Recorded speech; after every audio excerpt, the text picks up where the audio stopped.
I've already been out. It's not even 8 a.m. and I've been out already running errands. Oh my gosh. Who's going to be awake? Let's see who's going to be awake. That's going to be the test. Who is awake this early? Then again, we may not be part of this time zone. God. TikTok.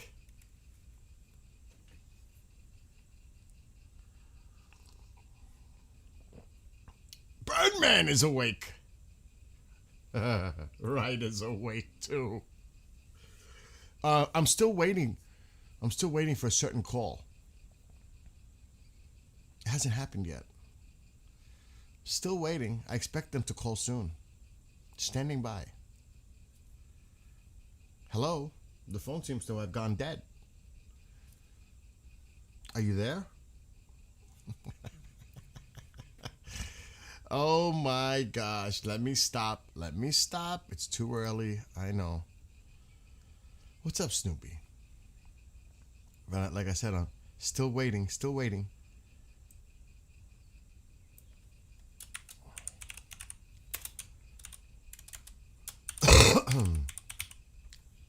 Do you think they'll ever call?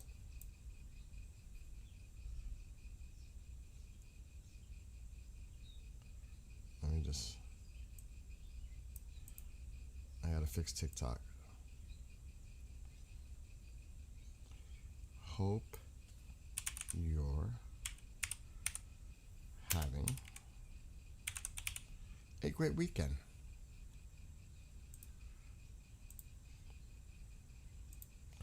I'm gonna tell you, I don't know who it was in chat who turned me on to Speak the Truth. Oh, I like him. Matt Tardio, I like him a lot. I really, whoever was the one that told me about him in chat, I really enjoy watching him. He keeps it freaking real. I like it. I recommend him. No doubt about it. He's just so brutally real. I don't know who it was. How are you, dear brother? Moses, I hope you're well and your family. That goes for everybody. I'm still waiting for a certain phone call to happen. I thought it was going to happen Friday. I thought it was going to happen yesterday. And here we still are, waiting for a phone call. But yet, everything is going fine, despite we're not talking. Everything is great. They want a deal, though we're not talking, and they're not calling us. But I think they still want to. I didn't even say think, but they still want a deal. Oh my God! I'm gonna tell you, this is becoming like really, really embarrassing. I have to be honest. This is becoming fucking embarrassing.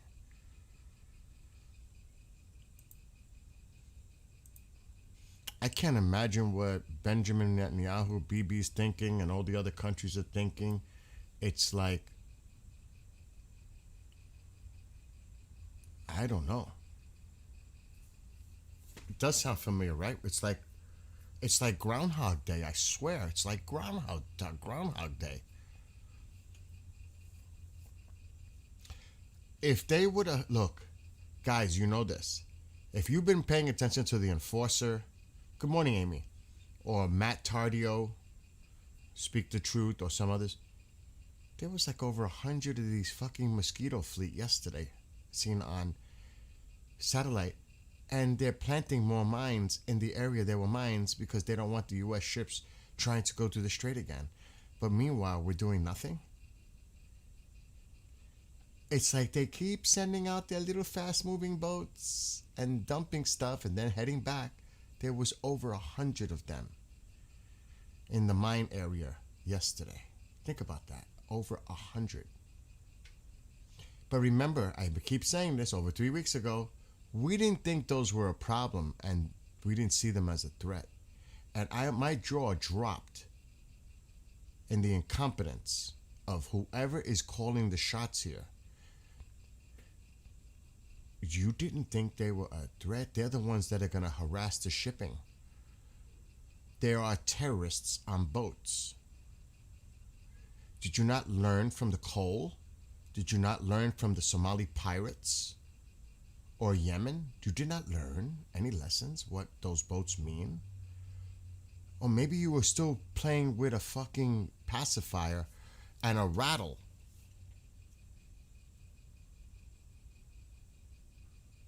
Do you know what I'm saying?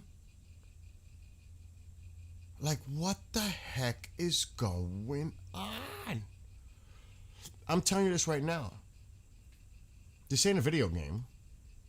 If it was a video game, they'd suck at it. But I'll tell you this right now. You see the group we have in here? We all would have done a better job in the freaking war room in operations than what's going on and been up to this point. This is a shit show. I hate to say it, it's a shit show. There's no trying to sugarcoat it and brush it over, just like the enforcer said last night, because somebody made a comment. Well, maybe this is all part of the plan. Are you crazy? How this is affecting the global economy? You're just going to keep stretching this time and time? How long before it really hurts everyone? Like, seriously. Whether it's the fertilizer connection or oil prices, food, think how much the truckers have to spend to ship goods. 70% of goods are shipped through trucking in this country. You realize that? So who's going to foot that bill? I mean, they should just end this now. Especially, they are mocking us. They are mocking us. They know he wants a deal so badly, they're making him wait. We'll contact you when we feel it's ready. They're the ones holding the fucking cards. How is this possible? They are dictating the terms. Does that not seem right to someone? And then we're hearing from Intel that they actually have 75% of missiles and launches. And what the hell did we do? If true. If true. I need to 420 early in the morning already. I'm already getting stressed. And I haven't even drank the coffee.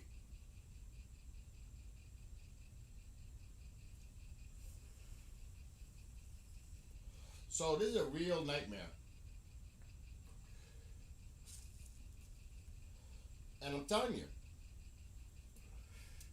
Monty Hall must be freaking out in heaven looking down like, let's make a deal.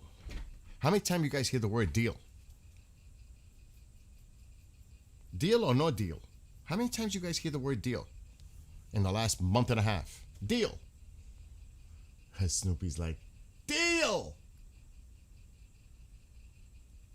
Yeah, you never know. I'm not saying it's not a major dependency on the fertilizer, but it has an impact because obviously we have capabilities here, but it's still needed. It's still needed. Hello to those on TikTok.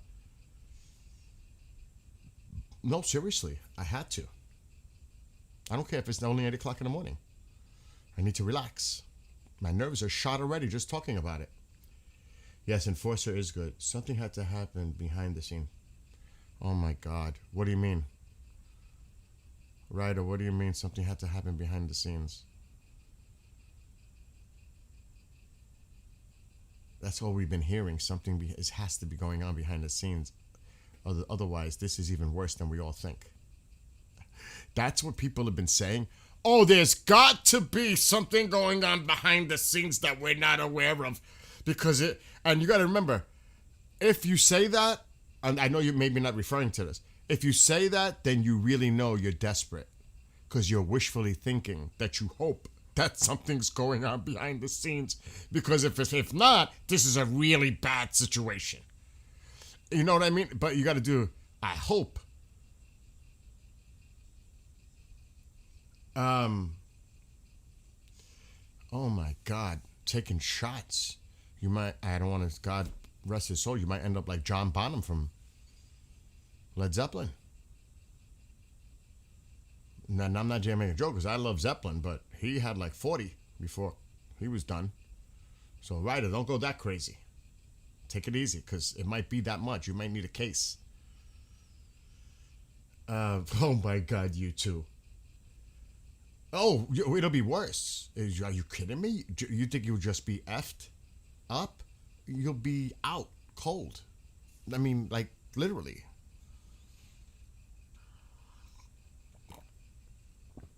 I'm not going to say anything because I'm on YouTube, TikTok.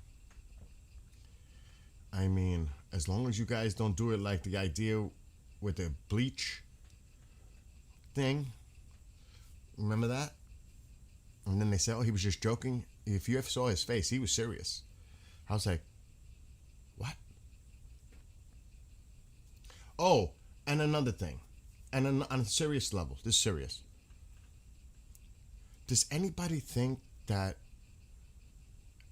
Aiden, remember Aiden? I do not. Aiden, there's so many people that come through TikTok. It's hard with names. But hello, Aiden. Trust me, this. Because I stream on multiple platforms. But it's good to see you. I'm just ranting to my tube of you friends because we've been covering Iran for since it's all started. So this is that, you know what I'm saying? This is how the day starts. With us ranting about that. What are we waiting for? I believe that could have been over. Yes, Ryder. We should have, and now we gave them the time to regroup. Russia and China. China's been landing in planes since the ceasefire, and they are restocking. Iran. So is Russia. And I've been saying, people pay attention to the Caspian Sea, and now it's like the light bulb went off. Ooh, Caspian Sea. There's stuff going on up there. They're transporting goods with Russian. What the hell have I been talking about? And none of the people saying, like I was in Steve's chat last week about the War Powers Act and could it go to court because of a naval blockade is actually technically in international waters an act of war. He goes, well, I don't think it'll go to the courts because really, that's something that can be contested and take it all the way to court. Is a naval blockade considered a part of war? Because if you're using that as an excuse to say that the ceasefire, and we all know the ceasefire has been over for some time. You know what I'm saying? We know that. We know the ceasefire has been over. But technically, that right there, a naval blockade, depending on the language, because the United States has different language on what a naval blockade and the legal issues regarding a naval blockade is different than international law with a naval blockade. So they can try to use our own laws to wiggle out to say, oh, no. A naval blockade in this situation is not violating a ceasefire. Well, I would take that shit to court. Well, let's find out. So it could be taken to the courts, but nobody's going to take it to the courts because we're not at that point. I get it. But it could. He says, no, I can't go to the courts. I don't think it's going to courts. Well, Steve, I'm surprised you said that. You live in Canada? I know where he lives.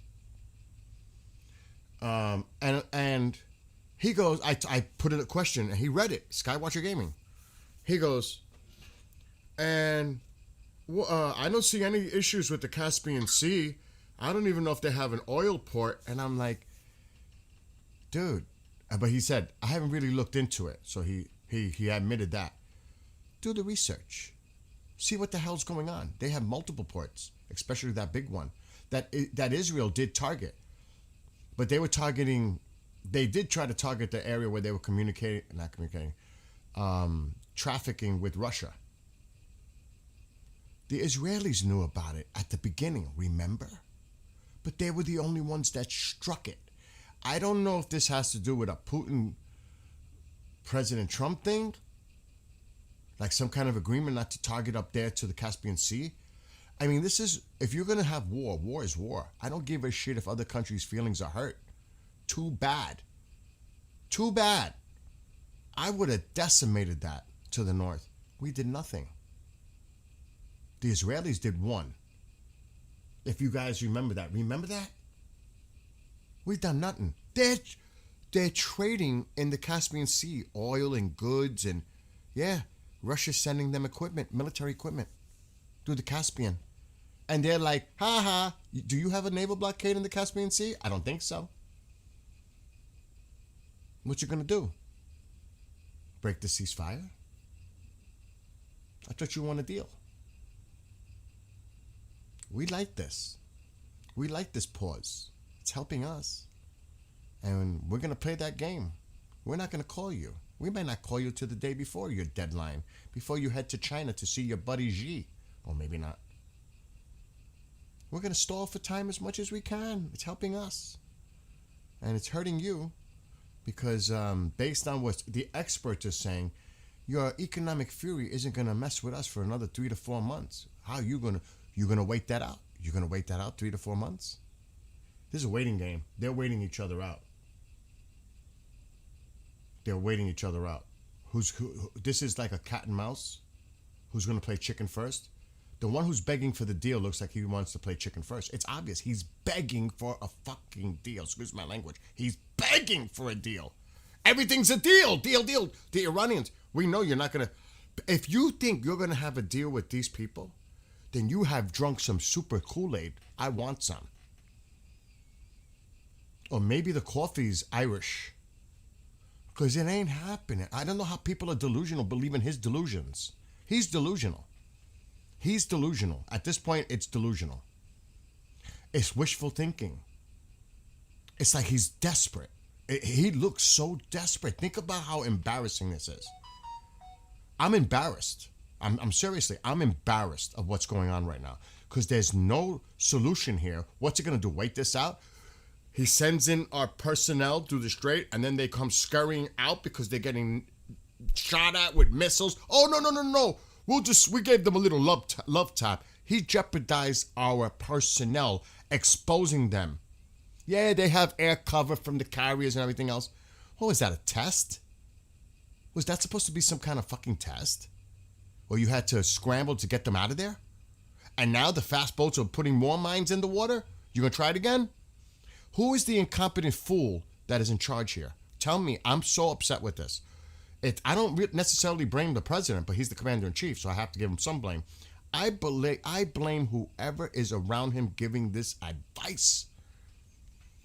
Whoever drew up this plan. I don't blame CENTCOM commander. He's following orders. He's got options. Somebody is driving this a certain way, and whoever it is needs to get off. You find a ramp and get off. Seriously. I can't take it. I swear I can't take it. I'm going to lose it. I'm telling you, I'm having a nervous breakdown over this.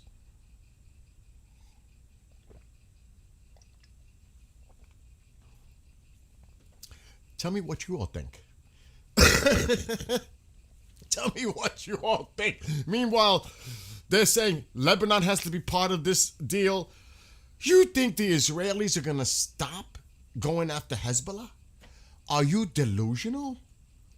Oh, was they just supposed to stop and let Hezbollah rebuild? And I mean, to let the proxies rebuild? You have the proxies and you're just going to let this slip away and let them get away with that too? And we're supposed to trust and verify? And then if they violate, and then ease the sanctions little by little as they do things? What?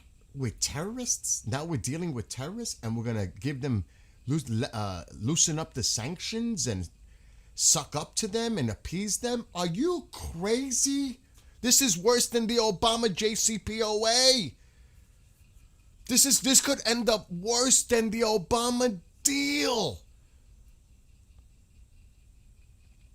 Even Republicans said that JCPOA, there were weaknesses in it, and they were going to try to improve on it. But he just took it off the books. And believe it or not, when he took it off the books, that's when they took apart their surveillance equipment. They found it out.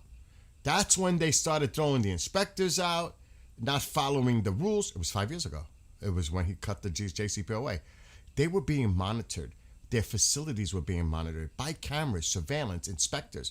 When he pulled out of that deal, so did Iran. So people need to know the facts about that deal.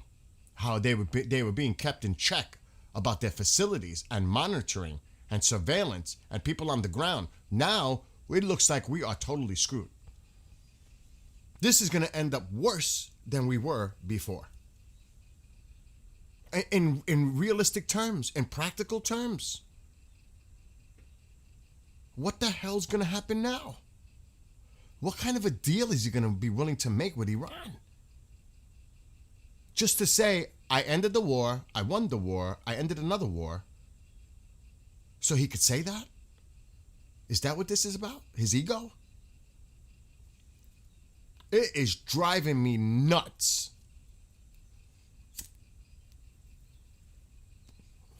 I would like to know exactly what are we negotiating with them? And dude, I can't emphasize it enough. And I'm glad people, and I feel bad for Tusi, Armin, Goldie, who are Persians, and were so hopeful and trying to stay hopeful and almost putting a little spin that things are going great in Iran, people are ready to resist. I get all that. The war is about to restart. I mean, if you watch The Enforcer, I am 100%, and Speak the Truth with Matt Tardio, I am totally with these guys. Totally. I'm 100%. Now, I don't agree on everything. We don't agree on everything, even like here with us here. That goes without saying. That's what makes us individuals. Freedom of speech, freedom of thought, right? It's not 1984 yet, is it? But my gosh, anybody with common sense can figure out that this is a nightmare. Have you checked marine traffic? Have you checked? Iran is still getting some ships through, despite what we're hearing. And there's no other traffic going through. There might be some going to China, of course. This is deadlocked. This is not good. Something's got to give. And it doesn't look like the Iranians are going to be the ones to give. They think they hold the cards. But, as I say that, imagine if they did have a nuclear weapon. And the evidence, as I showed you guys in the past, on the reports. Now, I don't know if they I don't know how they can issue another report because they have nobody on the ground, no observation, nothing. They don't know what the hell's going on. They don't even know what happened at Fordo. We have no idea. We're using monitoring equipment to see if there's any radiation being anywhere in the areas. There's nobody on the ground to observe what the hell is going on. We have eyes in the sky and all that, but do we really know?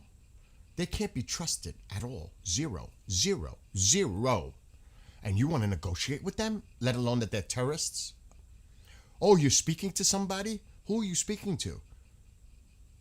Is the mouse alive? Though incapacitated, but doesn't want to be seen because maybe he doesn't want to be seen for certain reasons? This is not good. The IRGC is definitely pulling the punches because they're the ones. If it was up for Ghalibaf and some of the others to negotiate, they would. The IRG is telling them, no way. The hardline, you could tell who's in control now. It's obvious. The military. Remember, and if you've seen this in other places, I'm not the only one saying this, and I haven't been the only one saying this. I've been saying this forever. You look at the chart on the factions on how Iran is structured, starting with the Ayatollah, IRGC directly to him. That's how Vahidi became the commander of the IRGC. Allegedly, he was assigned by the supreme leader. Then you've got on the other side the judiciary, and they're a bunch of psychos, hardliners. That's the upper tier on how it runs. They're the ones in that triangle that call the shots. The parliament members, the president, the foreign minister, they follow the orders by the whole. They can say something, and if they say something out of line, they get reprimanded. Ghalibaf disappeared for a while, and now Ghalibaf has totally changed his tune. He's become more hardline because they threatened him. Get in line. Now, they let him off a little bit because I thought he was going to end up in prison. for trying to negotiate with the United States and opening his mouth, and may have slipped, and that's why he wants to talk to JD Vance. Something happened between these two, that some kind of exchange might have happened, that they thought that something might have been workable there. But that was done. The IRGC said, hardliners, you have now, go stand in the corner. That's your punishment. You're going to go stand in the corner, and when you come around, maybe we'll take you back.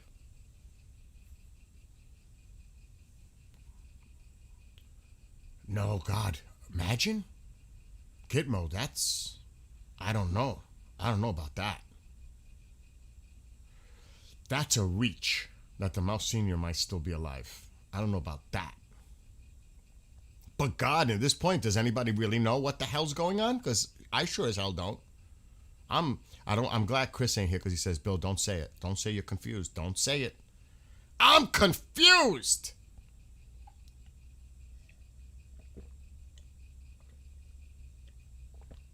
These so-called reporters need to ask these questions too. But you got to remember, and I'm being honest, I am being objective. This is not political. The White House press corps has been filtered out and has more friendly reporters in there than not. Let's just say it that way. They put the reporters that they accept. They got rid of the reporters that they didn't want in there, so that they can get the softball, kiss your ring questions. Do you remember when all that was going on? When they were getting rid of certain reporters and news agencies out of the White House press corps? Because they didn't like the questions. They got attitude. That's what you see, attitude. That's why I loved Rubio the other day, because Rubio addressed the whole press corps with respect and dignity. There's a difference. That's why I really was like, he's different. You know what I mean? He's being diplomatic with the press corps. I like that. Show a little bit more respect.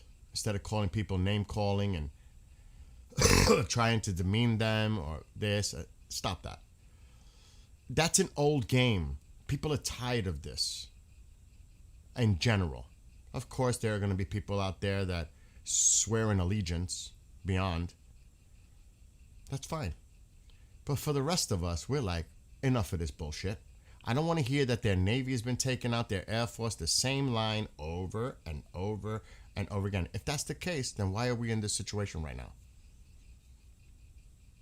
We won the war. What? They're begging for a deal. What? They're not even calling you. They're making you wait and sweat it because they know you want this deal so badly. They're going to use it and they're going to wait it out and prolong this as long as possible because they know you want this deal so badly. It's a joke. It's a freaking joke. And like somebody said the other day, China and Russia and North Korea and all these other countries are watching this. I mean, do you guys see the United States going at war with China? Can we? Over Taiwan? What if they choke off the strait, a naval blockade with their military ships? Because they have a big navy. They have more ships than we do. Alexa, does China have more navy vessels than the United States? Yes, China has more navy vessels than Alexa, the United stop. They can do a blockade around Taiwan, and what we gonna do? Confront it? I mean, really? Start a war with China? Over Taiwan? Is that our problem? You know a lot of people are gonna say that. Taiwan's not our problem. China's watching this very carefully. I mean, seriously. So, this would have been a great point to show true American strength not this bullshit that we hear. Power through strength. Or power through strength. You got all that power there and you're not even doing anything with it. What, that's supposed to intimidate them? They're not being intimidated right now. They're threatening you.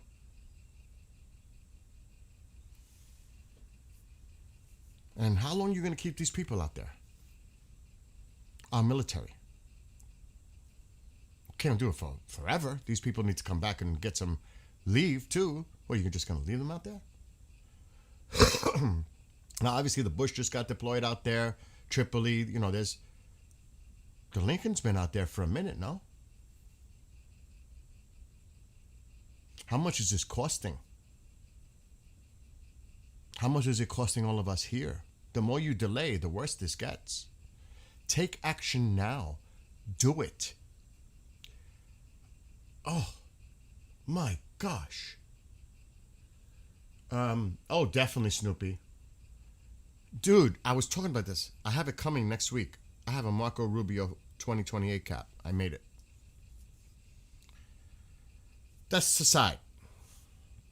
Remember, Rubio was nominated, confirmation, 99-0 to be Secretary of State. 99-0. That means even the Democrats voted for him. 99-0. So I think, and of course, there's always going to be the political differences. I think there's more than one reason that happened. And you know what it is? I honestly think the Democrats know that Marco Rubio is level-headed. He's reserved. He's controlled. He thinks. We need a guy like him in the administration to keep this shit together. I think the Democrats might have been thinking about that when they nominated him 99-0 with the Republicans. We need somebody that we know that is of competence in that administration. At least Rubio's there. I'm just saying. It makes you think. Just saying. Could be.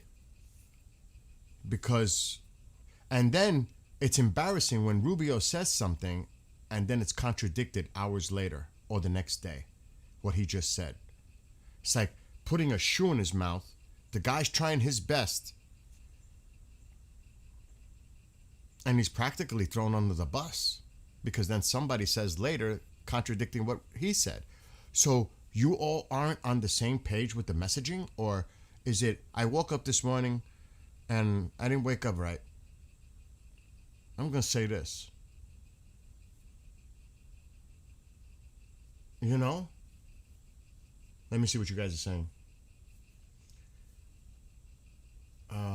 Guess all we're going to do is watch while Taiwan gets bullied. It's going to be interesting to see if he does take that trip to China Thursday or Wednesday to get to China. To meet with Xi. In China, by the way.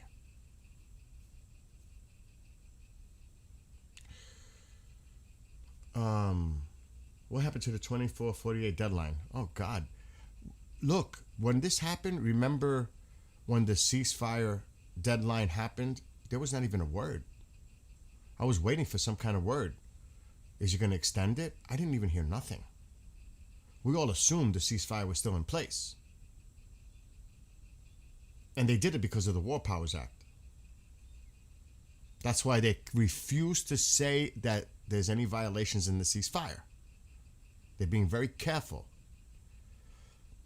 But you don't attack our Navy and fire missiles and, I said this yesterday, fire missiles and drones and fast-moving boats at it and say that's not an act of aggression, that's not an act of war, firing on our Navy vessels. That's not a violation of a ceasefire. Then I don't know who's smoking what or drinking what, but something's wrong with that. Tell that to our military men and women who have to defend themselves against an attack. What happens if one of those missiles or drones got through? Would the ceasefire still be in place? Oh, we're going to shoot. When fired upon, we will respond in kind and fire back. That's your response? What kind of BS is that? What the heck? is that?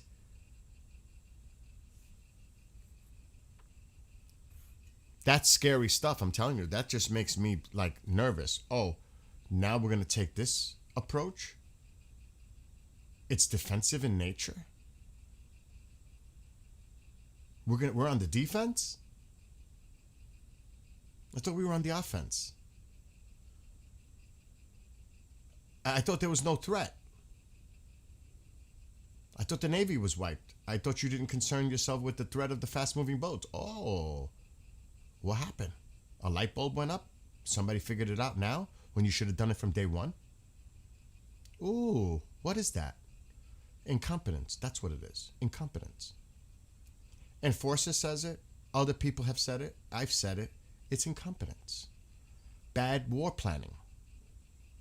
There's been a lot of oopsies in this process. A lot of oopsies, including the arms that were allegedly being smuggled to the Iranian people on the ground during the protest to arm them.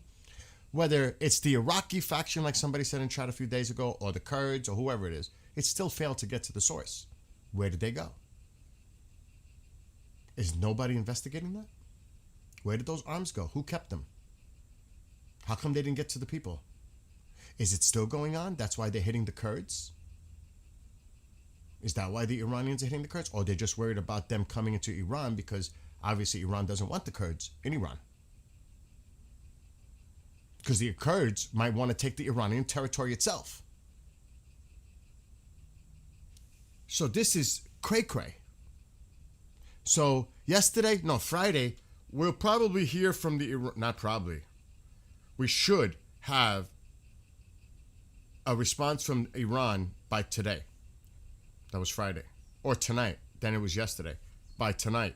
Now we're Sunday. Where's the Iranian response? They know he's going to meet Xi. They know that time is not on the side here.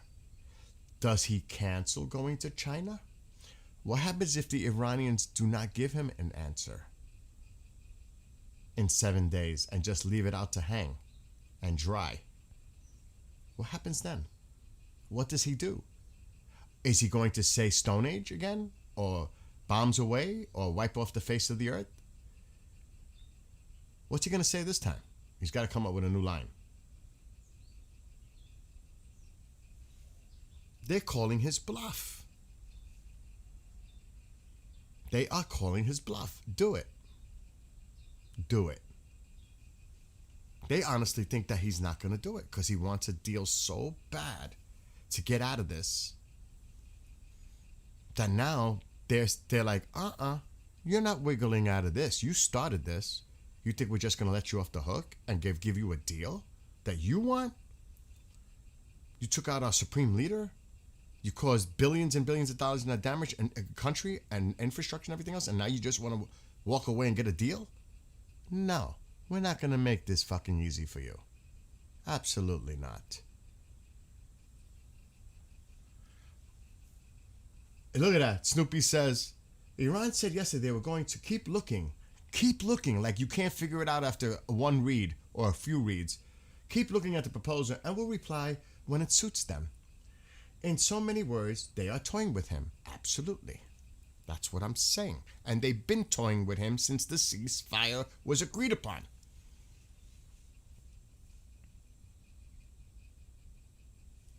Oh no, but this is 4D chess. Yeah, 4D chess that Iran is playing. You're playing checkers with them.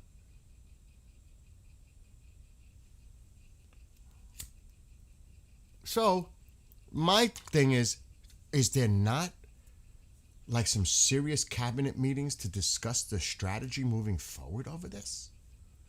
Or is he just doing it on his own?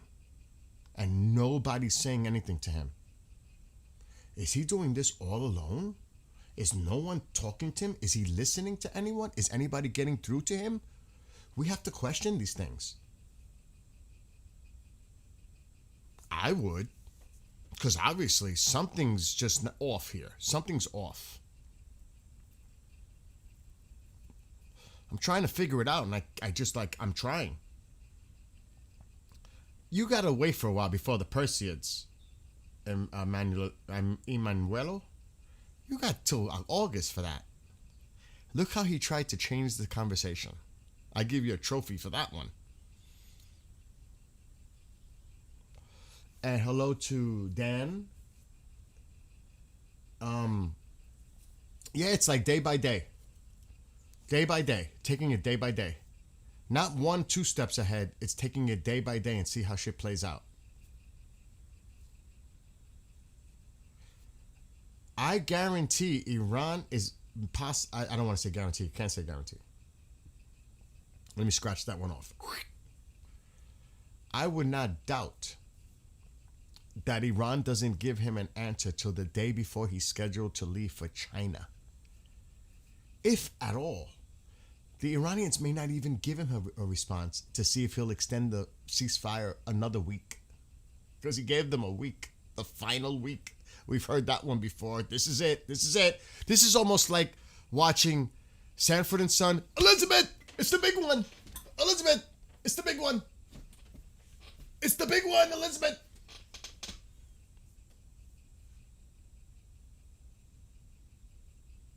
This is getting to be a laughing, embarrassing joke.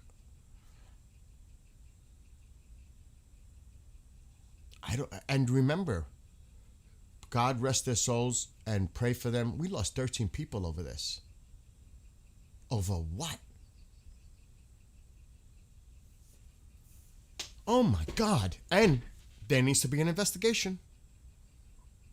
When the 6 lost their lives at that location, because it looks like it wasn't defended properly, because many witnesses are coming forward that we didn't feel safe in this building. They didn't have the proper defensive countermeasures. That has to be investigated at some point. It won't happen as long as they won't, because you know how that works. If certain parties are in control, they're not going to open up an investigation. Might have to wait, but that's something that needs to be done down the line. That needs to be done. Just like they focused on Benghazi, just like they focused on other things, we need to focus on what the hell happened in, what was it, Kuwait? I want an investigation. I want a freaking investigation. I want to know. How come those 6 people lost their life and 30 were injured? I want to know. And I want to see it in a public hearing. And get the facts out. And don't go, because you see how they get very defensive and they try to flip it. I want answers.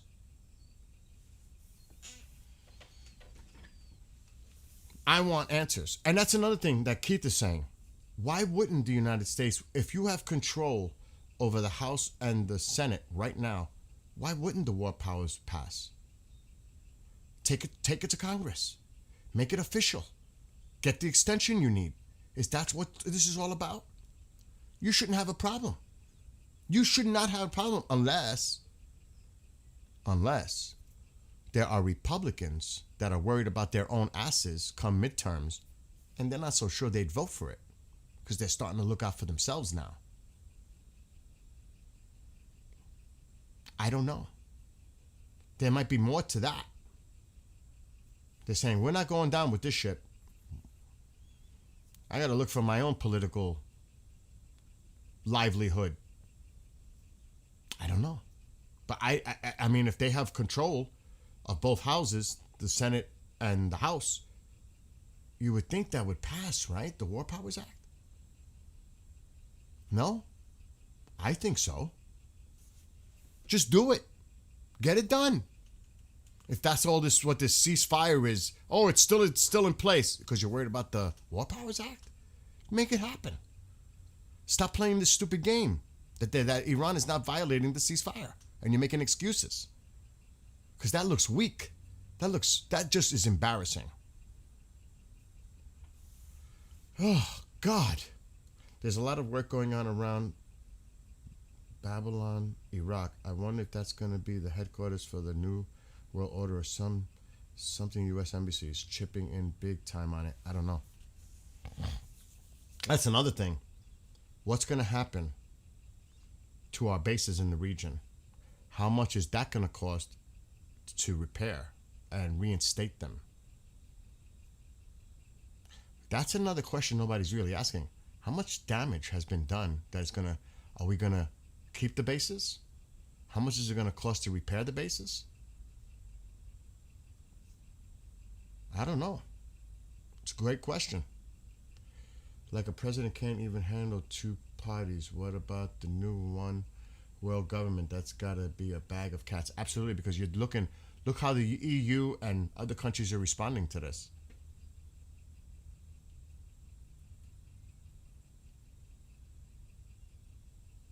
It's a great point.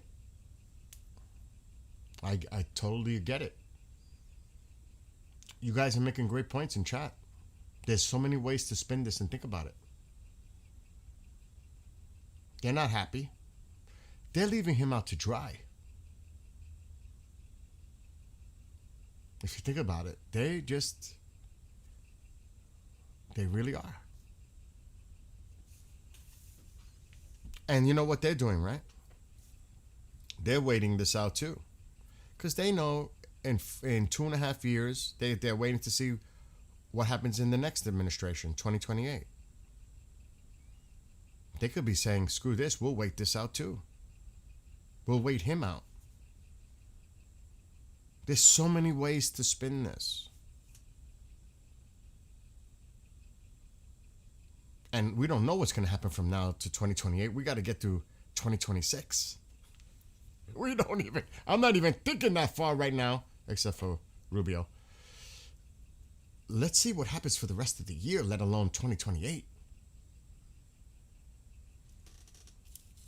There's a lot that can happen still this year. We're in May. Oh my gosh. This is like, who knows what's going to happen? So we have to just sit by and see how this works out. That's the only thing I can say. But right now, it's anyone's guess for sure. Right now, I'm more worried about if a deal is reached, how much of a compromise from the original position that is compromised to make an agreement, to make a deal. A deal, it's actually a deal to negotiate a deal, and the deal is going to take time to make it a deal, if that makes any sense. This is about a negotiation to sit down and negotiate. And then during the negotiations, you got to work out the details about the agreement of anything that's being talked about. So good luck with that. That could take weeks, months. This could drag out for a while. And then at the end, Iran could say, no, we don't like it. And then all that time has passed. They're rebuilding. Russia's helping. China's helping. Do we lessen the fleet presence? Do we start lessening sanctions while all this is going on? Or is it like, okay, you made it from point 1 to point 2. We'll lessen some sanctions. Keep going. We'll give you a little bit more slack. And they'll open up the doorways, and then they say, screw you. We're out. Then what are you going to do? Is that where we're headed? Because it sure looks like that. Anything to get a fucking deal, to say you won the war, you made a deal, they've agreed, and I want to see the details of this deal, make it public, so everybody knows about this great art of the deal you made, and then let's see what the details are on how this plays out moving forward, and how we benefit from this deal, and Iran benefits from this deal, and then we can make a judgment, critical thinking judgment about this deal. So this is going to take time, even if they reached a deal tomorrow to meet and then work on the specifics of a deal, which takes time. So this shit could get dragged out for quite some time. But if part of the deal is to open up the strait tomorrow, the markets calm down, things might start happening. So everybody's going to get excited. Oh, but look, the strait's open again. Whoopee-doo. But what happens down the line when Iran says, no, we don't agree? They've reinforced and helped from others, and they shut the strait down again. what do we do? They could hold us hostage moving forward at any given time. They're doing it now. So even if the strait is open again, that doesn't guarantee it's going to stay open. And it's going to take time to clean up that mess, the mines or whatever is there, because there was over 100 fast-moving boats seen on satellite imagery yesterday. And they were in the same area it looks like they were laying more mines in the same area yesterday. But remember, these were the boats. They said fast attack boats or ships. No, it was fast-moving ships. The language was insane. We didn't think these were a threat, so we didn't address it, pretty much. And that was a statement made 3 weeks ago. Oh, but we didn't consider these a threat. And there were some people in chat that were agreeing to it. No, they weren't a threat. No, they weren't a threat to our Navy, and now they are. You want to travel through it now? They laid more mines yesterday. Oh, but they're not a threat? They're not a threat to shipping? That's what's holding it hostage. The threat. The threat. You think those ships want to come through? Do you? With those fast-moving Mosquito fleet boats? The threat exists. It's always exists. We should have took those out from day one. I would have wiped them all out. I would have leveled the coastal area of Iran if it were me. From day one, I would have leveled it. I mean fucking level it. From Pakistan border all the way to Karg Island, I would have leveled everything out along that coastline. Everything would have been wiped out. Dry dock with those fast-moving boats, anywhere those fast-moving boats were, anything. Navy, big ships, small ships, all wiped out. We wouldn't be here right now. Oh, but we didn't consider them a threat. Look what happened in the last few days. Oh, now we're shoot to kill like Venezuela. What, one boat? Two boats? They have hundreds. What are you gonna do? But this wasn't a threat. When I read that, I almost flipped out. We didn't consider these a threat. So we didn't deal with them. What? Who the hell made that decision? Uh-oh. Snoopy says, Iran sent response to Pakistan on U.S. proposal to end the war 5 minutes ago. It's Al Jazeera. Be careful with Al Jazeera. Iran has been sent to Pakistan, which is acting as a media. We know that. And again, look who IRNA. That's coming from Iran. I have a feeling this is not going to be good. But we'll see. Now, you know both sides are going to flip it. The Iranians are going to say one thing. The president's going to say it's a beautiful deal. They've agreed. You know how that's going to work. The Iranians they want the deal badly. They're willing to negotiate. You know he's going to say that. The Iranians are going to probably put out their points at some point, what they sent, to make it clear to everyone what they sent, because actually they've been credible on that. It's our side that is kind of fogging it up and making it sound too sweet. The Iranians are getting ahead of it and ahead of him, so that when he opens his mouth, they already made their point clear and he embarrasses himself again. Or they let him out to dry, and then he says, I'm sending the vice president and Kushner and Witkoff, they're on their way. And the Iranians don't show, and they're laughing their asses off, and he egg on the face. It's so embarrassing. This is like so embarrassing. I'm serious. I'm embarrassed. As an American, I'm embarrassed on this. I feel for the Iranian people. I'm embarrassed.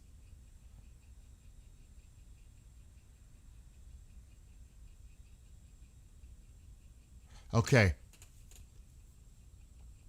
We've conveyed our response to the U.S. proposal to end the war through Pakistan. Our response at this stage concerns only the end of the war and nothing beyond.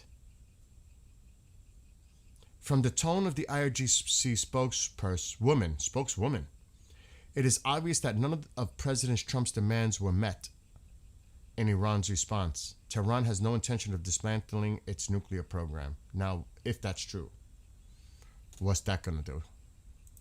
They're being defiant.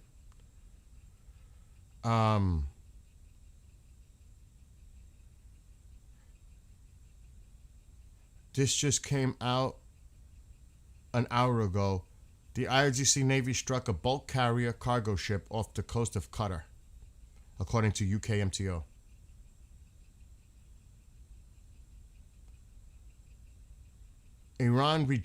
According to sources, this is coming from the other side, Iran rejected various aspects of the U.S. proposal.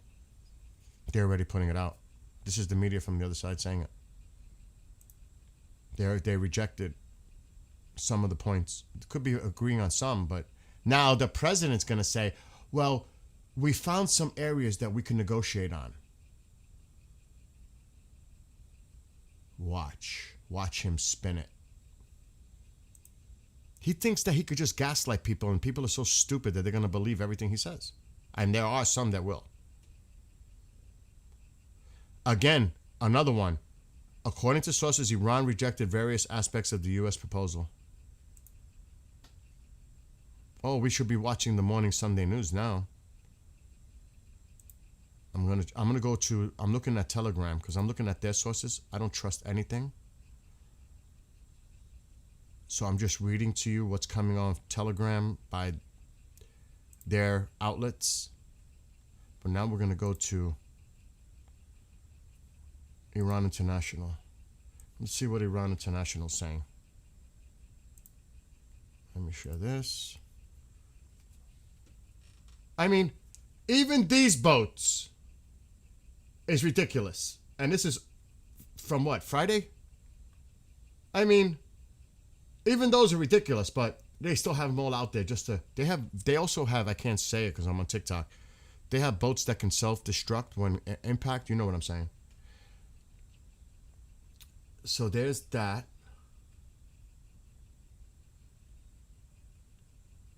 That doesn't matter. Iran's not going to listen to nobody.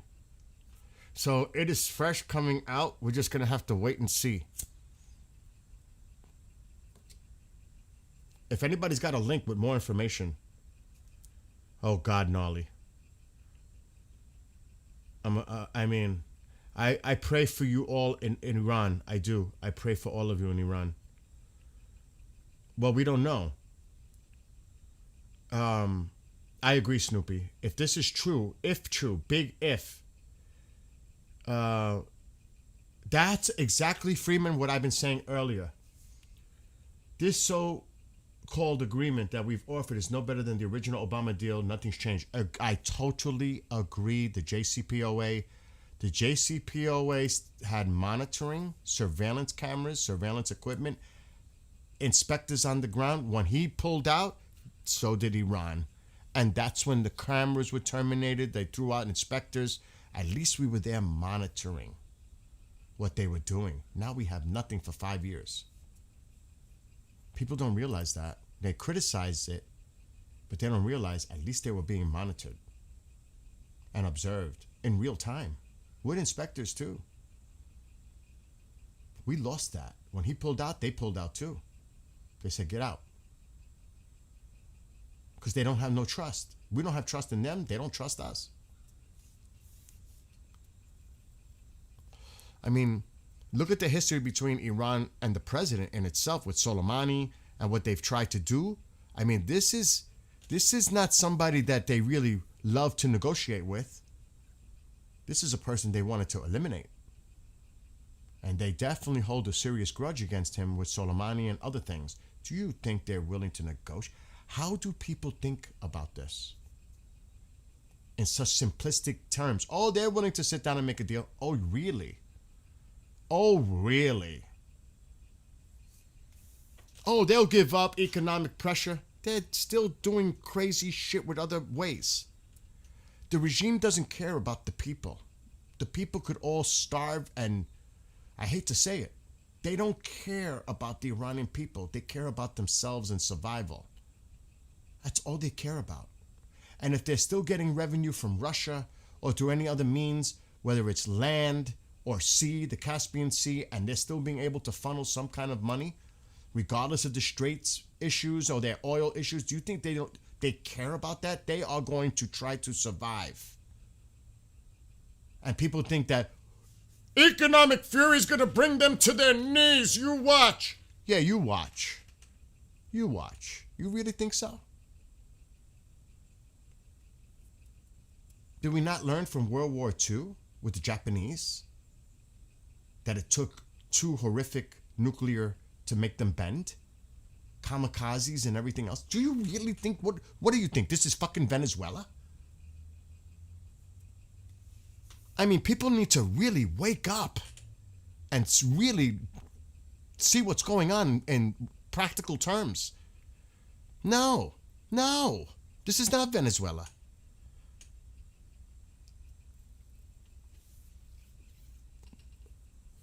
I think they kind of got that to their head, how easy it was to get Maduro and scoop him up, and Venezuela with the boats. They thought, oh, we did this in Venezuela, we could do this in Iran too. Well, guess what? It's not the same. And you shouldn't have treated it the same. If you did, then it's even worse than I think. The incompetence. So, Dandy, they allegedly, not allegedly, Iran has allegedly, I'll just say it because we don't know, has sent the latest U.S. proposal, a response for ending the war through Pakistan. That's what the IRNA, the agency, the news agency, said. So now we're waiting to see if there's details, and now we're waiting to see if the president responds to the Iran counter proposal or response to our proposal. That's where we're at.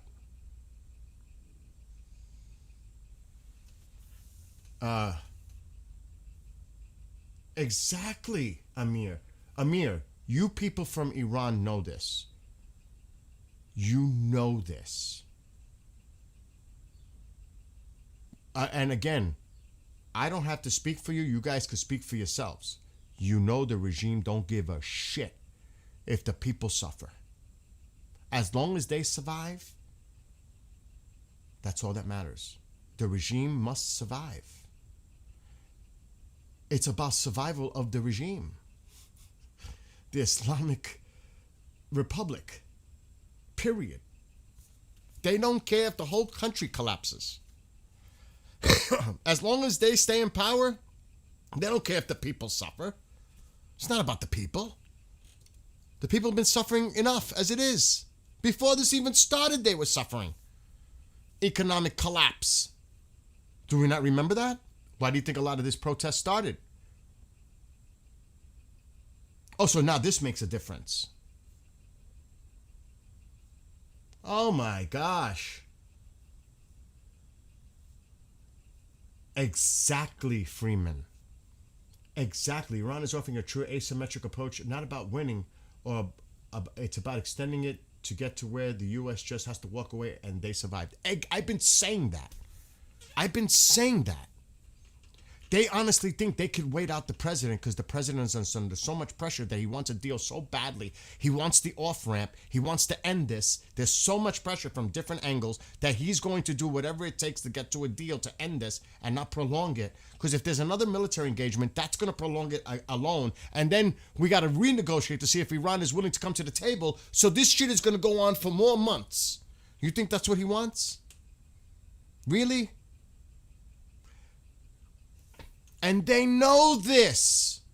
They honestly think they could wait him out.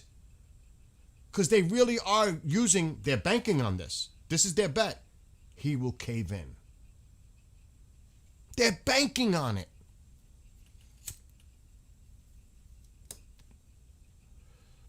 Oh my God, a song. Did you guys like the Love Tap 47? Came out pretty good, actually. What y'all say? Even if Iran never dreamed about having nuclear weapons, now it's part. Oh, absolutely.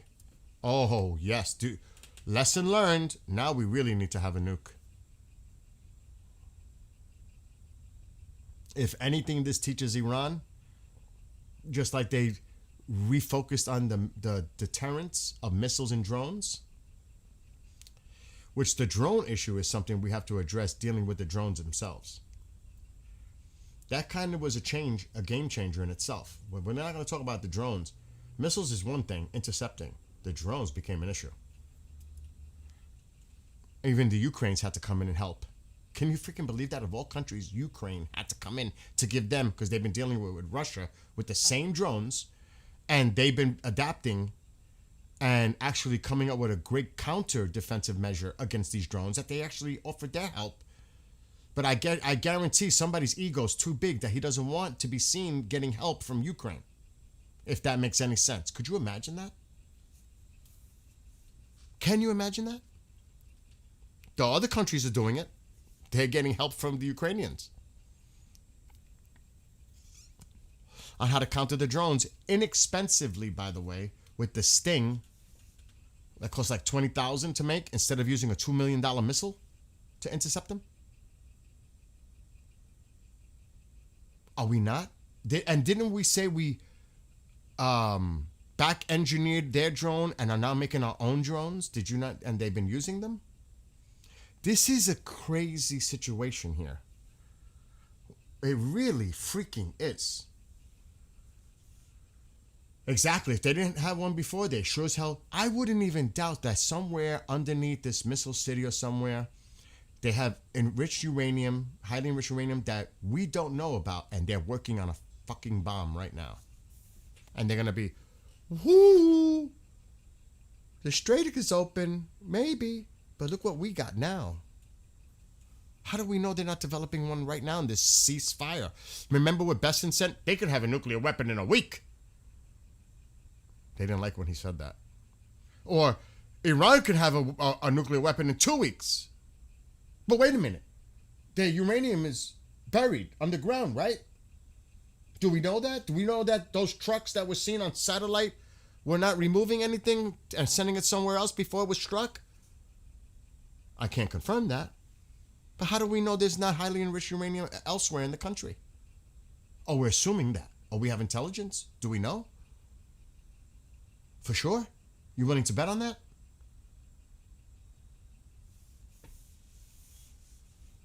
Israel built a second base. I saw that about the Iraqi base.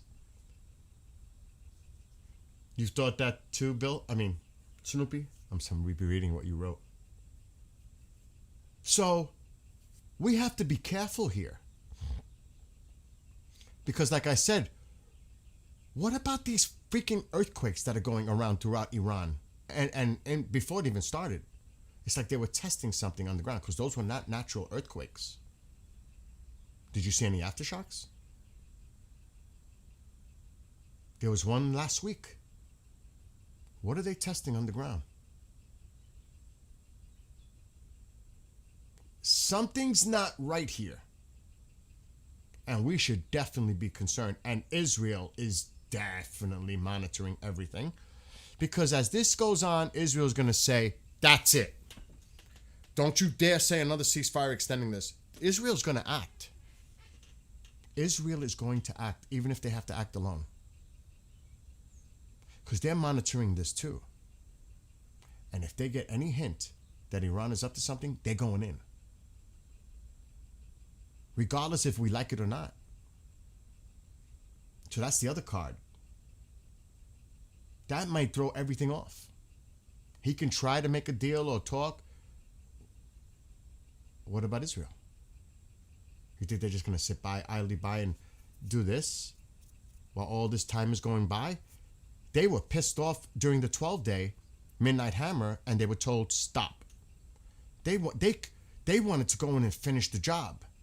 Then, can you imagine what they're thinking right now? Oh my gosh. They must be flipping out. Because they're waiting. They're waiting for the U.S. green light. How long do you think that green light's going to stay?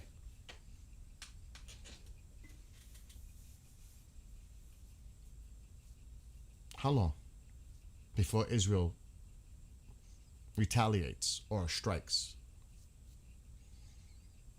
I don't know. So we have, again, there's a lot of things. There's so much going on. I don't know if our intel can cover it. They most likely hide it better than ever. Of course, they learned. You think they're not going to learn? You think they didn't learn after the 12-day? You don't think they've been preparing for this for decades with their missile cities and everything else? Iran has been preparing for this moment because they knew eventually it was going to happen. So they were prepared for this. They knew what they were going to do. The Houthis haven't even gotten involved yet in threatening the Strait to the Red Sea. That card hasn't even been played yet.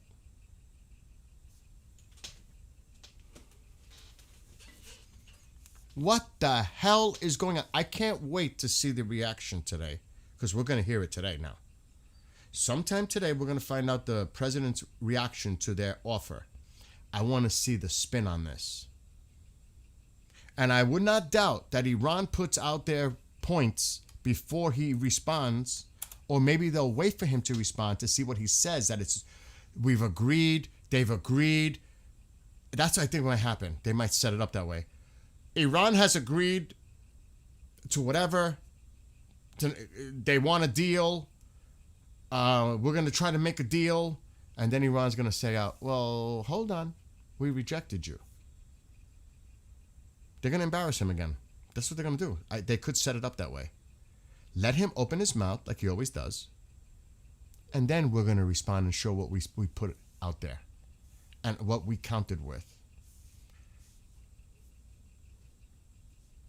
They're not stupid. They are experts at using propaganda, media, social media. It's not even close. How they control the narrative on social media. You know, it's not like True Social. That's another thing too. I've never seen a president act so childish with his memes and his stuff that he puts on True Social. This is the president of the United States acting like a child. Does anybody not get a weird vibe off that? Oh yeah, it's all rah rah, ooh rah. But is that the behavior of a president? Your foreign policy is done through memes? On social media, your platform? Really? Shut up. Just get the job done. Stop talking. Stop posting. Just do it. Enough of the nonsense. It's like a child. I mean, seriously. I can't emphasize, if you're going to do diplomacy, and you should keep it behind closed doors and discuss it, stop putting it out in the public. Oh my God. It's like a child. No, it's not. It's not the way. I'm sorry. I'm being totally objective when I say this. Anyone with common sense would say, this is not the appropriate behavior of a president acting this way. Do you think it's funny? I mean, what is it about it? Is it funny? Hey, we get humor off of it? Are people laughing when prices are high and everything else that's going on? Well, you're laughing at a meme, but are you, I mean, get your priorities straight. This is not funny. Do you know what I'm saying? I mean, and I'm not, like I said, I'm just being objective here. I'm not being overly critical. I'm just like anybody observing this. Can you imagine what other people, forget about in the United States, what other people are saying? Oh my God, look what and remember, he's posted some cray shit. Like, what the heck was that? And nobody wonders about, but they were so fast to jump on Biden, and nobody's wondering about this. I mean, fair is fair. Objectivity is what it is. Being objective, not biased because of a partisan situation. Just as an observer, this should raise flags. As an observer, as an honest observer. Forget about parties, forget about politics. Just looking at this for what it is. Practical, observing, being objective. This shit is crazy. I'm sorry. There's no other way to spin this. Have you seen some of the stuff? Have you been paying attention? I'm like, oh my God, why did he do that? And remember in the first term, and I was one of them, stop posting on Twitter. And they even told him, calm down with the tweets. Remember that? People were like, I'm all for him, but he has to slow down with the tweets. Remember that in the first one? Now it's out of control because it's his social media outlet, True Social. It's gotten worse. It's not got better. Now he's all into the AI, making memes and all kinds of shit. I'm like, oh, he took this to a whole nother level.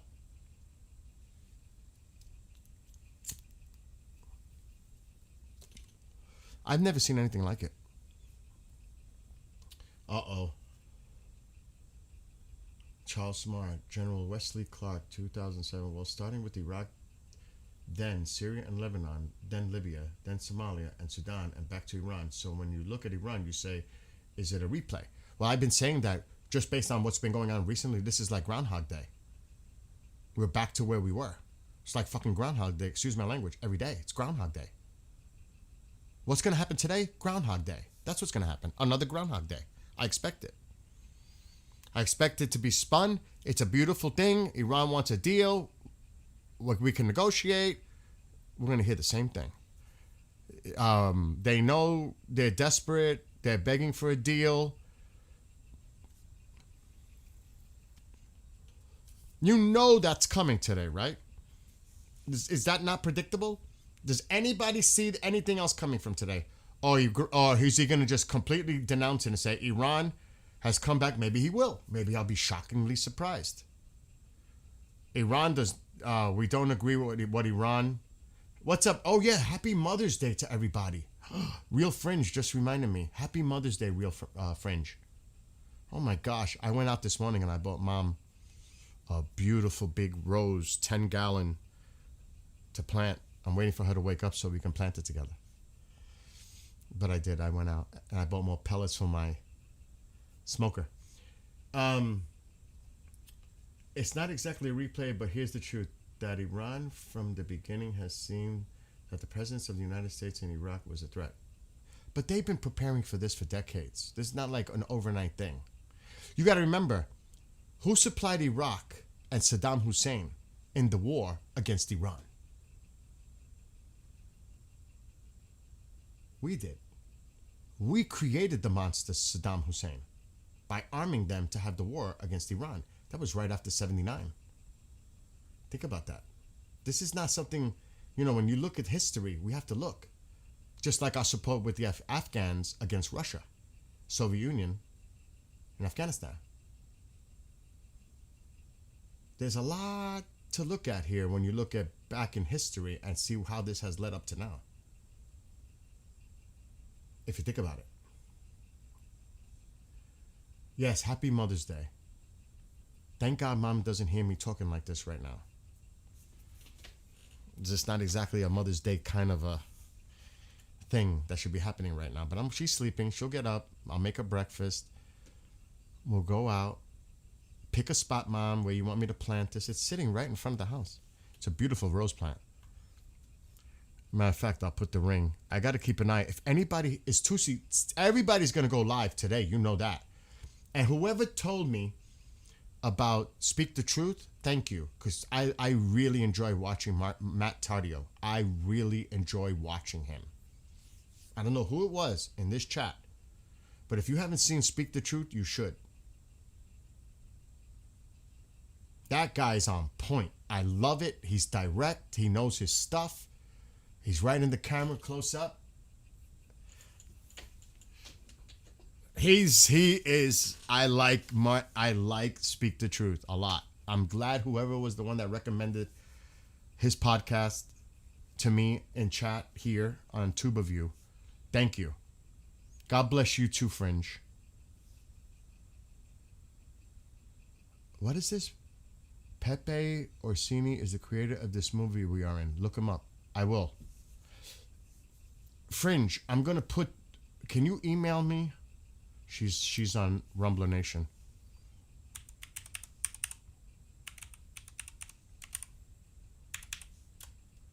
Can you email me here? Email me.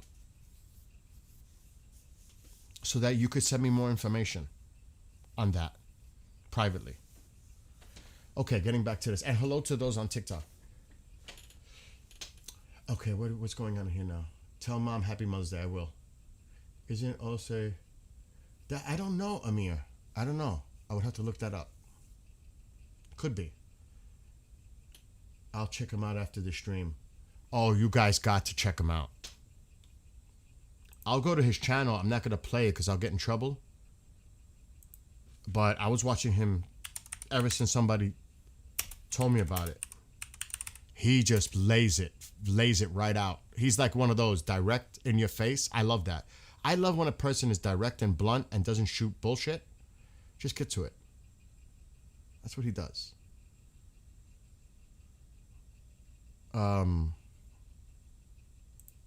This is him.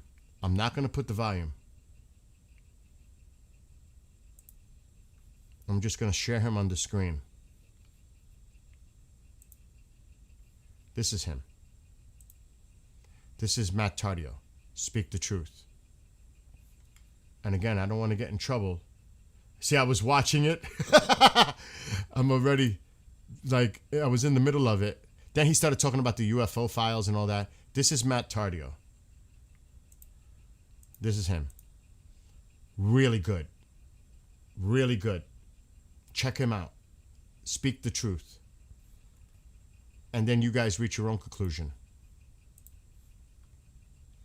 I really enjoy watching him.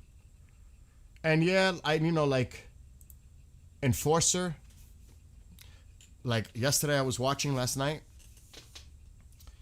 And they make their points. But also somebody set them off in chat last night that he just went off on them. So I get that. Like I've heard people say that. But you know what? He's just... If somebody says something in their opinion, he's going to react to that opinion. Or Matt. Of course they are. You're pushing their buttons. You don't think they're just going to respond? And I understand what people are saying now. Because I don't watch chat. I watch it on my TV. So I don't see chat. I just see the program. And I'm with that, what they say.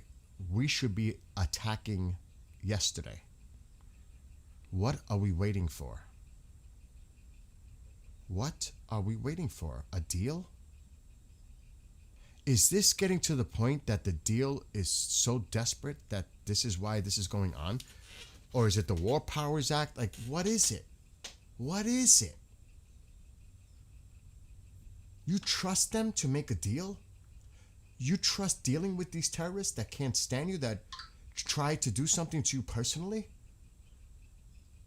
On numerous occasions.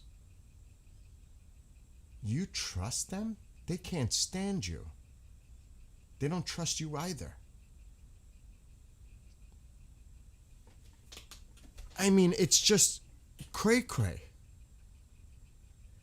You know? It's crazy. I don't get it. I just don't get it.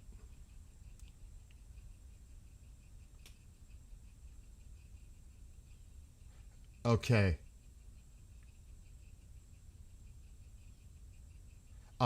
This is 25 minutes ago. A Panama flag bulk carrier bound for Brazil passed through the Strait of Hormuz using a route designated by Iran's armed forces. Tasnim reported on Sunday. The vessel was identified as the MDL Tufan, with the report saying it had departed from Saudi Arabia's Ras Al Khair port and was headed to Rio Grande. So they allowed, the Iranians are claiming they passed through their toll and is now on the way to Brazil. Is the U.S. going to blockade that from Saudi Arabia? What? I don't know. So I'm still waiting to see if anybody hears anything about the details of this deal, proposal that the Iranians responded to. We need to jump on that.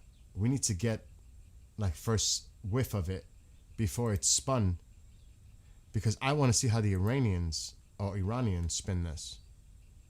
So far, everything's quiet. But keep an eye. If you guys see anything, keep an eye If 2C goes live or anybody else goes live, just let me know in chat. Because we really got to try to see if we can find out the information here. Nothing yet. I'm going to go to their news agencies. See if they're putting out anything. Just Hezbollah stuff. It's not just. But.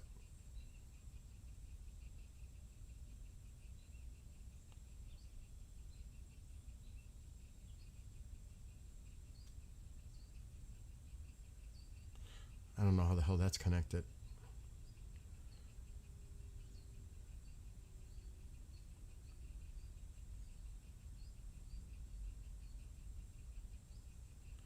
This is totally unrelated what they're putting on Tasneem. Nothing in relation to what we're waiting for. I wonder if the Mouse Jr.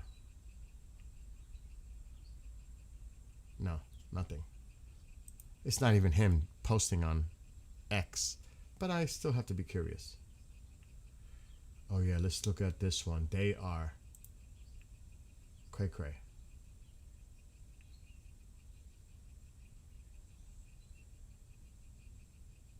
Oh my God. The president of France 11 minutes ago. What is this? The president of France engaged in morning exercise in the city of Alexandria during his trip in Egypt. Are you serious? This is almost a joke. Is this for real?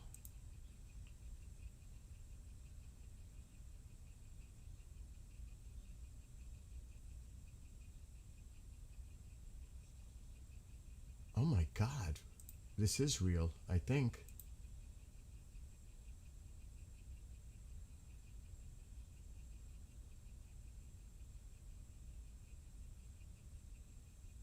He's jogging in Egypt. I don't know if this is real.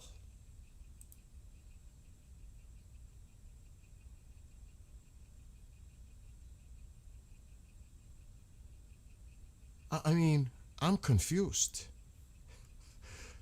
I thought Starmer was going to be with him. Oh my God. Holy Christ. What the hell was that about?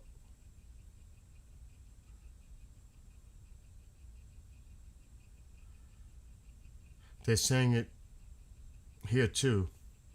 Another ship passes through the Strait of Hormuz with Iran's coordination. Same thing, the Panamanian.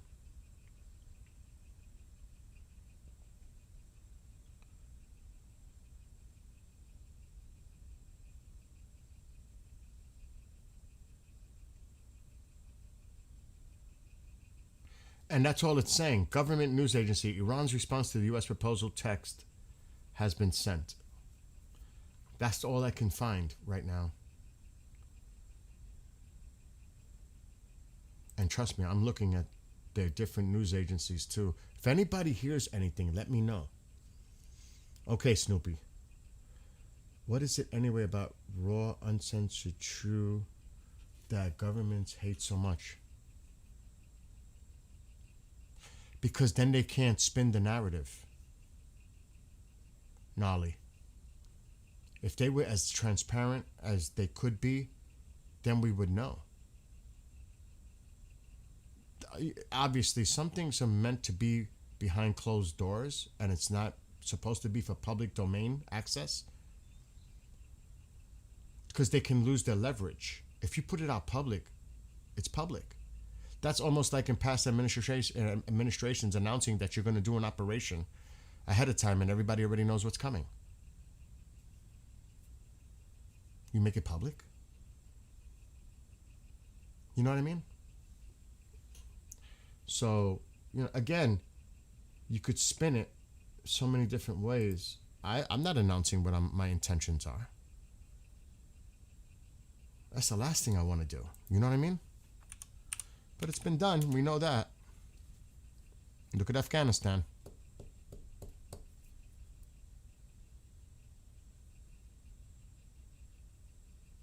Okay. This is Iran International 2 hours ago. But they're saying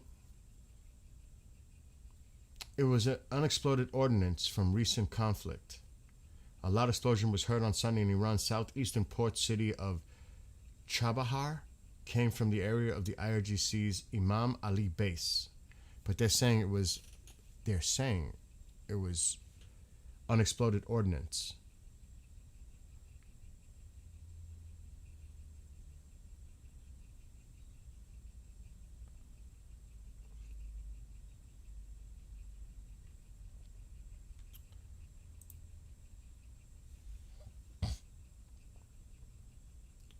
Everything, I'm going to show you what's on the screen because it's just like the same thing. Iranian state media that the proposal was sent to Pakistan. It's all over the place. It's all over.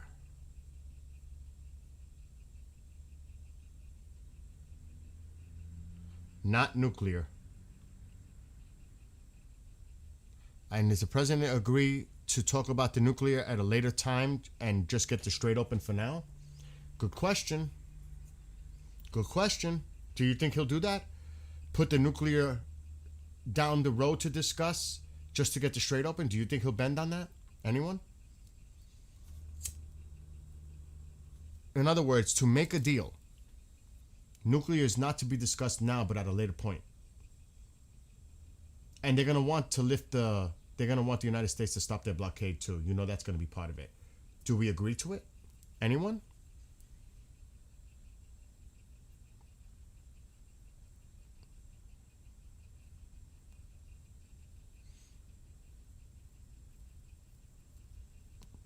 So they're all saying the same thing. It's like they're repeating the same post. It's just being repetitively the same thing. Look, it's all over the place, the same thing. That they sent a response to Pakistan. Phase 1 would only involve ending the war entirely before anything would be discussed. Non-negotiable. Oh, really? Really?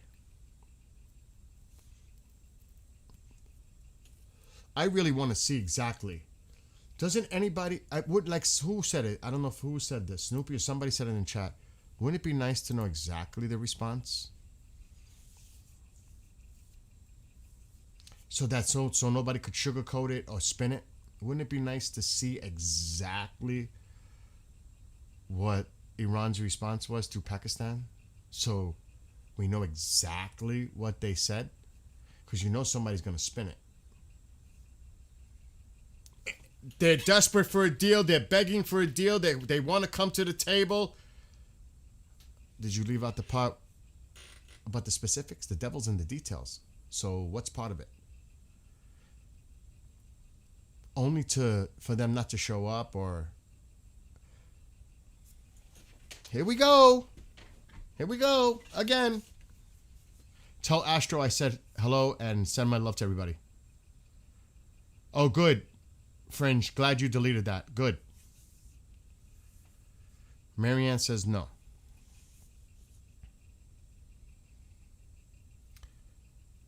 Alexa, when is the president supposed to leave for China to meet with Xi? President Trump is scheduled to leave for China on May 14th to meet with President Xi Jinping. Thursday. The summit will take place in Beijing on May 14th to 15th, 2026. Alexa, stop. Why are we traveling to Beijing? Why does it have to be in China?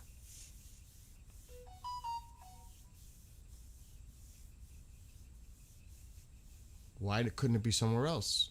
Even a neutral site. Why does it have to be in China? Why couldn't he have come here? I don't know. Nothing's changed. Oh, you want me? Alexa, who is Pepe Orsini? Pepe Orsini isn't a widely recognized public figure. The Orsini family is an ancient Italian noble family with a long history. Alexa, stop. It's not going to give me the specifics, Fringe.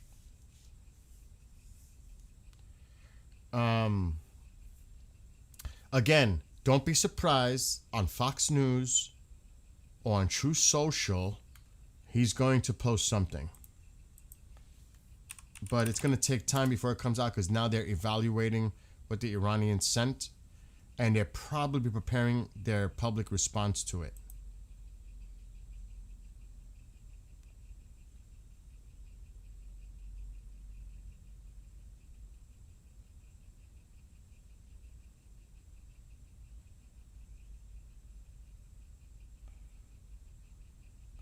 I don't know what the hell he's showing here. He's been busy.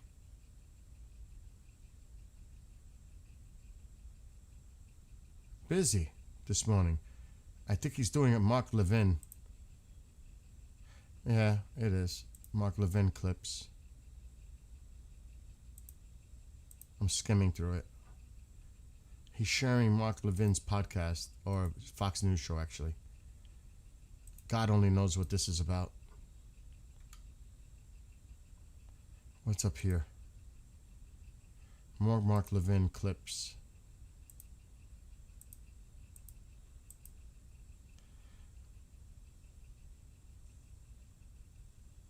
From what?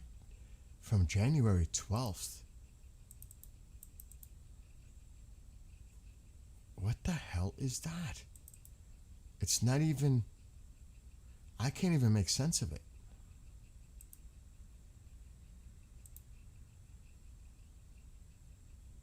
This is old clips. Oh my God, he's sharing this. Like this is supposed to mean something. Oh my God, this is what I mean. This is what I mean. I'm telling you, this drives me cray-cray. It just drives me nuts.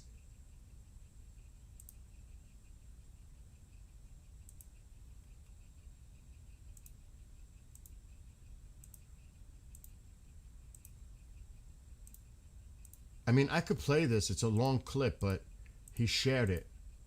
But I want to get to the part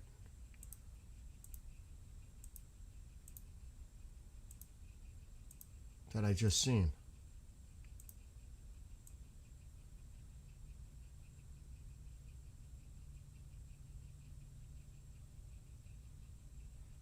If anybody, maybe he's paying attention to what Mark Levin is saying.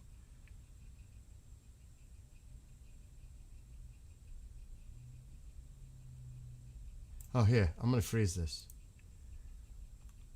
And it's talking about older ones. Okay? And yeah, these people were taken out. They are commanders and leaders. Notable Iranian leaders eliminated. Okay. I get it. And Soleimani's on here. Soleimani. Okay, you took out a few high ranking. There's still a lot of these fuckers left and hardliners. Is this supposed to impress me? Is it? Do you realize how many more people are that are available to be put on this list? This is supposed to impress me to say that there's been regime change? Is that the whole point here? Are you kidding me? I get it. There's still a lot of the core still there. Hundreds. Forget about the IGC. That's supposed to impress me? You're supposed to... Are you believing that's the leadership of Iran?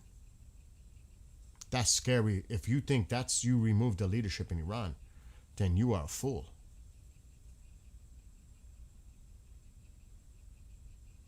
This is scary. If you're trying to say that that's the leadership,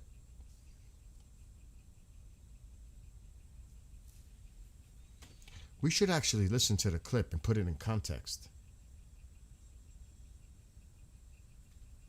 I think I want to.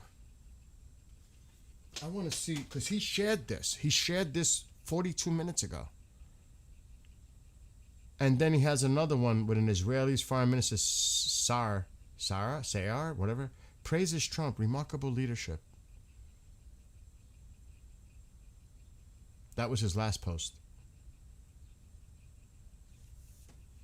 Obviously, he's going to put attention to anyone who praises him. There's a lot of people out there that right now I don't know. Bibi would be one to say something like that. Bibi's probably flipping out. Let me see what this is about. And take out the top tier of their. I want to see what he's saying. I'm Mark Levin, and this is Life, Liberty, and Levin Saturday. Welcome to the program. So this is yesterday. You know, President Trump has done something no president dared to do in the last half century. He, with our ally Israel and their great Prime Minister Benjamin Netanyahu, has destroyed the Iranian regime's military, the immediate nuclear threat, and most of the missile systems which were used to terrorize surrounding nations. Right there, right off the bat. If that were the case, then why is everything happening right now? And I think it's on purpose because Intel says otherwise about their missiles and drones. Not really the drones. The missile capability. It's a contradiction. So I think that was in response to the Intel report coming out, allegedly, that says otherwise. And Mark Levin, obviously, we know his background. Some of you may know his background, and they think he's, not just think, they know he is an ally of Israel. So, you know, he's going to spin it because he supports the president. So they're going to put the spin. But right off the bat, I'm like, no. Exactly. I can't even play the rest. Because it's gaslighting. It's put it this way. That is for meat for the base. It's trying to convince people that that's base meat.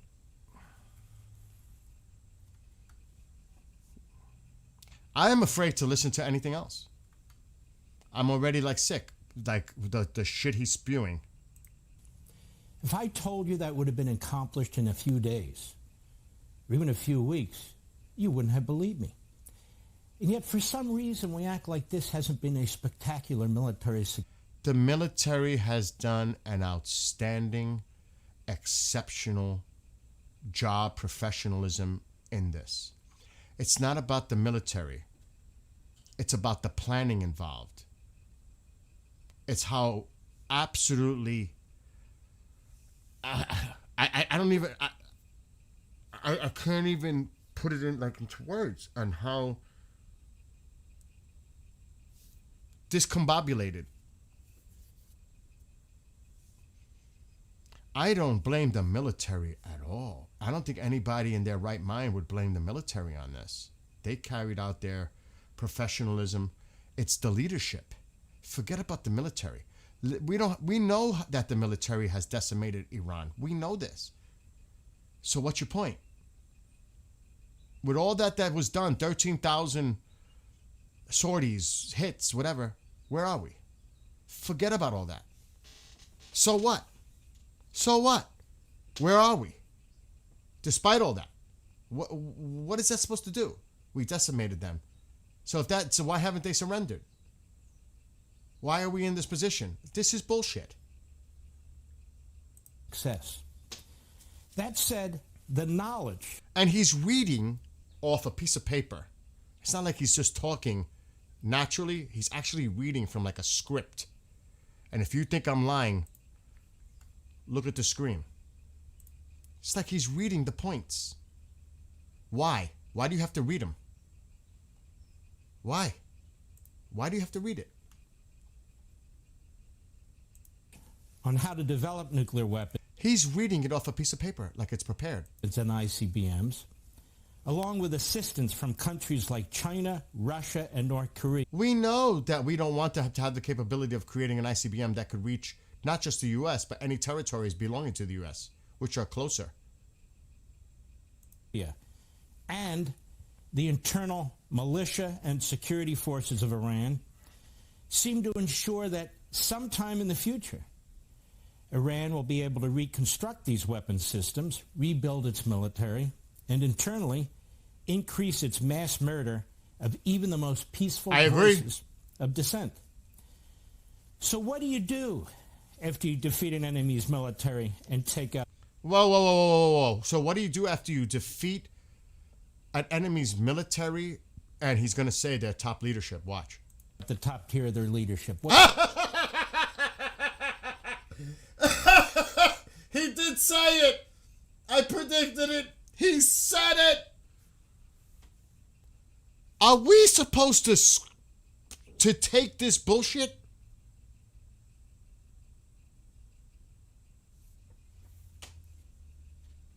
Oh no, I'll check Fringe later. I don't want to do it now. Oh my God.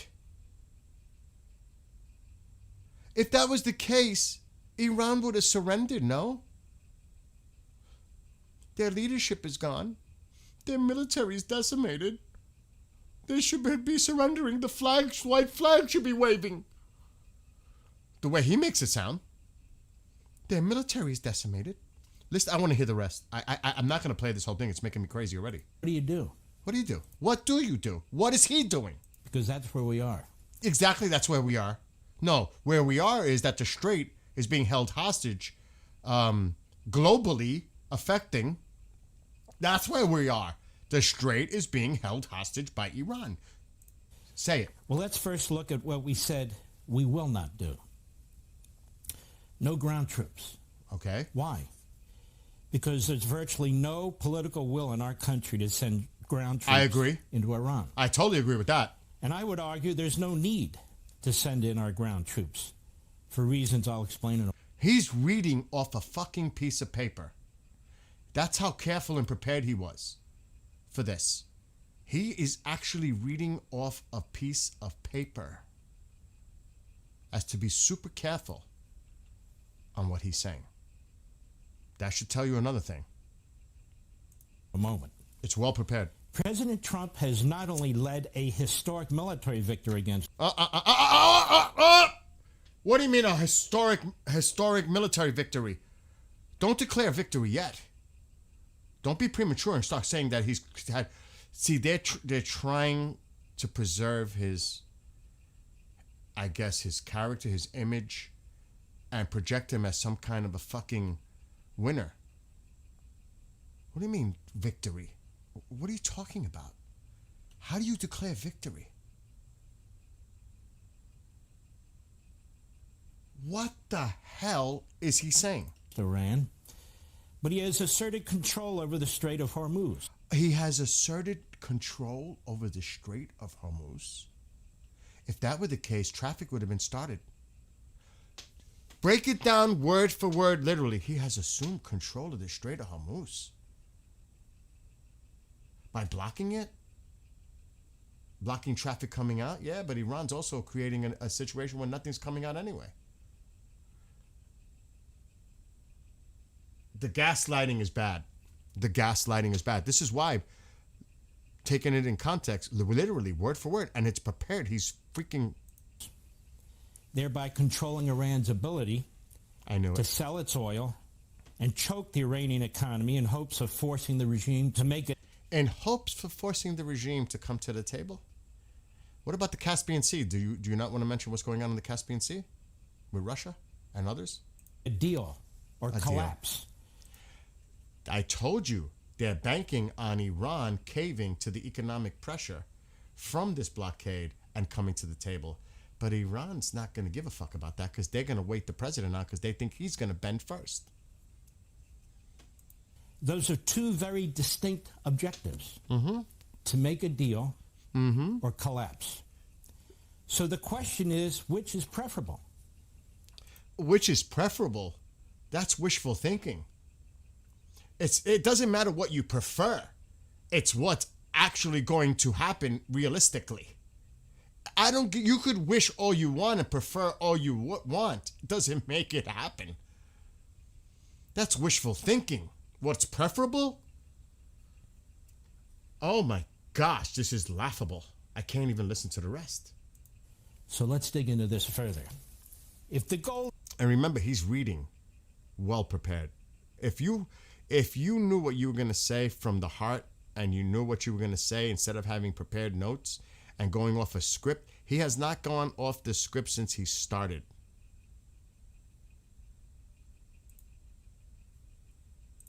He's been on script the whole time. reading off this piece of paper. is to take down the regime, 2 of 3 most important conditions have already been achieved. The destruction of virtually its entire military capacity. That's not what Intel is saying. That's one. And economic control over their economy.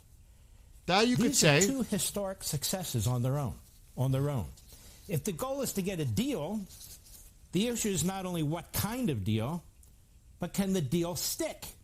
That's That is, true. How do we know That I if agree. the enemy will adhere to the terms of a deal, Totally. especially after President Trump leaves office?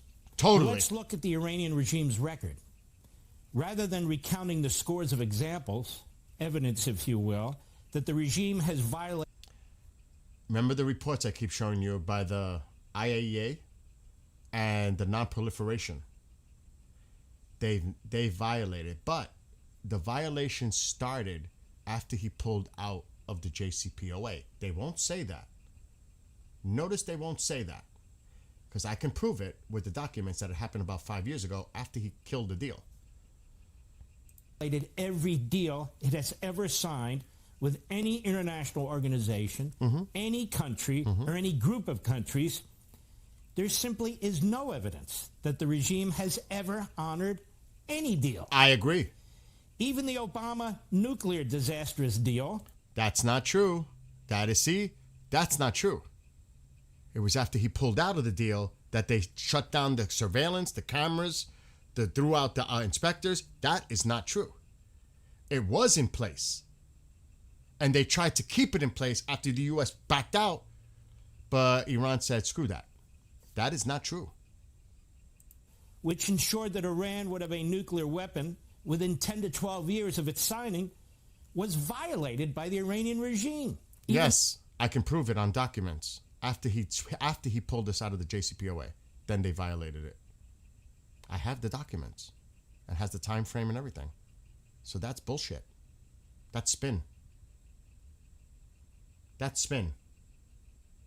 No, it would hand them nuclear weapons effectively.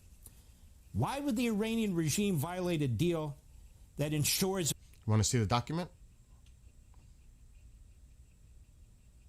He's spinning it. The document does not say that. They pulled out after the U.S. backed out of the JCPOA. They said that the United States wasn't going to hold part of their deal. And you think they trust us now? We don't trust them. They don't trust us. How's the deal going to be made? I have the fucking document. That's not true. They violated after we pulled out of the JCPOA. That is actually misleading, to say the least. How do we know this? Because the document says so. I'm going to pull up the document that the IAEA put out. So let's be fair. Let me find it, because that's not what the document says at all. Wrong. Let me see if I open it up with. See, it's amazing how they spin stuff. I can't stand it when they spin stuff. I can't stand it. Like somebody said, just be truthful. Just be truthful. Tell it how it really is. Because that's not what happened. And here, I'm pulling up the report now.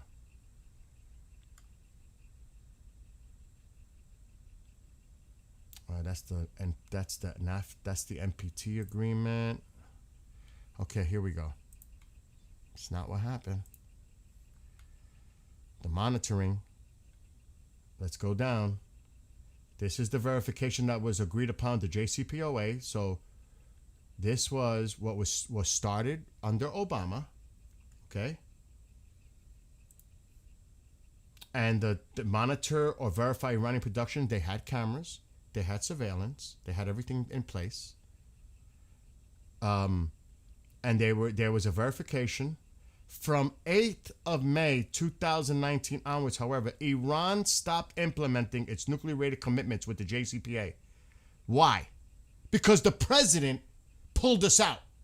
And after that, everything was taken off. They violated everything after that. And it's all in the report for over 5 years. It's all here. Because of the commitments under the JCPOA. It says it too, how many years it's been.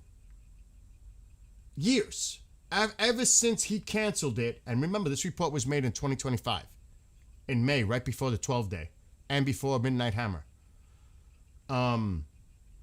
It should say it right here, somewhere, about the time frame.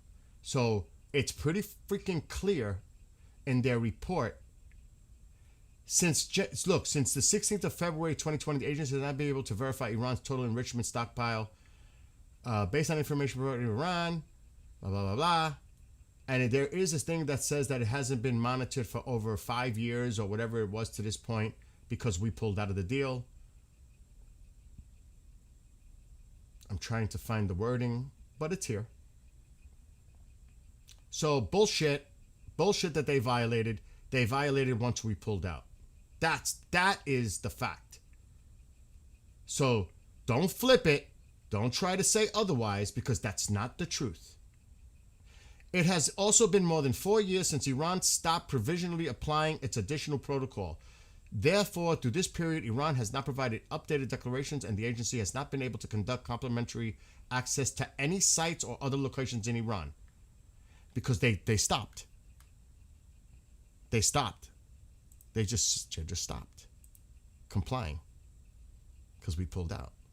And it says it in 2019.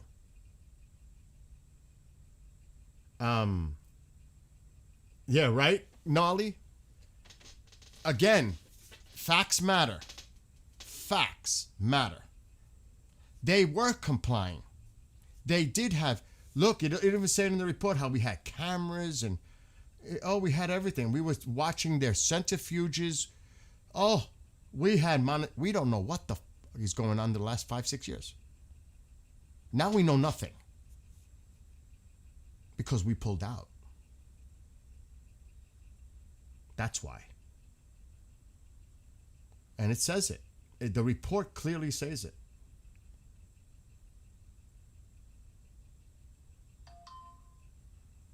I mean, it's even saying it here, and even at Natanz, and this must have caught the attention.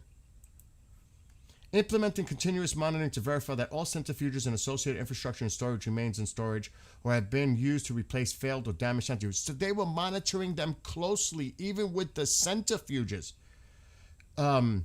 Performing daily access upon request to the enriched facilities at Natanz and Fordow, including to monitor Iran's production of stable isotopes, verify in-process low-enriched nuclear material in enrichment facilities. All of this was being monitored by the JCPOA. And even cameras, inspectors, everything was on the ground until we pulled out. That's what happened. That's what happened. And this gets into it really deep. The monitoring that was going on. They were monitoring all the areas of concern. All of it. Monitor or verify Iran's production and inventory of centrifuge rotor tubes, bellows, and assembler rotors. Verify whether produce rotor tubes and bellows. I mean, it gets into specifics. What the JCPOA was doing, monitoring everything. Monitor or verify that uranium or concentrate produced in Iran or obtained from any other source. Blah, blah, blah, blah, blah. Then it tells you all the things that they were observing. And then when shit hit the fan, and then they said, we're not gonna cooperate anymore. This report is thorough. And this is the report that was done in May. And this is probably what made a lot of people nervous about their capabilities, because nobody knew what the hell was going on.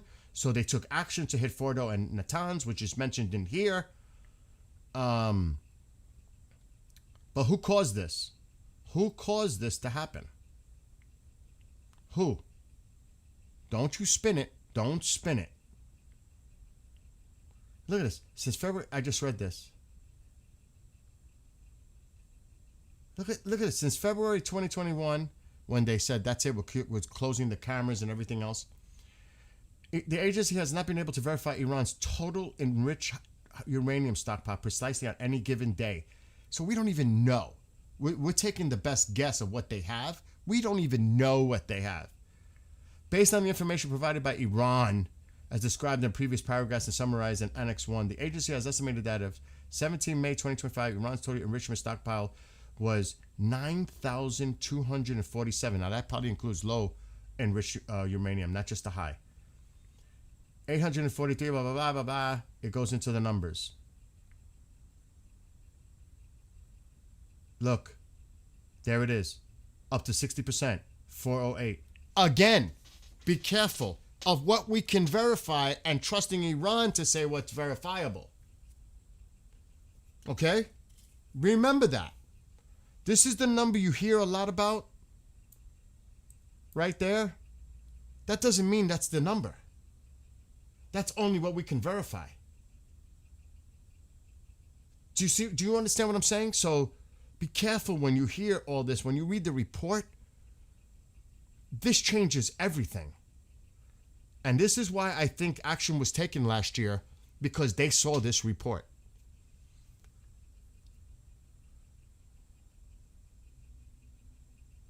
Look, even here, it has, look at Iran's decision to remove all of the agency's equipment previously installed in Iran for the JCPO related. They removed everything after the United States, President Trump withdrew the United States from the JCPOA that is so highly criticized. It was after that they said, okay, we're done too. Get your equipment out of here. Get your inspectors out of here. All that. I mean, look at it. Iran's decision to remove all of the agency's equipment previously installed in Iran for JCPOA-related surveillance and monitoring activities has also had detrimental implications for the agency's ability to provide assurances of the peaceful nature of Iran's nuclear program. It has also been more than 4 years since Iran stopped provisionally applying its additional protocol. Therefore, through this period, Iran has not provided updated declarations, and the agency has not been able to conduct complimentary access to any sites or any other locations in Iran. That's because we pulled out. They said, screw this. We're not going to abide to it now. The United States isn't going to abide to it, so why should we? Get out. Take your shit with you. Take your inspectors out of here. Screw you. Now you're not going to know nothing. This significantly increased production. This significantly increased production and accumulation of highly enriched uranium by Iran. So when they threw everybody out, that's when they started to do the highly enriched uranium. God only knows how much they have. The only non-nuclear weapon state to produce such nuclear material is of serious concern. Now that must have raised alarms and red flags, and that's why we probably went to Natanz, because Natanz is mentioned in here, and so is Fordow. So they saw this in the report. It drew their attention. Oh, it must be at Fordow and Natanz, because it's mentioned here.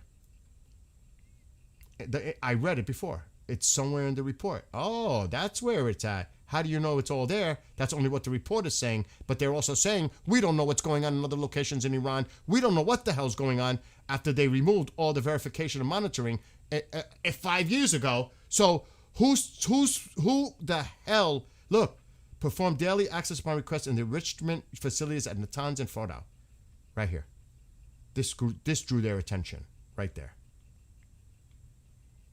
Ooh, Fordow, Natanz, is that where it's going on? We need to do a strike there. Midnight Hammer. Ooh, ka-ching, light bulb goes off. So when you want to deal with the facts, look at the report. That's just one. The other one, where the NPT is more scary, there were 4 locations we don't know nothing about. That nothing. Iran has not come clean on it. We know nothing about what happened there. 0. And it was only after he pulled us out of the JCPOA that everything went black for years. We don't know. They told everybody to get out. Get your cameras, get your surveillance, get your monitoring equipment, get your inspectors out. Iran said the United States isn't going to stick with the deal, so neither are we.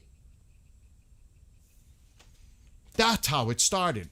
So you might say, oh, well, they violated, they did this. At least we had monitors on the ground, cameras. We had surveillance. We were actually there. We don't know what the hell's been going on since he pulled us out. At least we had something.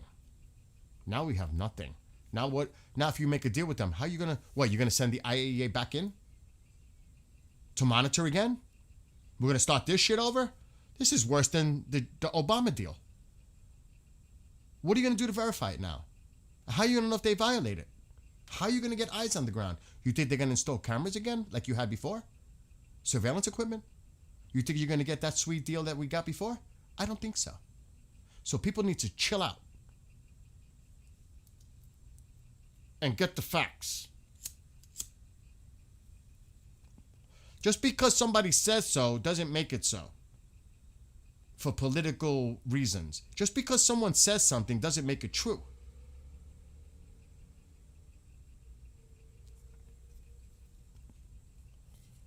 He definitely underestimated it, Navy Mom. Definitely. And then you hear these people saying they're destroyed, they don't have a military, they have no leadership. Like, are we supposed to be gaslit by that? Don't get me wrong. The military has decimated Iran.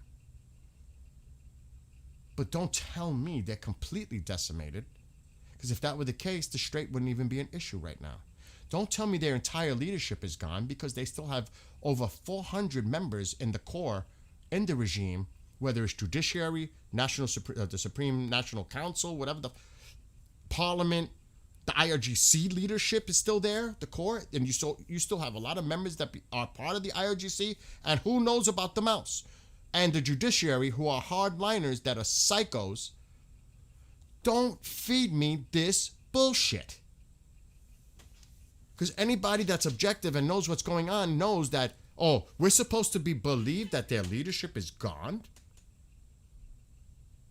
Is that what you're trying to tell us? Is that the narrative? That their leadership is gone? So if the leadership is gone, how are you getting a proposal from them? How do you know you can trust that? They don't have leadership. So how do you know that this proposal coming from Iran is something that you can rely on? There's no leadership, so who's the leader?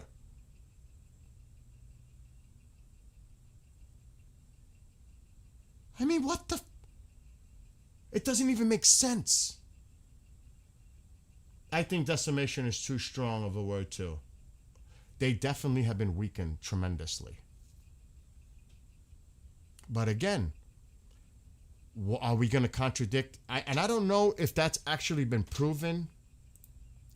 And I don't want to jump on that bandwagon because I need more evidence than that.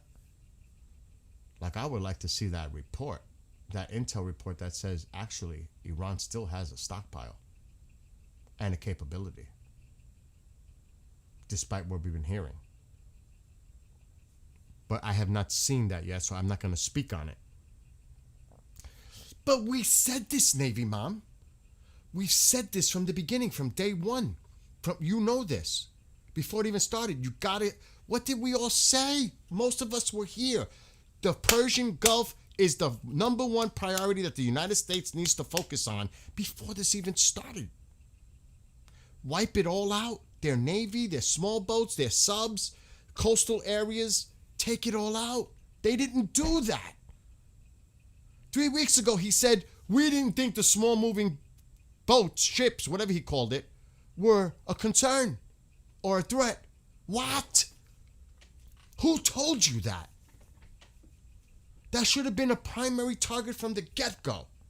Wipe it all out. You're going to leave the fast-moving boats? Oh, they couldn't lay mines? Remember? We sunk all their mine-dropping ships. We dropped them all. Oh, do you think that's the only way they can put mines in the water? Who the hell told you that? They're all at the bottom of the sea. But what are the little boats doing? How did the mines get there? If there's no big boats to put them down, then how did they get there? Duh. I mean, who's incompetent? Who the hell? Somebody, I'm telling you, I want to know the we, because he said we. We did not think they were a threat. Who is the we? I keep saying that. Who is the we? Because the we is the one that I want to know who's telling him this. It drives me nuts. You see, Navy Mommy said, yes, you did. Not military strategic, yes. But I guarantee the military, CENTCOM, put it on the table. Guaranteed.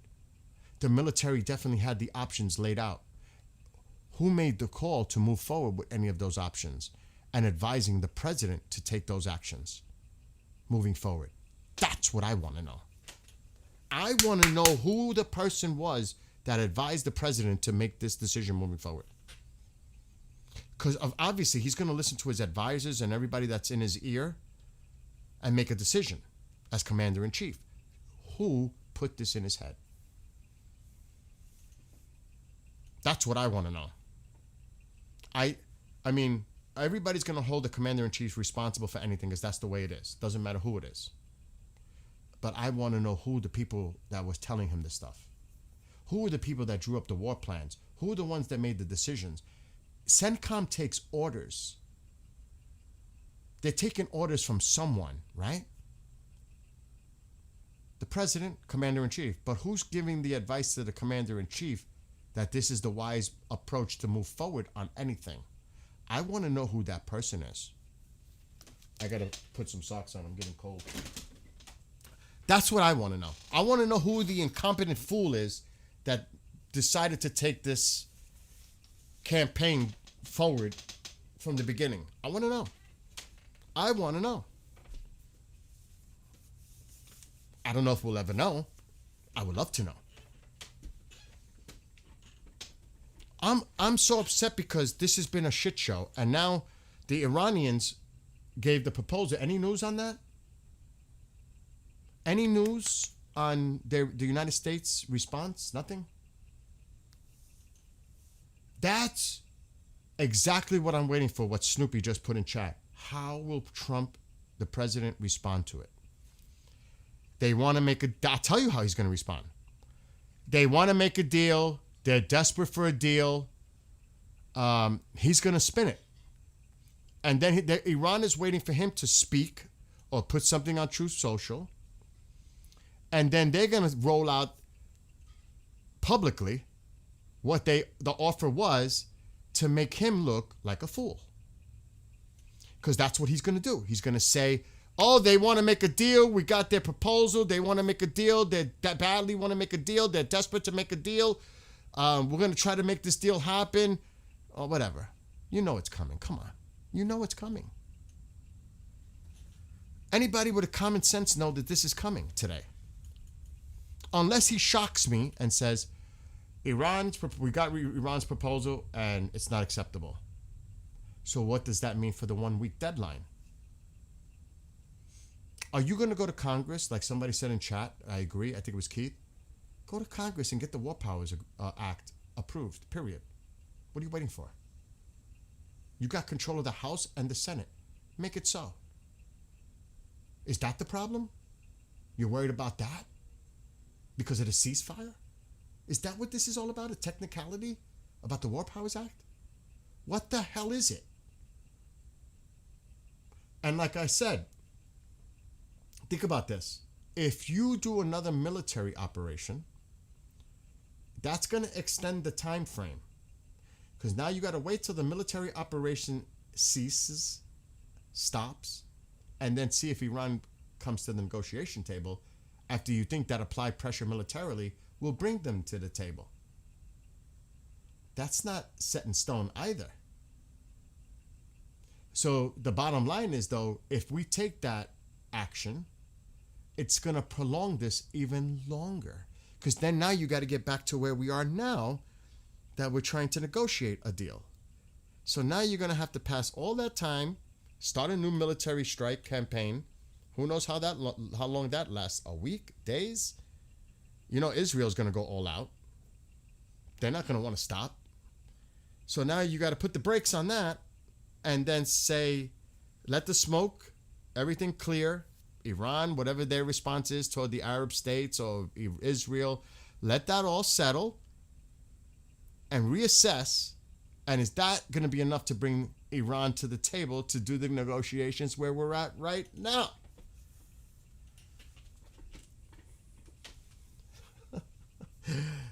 Listen, and I know people say this all the time. He has a plan. We don't know it. I don't think he knows it. I honestly don't think he knows what the hell he's doing at this point. I honestly don't. I was one to believe that talk a month ago. He has a plan. He knows what he's doing. We just don't know it. That's the same bullshit that people use to cover for him. No, his plan is simple. He wants to get a deal, to get the off-ramp, to end this war, declare victory, that he stopped another war, beat Iran. That's the plan. Force them through economic pressure to make them cave. That's the plan. The Yankees beat Alexa, the Raiders stop. in a- That's the plan. The plan is clear. He's begging for a deal. That's why he's trying to milk this out as long as possible, thinking Iran's going to come to the table. Because he needs the off-ramp. He needs the off-ramp. And Iran is saying, not so fast. Because Iran thinks they could wait him out. People even saying, oh, he's getting bored of It's the... 58 degrees Alexa, and stop. partly There are sunny people... right now. people Today's high Alexa, is stop. There are 72 people saying, with afternoon Alexa, stop. showers. There are people saying he's getting bored with the Iran war. He wants to move on to Cuba.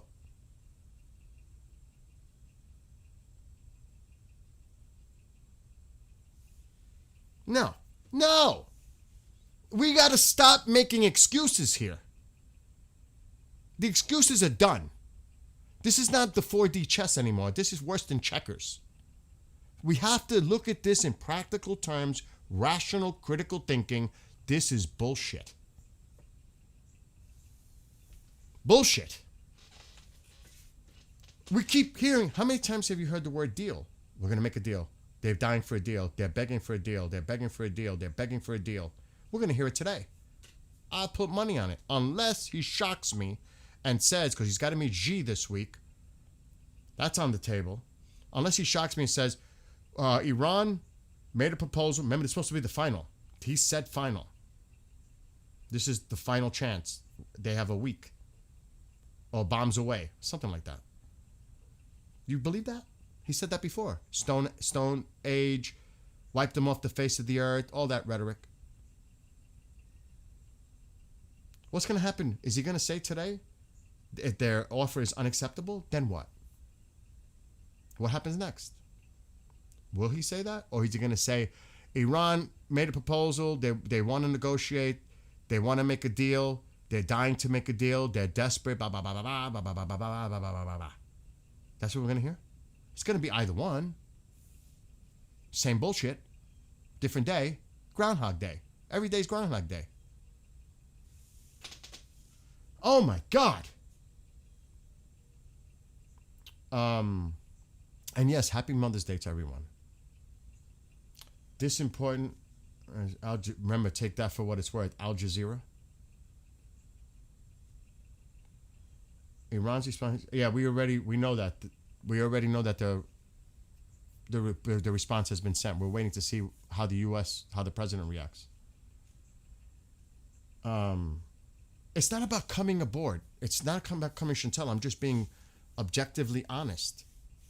There's going to be people here that support or don't support the president. That's not what this is about. This is not a political, targeting, or people will take it that way. We got to look at this objectively. Forget about the politics. That's very hard to do for a lot of people. Very hard. Because, they either love him, swear allegiance to him, he could do no wrong, or there are people that despise him and hate him. That's not what this is about. This is about the situation at hand. Period. Chris says, and Bill, he could be trying to rush this, like you said, go for Cuba, but remember last time when he rushed. Right now, I knew for a moment when this war is bullshit. Again, people are going to reach their conclusions. That's fine. But the thing is, where do we go from here at this deadlock?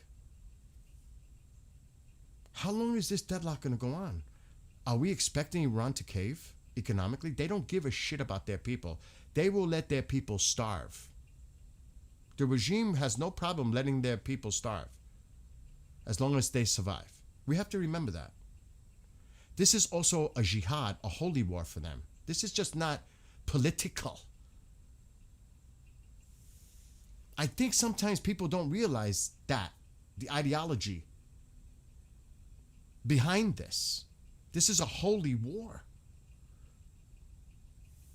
This is a jihadi movement. This is not dealing with Maduro or some other government that may have some normalcy to it. We're dealing with a radical Islamic ideological fanaticism, extremism government. This is not your normal situation. And until people realize that, what you're dealing with, they can't be trusted. They can never be trusted. And you're trying to work out a deal with the people you can't trust. Just like Levin, which I agree. They should never be trusted. You only for them to maybe a month from now, 2 months down the line, 3 months down the line, and pull out on the so-called deal, then what do you do? So you're really willing to go to a deal with these people? That shit doesn't even make sense.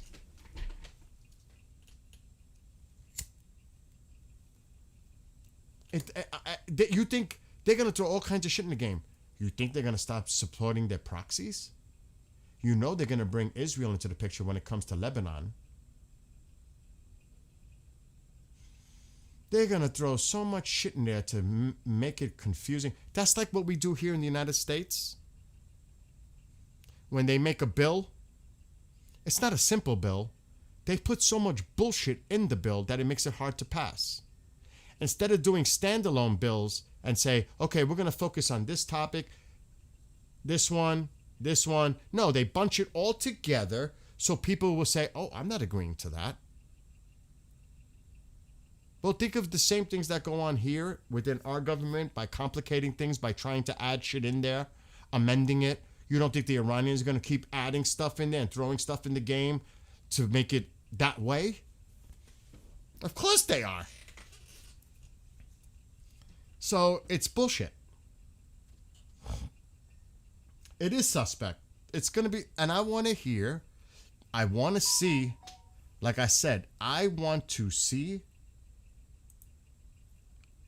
the actual response by the Iranians. I want to see it, but then I don't know if we'll see it first. They might wait for him to say something so they can totally embarrass him and say, that's not what we put out. That's not what we said.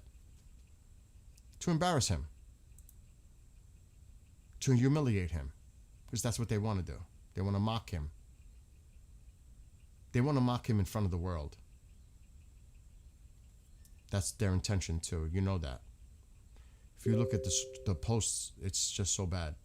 I would never share that.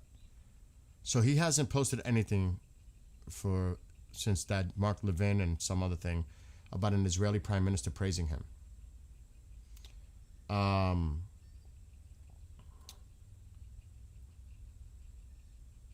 We do need to understand the past.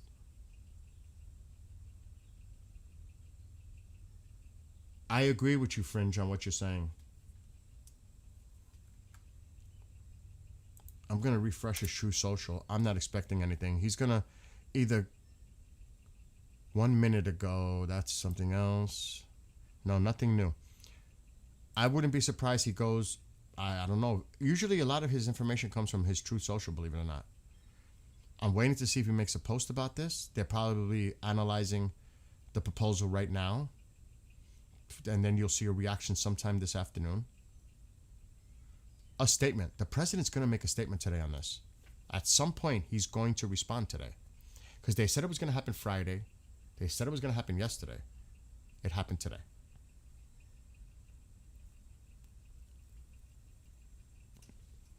So you know he's going to respond to it. So now we got to wait and see.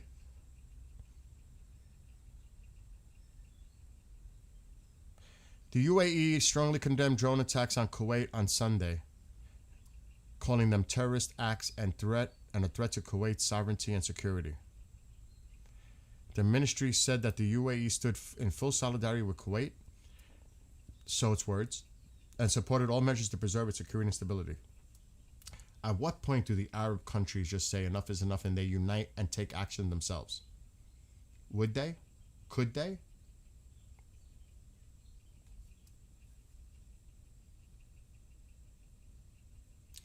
So,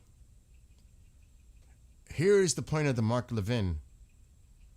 There's a comment from Iran International. U.S. President Trump shared a video from the Mark Levin show on True Social on Sunday, in which Levin argued that pressure on Iran should continue. Pressure.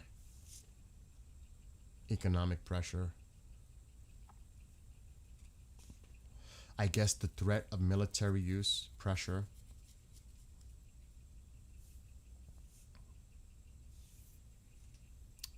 Take that for what it's worth.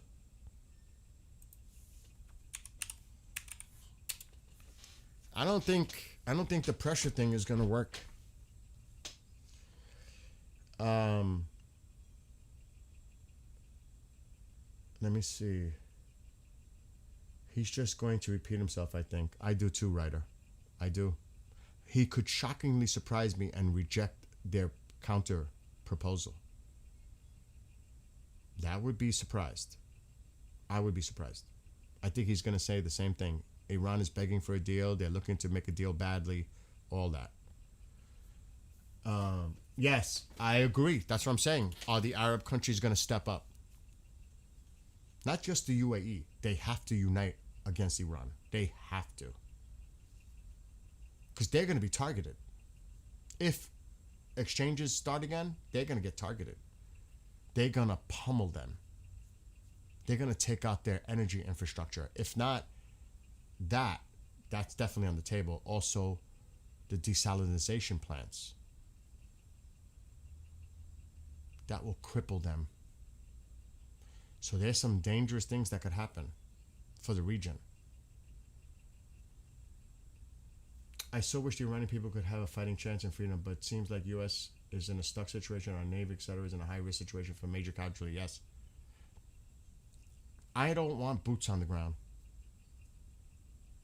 And I do not want to risk our Navy personnel going into waters to test it and then have to withdraw, being shot upon, and you shoot back as a, what was it? Love, what was it? Love tap?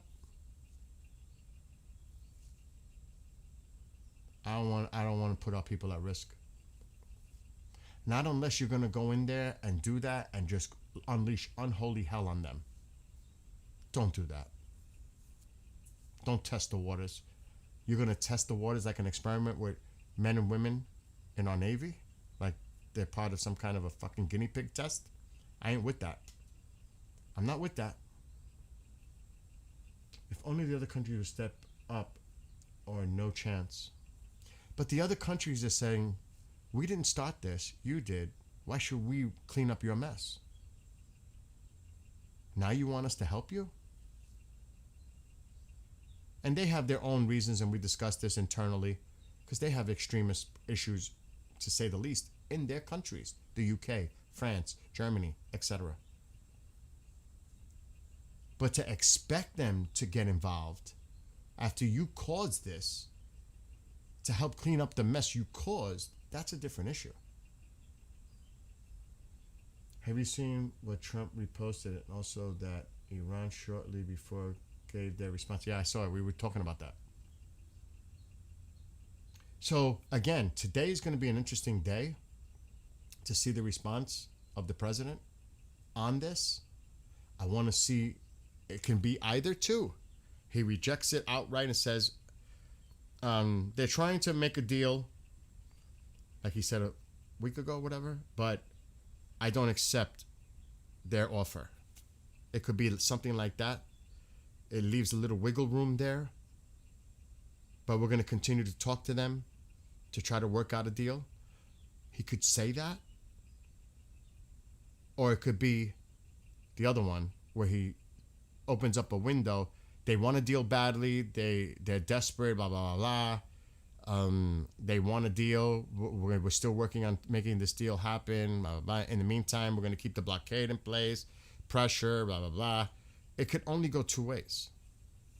He rejects it, but opens the window for talk. Does he say something like, okay, I completely reject Iran's counteroffer. This was their final chance, and now bombs away. They have till my week to change their mind and reconsider. Will he say that? Because he gave him a week. Will he? Put it that way? Could be. That's another option. I gave them a final week. I reject their offer. Unless they change this offer, then bombs away. He could say something like that to try to apply even more pressure to them. It's going to be interesting to see his response today. It will be interesting. IRGC is definitely not going to back down. They're not. That's the thing. That's what makes this so dangerous. So we can all sit here and, speculate, of course. There's nothing wrong with speculation. It's good to have a discussion. And I see all your comments.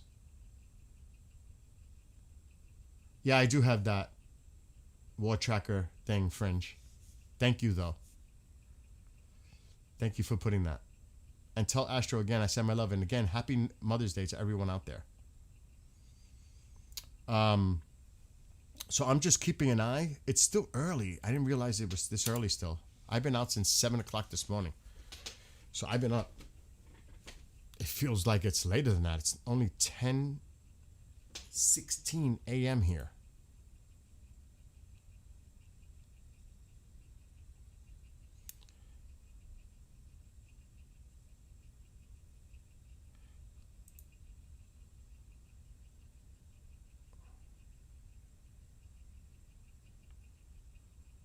Okay, so this is the guy who's pro-Trump. Iran just responded to President Trump's deal. Iran apparently wants to end the war, in quotes, and ensure safety in the Strait. Hold them to it. Reports indicate that Iran has responded to the U.S. peace proposal to end the war, giving their response to Pakistani media. We know that. That's been out already. Now, initial reports in Iranian state media, which we know, indicate their response focuses on ending the war and ensuring security in the Strait of Hormuz. Ensuring security in the Strait of Hormuz? By whom? Them? They dictate?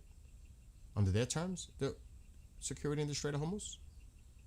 Does that include tolls and everything else? There is no mention of Iran's nuclear program, a key agenda item for the Trump administration. This comes as we're also tracking a report of a cargo ship that was targeted off the coast of Qatar earlier this week. So it's the same thing we already know. And it's been repeated numerous times now that nuclear is not part of it. Nuclear is the main issue for the president. How is that going to work out? I know, Navy Mom. And if they're watching, again, we support you, we love you, we pray for you to come home safely. To all those military men and women out there, the personnel that are out there in the conflict area. There's a lot of people worried here for all of you. There's no doubt about that, to say the least. And like I said before, you may not have family, but you've got an extended family here in the United States that are your family. You're not alone. Because I knew a few friends that they went to the service when I was young to get away with what was going on at home.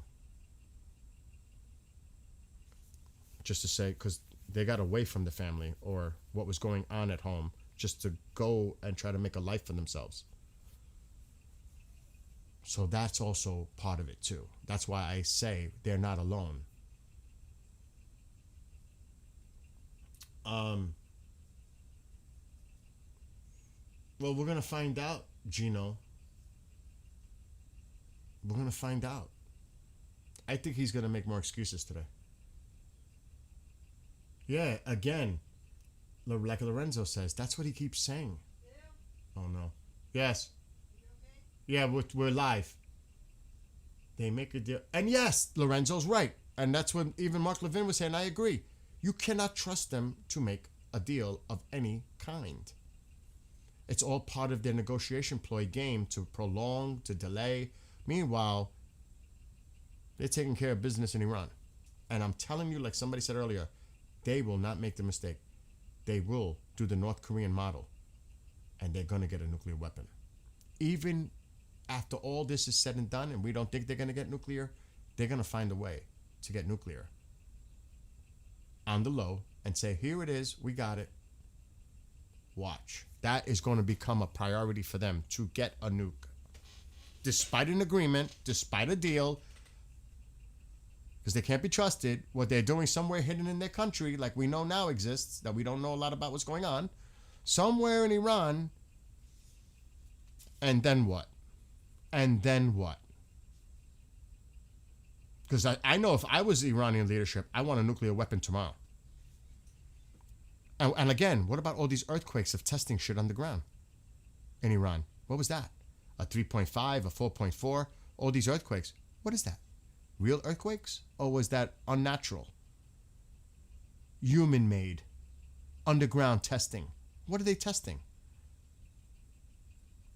It's definitely high yield. I haven't seen any of that yet. Surprise, surprise.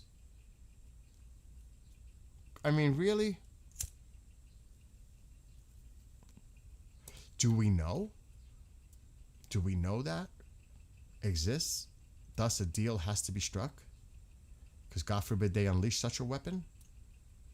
Are they threatening behind closed doors of such a weapon? We don't know. I'm totally speculating. President on Iran will get Iran's at some point. Whatever we want, we have it surveilled. Really? Do we? It's not what the IAE says. IEA. Where's he getting his information? By satellites? Intelligence? Mossad? CIA? Who? Whatever we want, we have it surveilled. I did a thing called Space Force. And they are watching that. If someone, there's eyes in the sky. There's no doubt about that. There's technology. Of course there is. What happened before Space Force? Do we know? The IAE report from the NPT treaty that they're trying to pull out now, Iran, the Non-Proliferation Treaty, says there are 4 locations in Iran since the 1990s. They have no idea where it happened, where it went, nothing.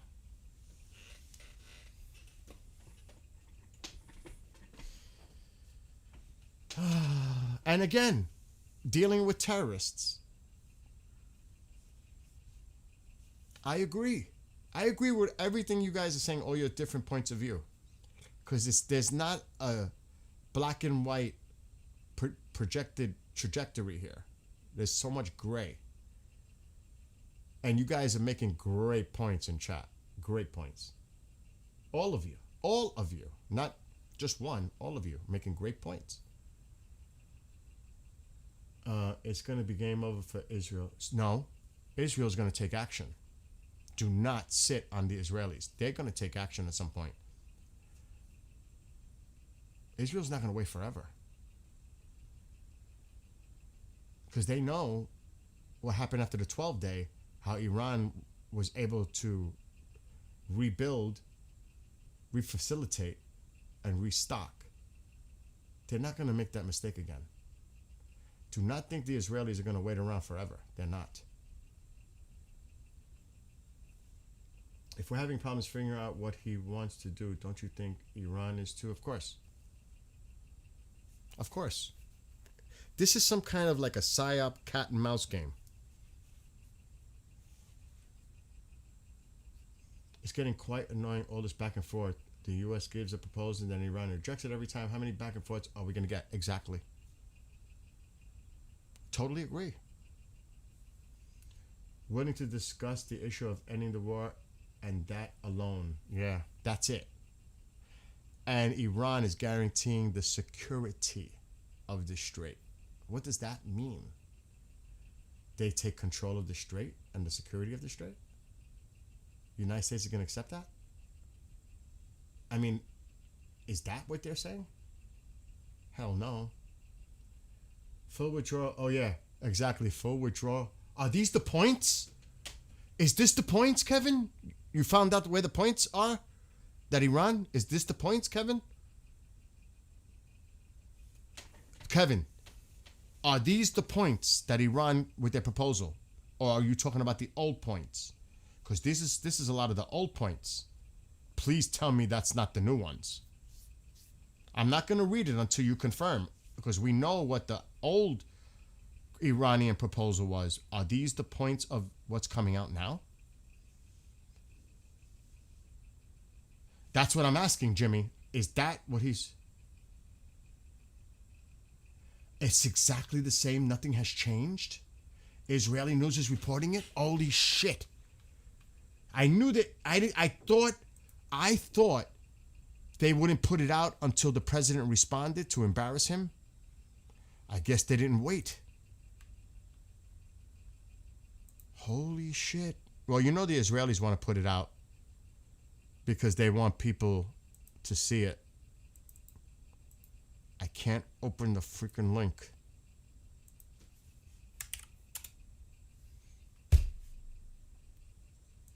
It's not letting me open the link.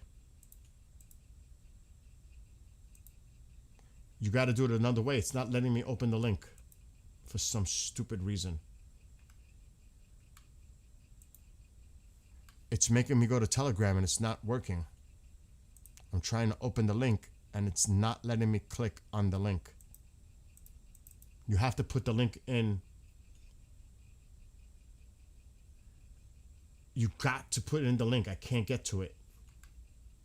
Even it's not even clicking for me in Telegram. It doesn't want to open it. Copy link. It's bringing me right back to the same page. I need that link direct from the page. It's not working for me. Maybe I'll go to my Telegram. Maybe it's here.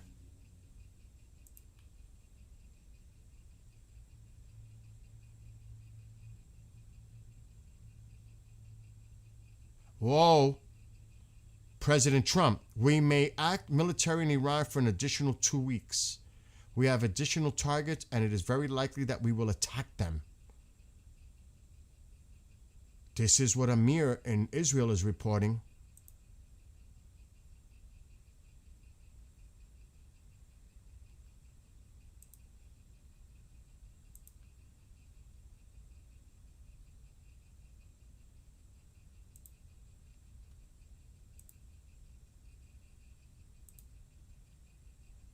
I need a link.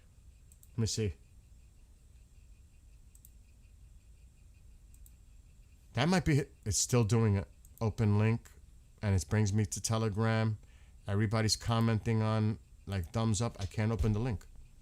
What is the source of the article? News Israel. Is it the Times of Israel? Just tell me the source so I can look it up. It's not working.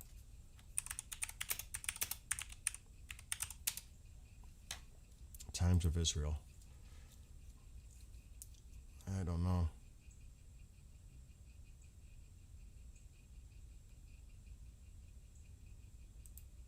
I need a link.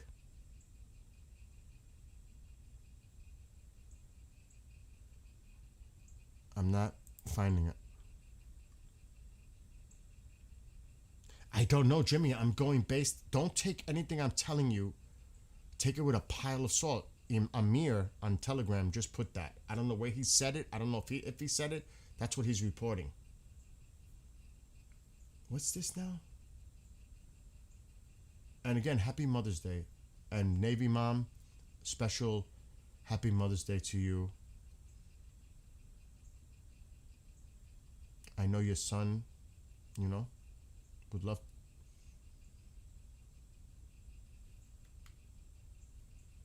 Yeah, I need a direct link. It's not working. It's not opening for me.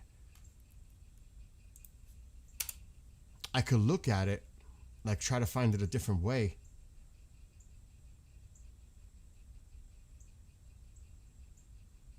Oh, Iran's proposed text is in response to the proposed focus on ending the war on all fronts, especially Lebanon. Of course, they're going to do that for Hezbollah.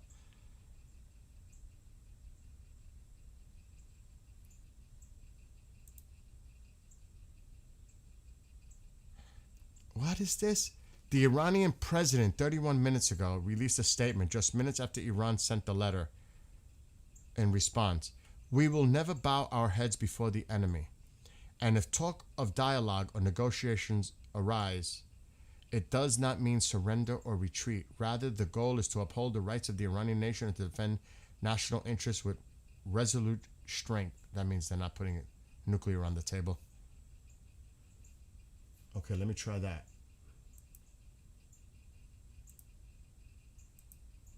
That's opening. I know I saw this with him. I saw this, but it's not telling me the points. That one doesn't, yeah, but it's not telling me the points. I mean, we can play the clip if the clip is saying, but it's, should I play the clip? Now, Blanche reposted this because I saw this earlier from the source. Should I play the clip? Yes, exactly, Snoopy. Let me just play it. This is more commentary, though. This doesn't necessarily... I want to see the... Okay, you think this summons up everything? Again, commentary is one thing. I'm not a big fan without getting more information. Iran has responded to the U.S. All right, let's just see. Reports indicate that Iran has responded to the U.S. peace proposal to end the war, giving their response to Pakistani mediators. Now, initial reports in Iranian state media indicate their response focuses on ending the war and ensuring security in the Strait of Hormuz. There is no mention of Iran's nuclear program, a key agenda item for the Trump administration. Now, this comes as we're also... We know this. We know this. That's what was initially said for like over an hour. I get that, but I want to see the points that Iran relayed to the United States. Now, why would the president say what Amir is reporting if he already hasn't made a decision? Amir, I'm telling you, this is Amir from Israel. Take it for a pile, like I say. Look what he wrote. And this was literally 10 minutes ago. President Trump, he's stating something that the president said. It is possible that we will act militarily against Iran for an additional 2 weeks and hit each of the designated targets. We have additional targets in Iran, and it is very likely that we will attack them. Why would he put that out there? Maybe he already made a decision.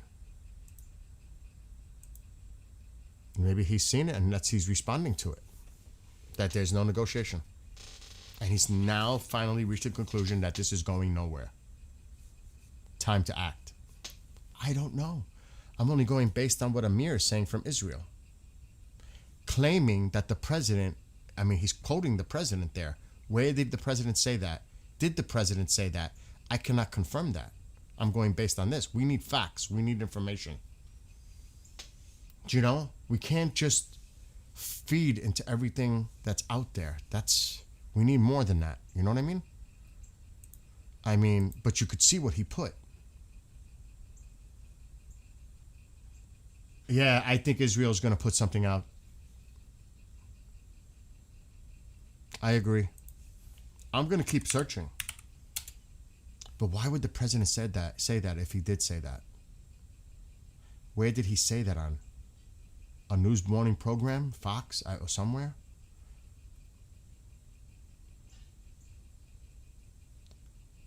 I don't know. It's going to be...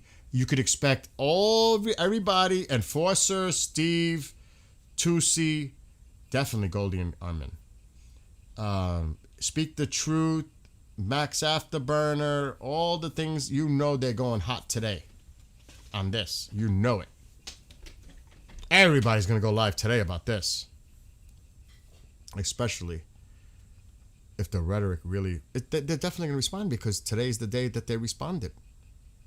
Everybody's going live today. You know that. It's early in the morning. It's only 10:35. We started early. A lot is going to develop today. A lot of rhetoric, expect, but does it leave wiggle room open for negotiations to continue? That's what I want to know. Or is it definitive? He said very likely, if that's true. I don't know. I'm going to look to see.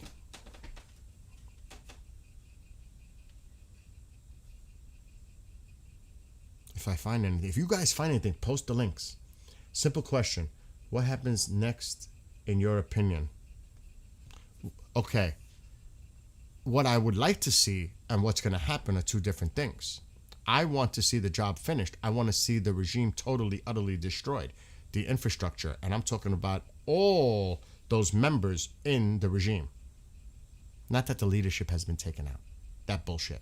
How many times we're going to say this? And Kevin, you know this, I know a lot of you. You don't take a piece of the cancer and remove it and leave the rest there. You have to remove the entire cancer. Period. All those mullahs and clerks and extremists within the government. My number one target is Vahidi, the IRGC commander. I have plenty on the list.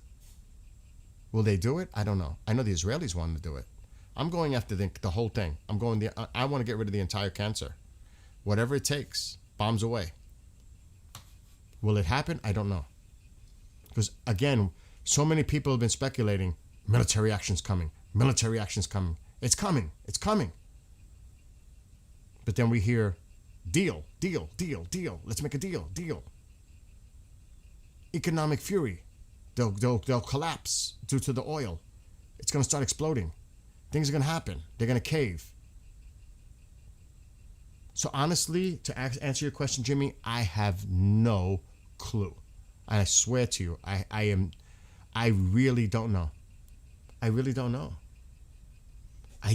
Realistically, again, but I don't want to jeopardize high-risk situations with boots on the ground. No way. I don't think anybody here wants boots on the ground. Are they going to try to retrieve the uranium by putting boots on the ground and sending in heavy equipment in the middle of a war zone? I don't know. And it's not going to take a day to remove it. You got to dig into it and you got to remove it. Am I willing to put my people at risk for that? Hell no. Way too risky. No. Uh-oh. Someone's coming. I can hear it. Any second. Let me go to Fatux. Oh, Fatux is reporting it. Look. It came from somewhere. Well, we just found out. Look. Trump states we could go in for 2 more weeks and do every single target. We have certain targets we want, of which we've done 70%. There are more that we could conceivably hit. In an interview to the national desk and specified he did not say that combat operations against Iran have ended. Trump stated that the U.S. Space Force was monitoring Iran's buried enriched uranium and the United States would reach it at some point. Oh, well. Okay. So it was done with the, what was it, the national desk? That was the interview. That's where it came from, right there. The national desk. So that is where we're getting that quote from Amir. So Amir actually quoted something from an interview that he did. So that kind of backs up what he stated. And you see what people wrote in the back? I'm not going to repeat it, but let's just finish the job or go home. I don't want to read the rest, but, you know, that's commentary.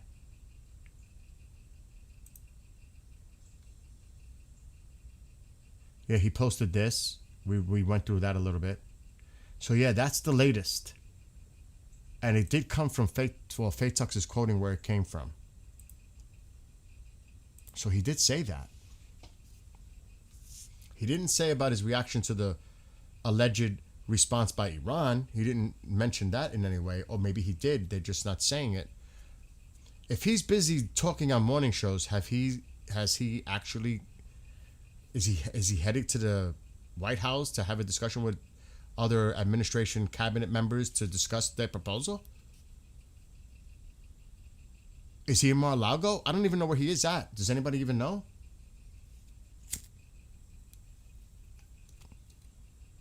Because I'm not aware of his last movements. Pakistan's ambassador talks between Iran and Iran have not reached a dead end?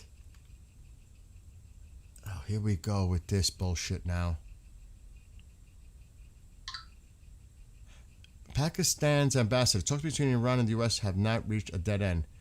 Pakistan's ambassador to Russia, the talks have not reached a dead end. A dead end is when you have completely stopped talking to each other. So they're still talking. That doesn't mean a deal was reached. That means they're still talking. It's not a dead end, but it doesn't mean that they reached some kind of an agreement either. So that's vague. That's vague. Very vague. I mean, and that's coming from Tehran Times, and they're gonna put that shit out to delay. I can't read too much into that.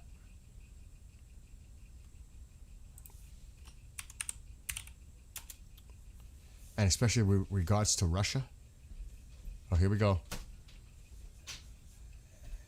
The first one in the morning is Kendrick. All right, let's see if anybody else is putting anything else out there. If you guys get any information, please put it in chat. What's going on? Open source intel. What's going on, bro? What are you doing? Oh, doing Iran. I've got the interview. I'll wait till he leaves with the music. Okay, I'm sorry. I'm lingering. Go. I'm sorry. There's a clip. There's actually a clip. We have a clip of what he said. You better save me some out of that. I'm telling you that right now. Kendrick. He just took it and walked away.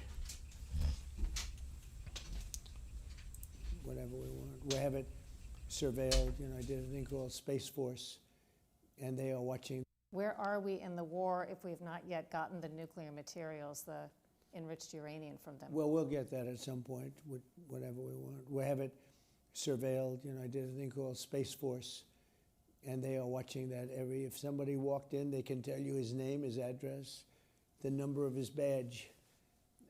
No, we have that very well surveilled. If anybody got near the place, we will know about it, and we'll blow them up. Where are we in the war if we've not yet gotten the nuclear materials, the enriched uranium from them? Well, we'll get that at some point, whatever we want. We have it surveilled. I did a thing called Space Force, and they are watching that if somebody walked in, they can tell you his name, his address, the number of his badge. No, we have that very well surveilled. If anybody got near the place, we will know about it, and we'll blow them up. Where are we in the war if we've... You've got that surveilled? What about everything else? Oh my God. Oh my gosh. He's still at the White House? Marianne says, you want my honest opinion on boots on the ground? Our innocent servicemen should not go up against the unknown and this savage regime. I'm with you. I'm not feeling that either. I'm not. 60 Minutes just uploaded a Netanyahu interview. I think it accomplished a great deal, but it's not over. Netanyahu says hiding enriched uranium must be removed from Iran and believes it can be done physically.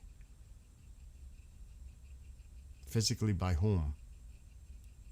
How? Who? You? Israel? You're not going to volunteer the United States to do it, are you? It's just spinning. I don't think he's that foolish to say something like that.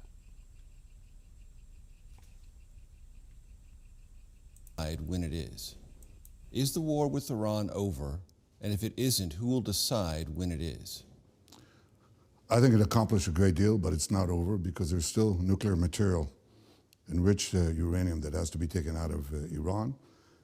There's still enrichment sites that have to be dismantled.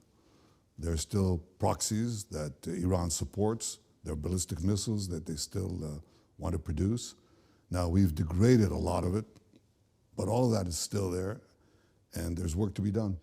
How do you envision the highly enriched uranium will be removed from Iran? You go in and you take it out. With what? Special forces from Israel, special forces from the United States? Well, I'm not going to talk about military means, but what President Trump has said to me, I want to go in there. And I think it can be done physically. That's not the problem. If you have an agreement and you go in and you take it out, why not? That's the best way. What if there isn't an agreement? Can it be taken out by force? Well, you're going to ask me these questions. I'm going to dodge them because I'm not going to talk about our military possibilities, plans, or anything of the kind. And I'm just trying to get at how long is it going to take to achieve that aim? I'm not going to give a timetable to it, but I'm going to say that's a terrifically important mission. Is the war... So he's saying if a deal is made that the president is trying to make to get their enrichment out, they can remove it physically, yes. You think Iran's going for that? I don't think so. Not at this point. I think nuclear is off the table. So that means the other alternative is by force. And he ain't going to touch that. Because he doesn't want to step over the president. So he's being very careful not to reveal anything. Because that's pretty much, he's leaving it, I think, to the president to make that decision. He ain't going to do it. So he's like, and he said it, I'm going to dodge it. He didn't even milk that one. He just said, I'm dodging that. He ain't addressing that one. Yeah, we could remove it physically if an agreement is made. Yeah, we can go in and take it out. That makes it sound so easy. First, you got to get the Iranians to agree for that to happen. Does he believe that that's going to happen? I bet you not. He doesn't think Iran's just going to hand it over. Do you? Does anybody here in chat think Iran's just going to simply hand over their highly enriched uranium over to the United States with some kind of serious concessions by the United States, like sanctions relief, something? They're not just going to hand over their fucking highly enriched uranium for nothing, like a surrender. They got to get something in return. It really does make it sound so easy, right? Is that just unbelievable? Good morning, Mom. Happy Mother's Day. So again, if this is on tonight, I don't have to record 60 Minutes. I want to see his whole interview. Because I'm assuming this is going to be tonight, right? Everybody's saying hell no. Oh, no. No way. Never happen. So, but again, okay, let me ask you guys this question. Do you risk putting our military personnel in some really very high risk operation to land, to set up, and to excavate and retain and confiscate that highly enriched uranium where it's buried? And you guys know that it's not easy to get to it. That's going to take time. Meanwhile, you're in the heart of enemy territory, and they will do everything they can to create as much havoc, harm, chaos, casualties to us. They'll launch everything they have to that one spot. They don't care about the site. It's already buried. What could happen? They're going to try to inflict as much casualty and harm to us. Is that a smart decision? I don't think so. I'm not doing it. I'm not doing it, Thomas. I'm not doing it. I'm not risking our people for that. They got to bring in heavy equipment. They're going to have to create some kind of a landing strip to bring in the heavy equipment, because you're going to need heavy equipment to penetrate, to dig. It's going to take time. I don't know. I'm sure some of you may say we have to do it, and I get it. I just don't want to risk our people. I think it's too high risk. But then you're depending on the alternative that they surrender and agree to hand it over. And that's not going to happen. That's not likely. Unless you just make them surrender completely, the regime completely falls. But I don't think that's, you know what I'm saying? So this is crazy. Because he said it too. Bombs away. If he sees any activity using Space Force that he could read the license plate on the car or whatever, it's bombs away. So is that what the solution is? To bomb it again? I don't know.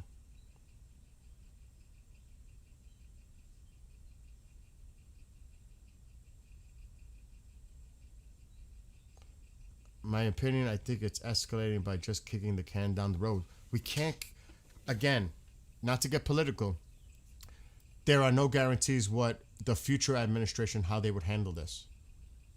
You can't kick it down the road. What if, I'm just saying, this is not to be political. If Rubio takes office, let's just say it's Rubio. That's one direction. But what if a Democrat takes over? Moving forward, kicking the can down that way. That could be exactly what Iran is waiting for, to play this out. Prolong it. Now, I don't know if it's going to make it to 2 years, but you can't kick it down the road. You can't rely on that. That would be foolish. You've got to do something about it now. While you still have control of the situation in government. President, House, Senate. Now is your opportunity.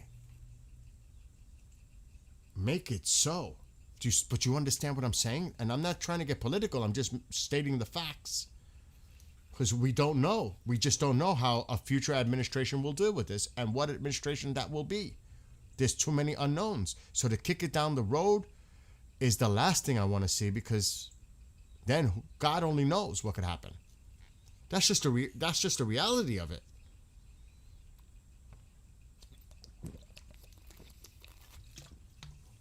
I ain't feeling that part. But what would 2 weeks do?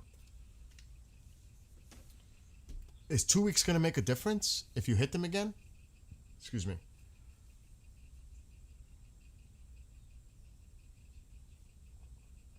I don't know. And until I hear an official statement from the president himself in his response to their proposal, or their response to our proposal, until I hear it officially coming from him, I'm not going to sit here and speculate what other people are saying.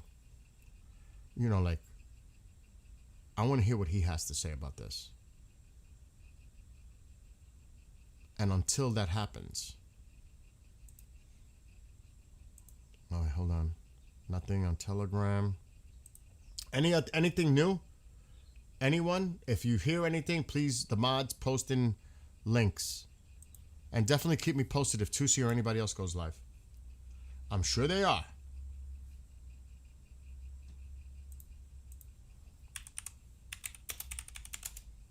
I'm still looking.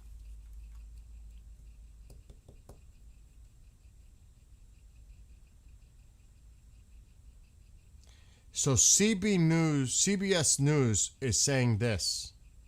Trump says the U.S. could resume military action against Iran for another 2 weeks and strike everything remaining designated target if diplomacy fails. Source CBS News, but we know that actually came. I don't know if it actually came from CBS News. I thought it was the National Desk report.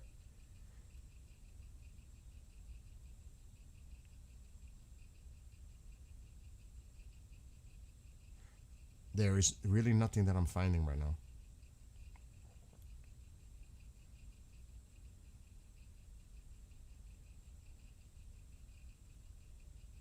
Just that it was sent. And there's a lot of the political stuff out there. Al Jazeera is saying that Iran's supreme leader briefs military chief on new guiding measures, whatever the hell that means. So they're still alleging that the supreme leader is alive and communicating, all that.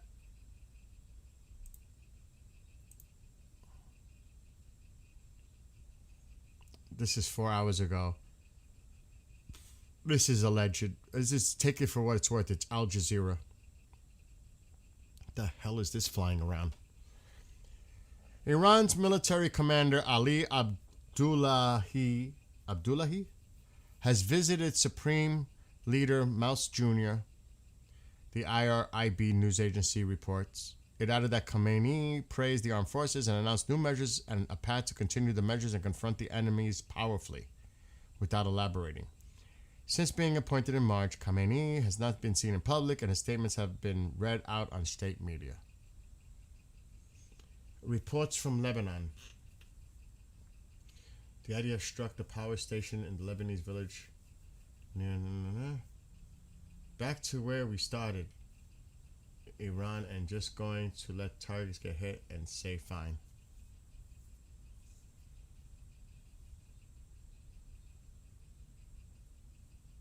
There's a song that you just put in my head and it's not good. And I'm blaming you on this one, John. It's you are gonna ruin my day. I'm just messing around, but now you got the stupid song stuck in my head based on what you just wrote. This one, I can only play a little of it. Why did you have to write that like that? Wait. Let me find it.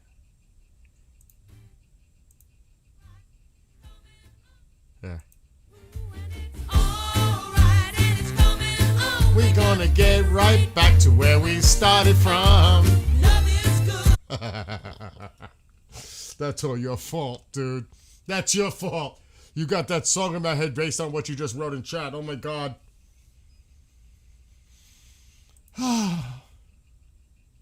It's all your fault. Back to where we started. Instead of from, it's Iran. I don't know why I made the association with that song to what you just put in chat, John. I'm blaming you for putting that in my head. I need some... Oh, no timestamp on either Goldie or Tusi. I will keep checking. Okay. I'm telling you, it's like Groundhog Day. You've seen the movie, right? I actually like that movie. Groundhog Day, Bill Murray. If you haven't seen it, maybe you should. It feels a lot like what's going on right now again. Hold on. I got to do a little something on the side. I just need to. This is just... And it's not even... Oh, it's 11 o'clock in the morning. And this is how the day started. Oh my gosh. It's still morning. It's going to be a long day. Where's my baby?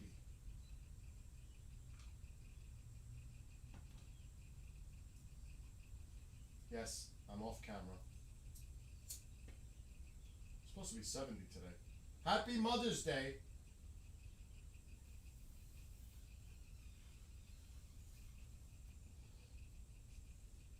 Hold on, I gotta check on Mom. I'll be right back. Gotta check on Mama.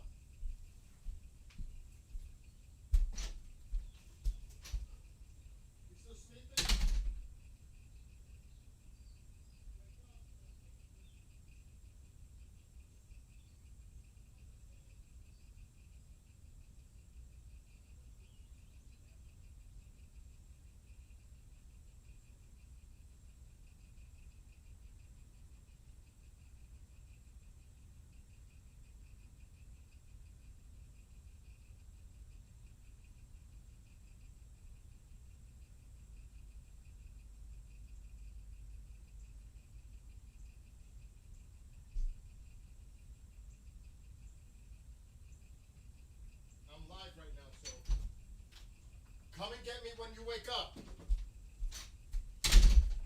She's still in bed.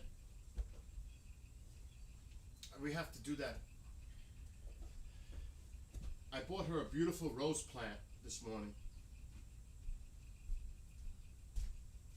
It's actually a beautiful color. It's a knockout, but I don't think we'll see it on the camera. I don't think we'll be able to see it. Hold on. And I'm waiting for her to wake up to pick a spot to plant it. Now I'm gonna cook dinner and all that, but that's totally separate. But I'll show you. I know this is way off topic, but oh my god, the camera's not on. I forgot to put the battery. It's been charging like forever.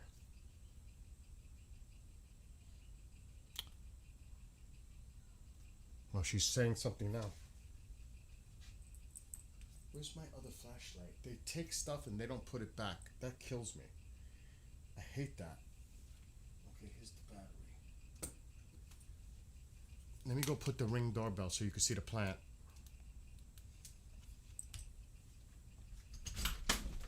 Oh, it's nice out. Oh, it's warm out. Holy. Oh my god, I should be bike riding.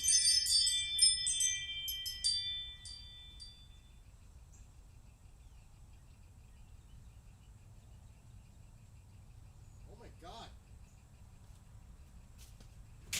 I might go bike riding.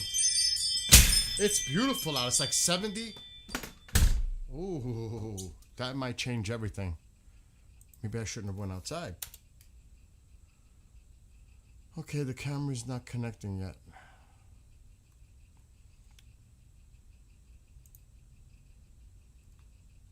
It takes a second. I had to put the battery in.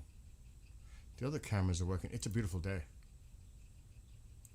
And we'll get back into it. If anybody hears anything, please put it in chat. Keep me posted. Well,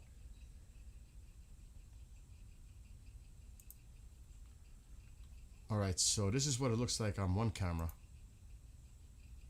It's a beautiful day. It's nice and warm.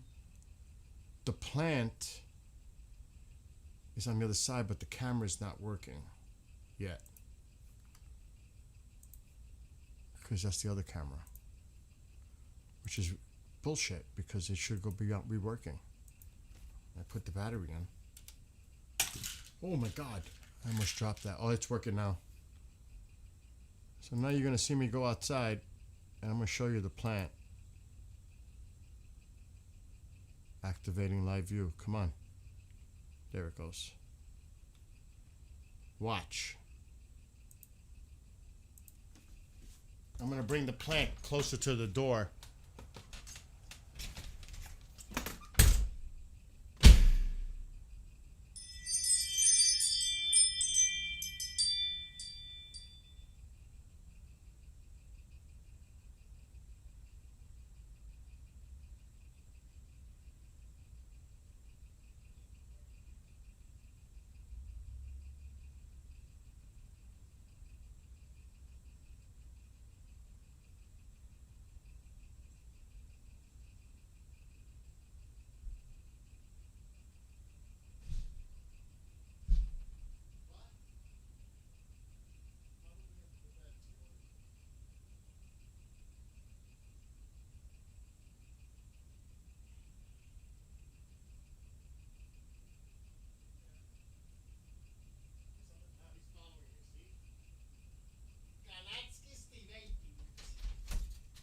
My baby.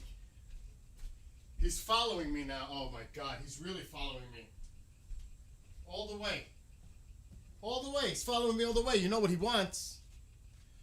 Anyway, so it's a beautiful color. It's like a peach color. It's like a peach color. This is a 10-gallon. Don't be fooled. That's bigger than it looks. And I'm going to put it where the other rose trees are. I have rose trees behind this ugly one. It's nice when it turns pink, but... So I'm going to plant it right in this area today. But I want to do it with her. And the one thing I do when I look at like plants, I see if it's growing others in the bottom. And I will pick that one. Now, there was some others that had many more flowers on it. I don't want that. I want the buds before they bloom. Then I look at the bottom of the plant, you'll see a single plant. This one has a baby coming out the side. That means I have 2 plants there. So it's like getting 2 for the price of 1, if that makes sense. So it has the main. Then I see another green stalk coming up, another rose plant.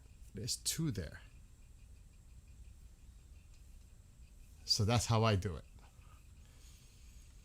And actually, I'm very close to thinking about going bike riding. Beautiful day. All right, let's see if anything else is going on. And it might be a good time. I've been streaming for hours already. And I think, I'm just saying, by this afternoon, we're going to know a lot more. Let me just do it. Let me just do a quick check. It's the same thing. Everybody's repeating it about what the president stated.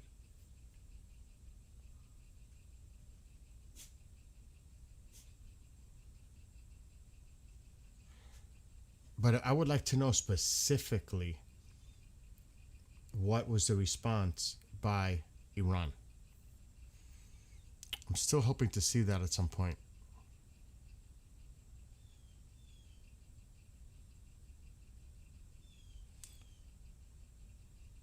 Because they're just regurgitating the same thing.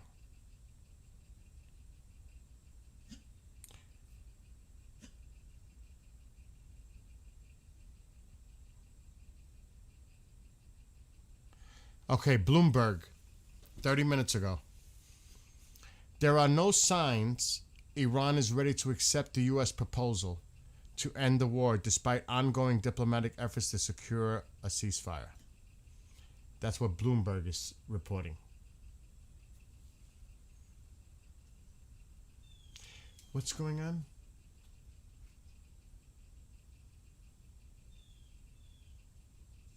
Oh, okay. Astro, have a great one. Happy Mother's Day to Fringe.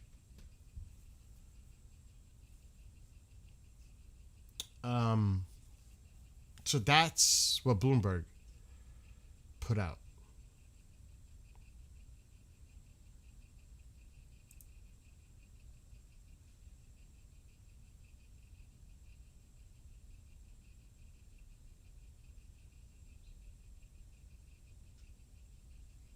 That is bizarre.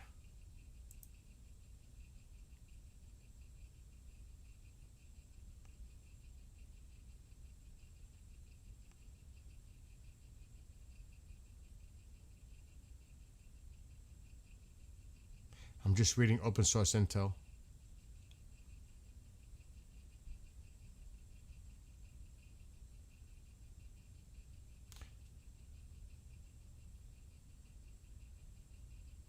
Wait a minute.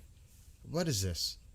15 minutes ago, U.S. Energy Secretary Chris Wright says Washington expects to receive Tehran's response to the latest American proposal soon, adding that the economic pressure on the Islamic Republic's leadership is mounting.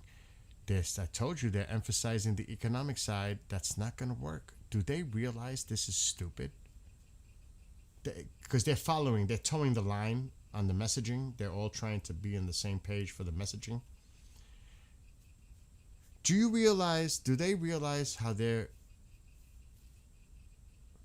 Oh my gosh. Oh my God, a rough morning in the Straits. Forget about the rough morning in the Straits. What's going on right now, it looks like Iran, their counter proposal is not necessarily going to go over well with the United States. And we got to see how this plays out now. I'm waiting. We're all waiting to get further information. What exactly were the points in the proposal that Iran countered with? Secondly, the president's response to this proposal. Those are the 2 things right now that we're waiting for, that I'm waiting for. I want to see the specifics on Iran's counter proposal or reaction to the United States proposal. Secondly, I'm waiting to see how the president reacts at some point today about the proposal. Those are two different things. Because I want to see it would be nice if they were transparent and they actually showed the public exactly the details of it and expose it.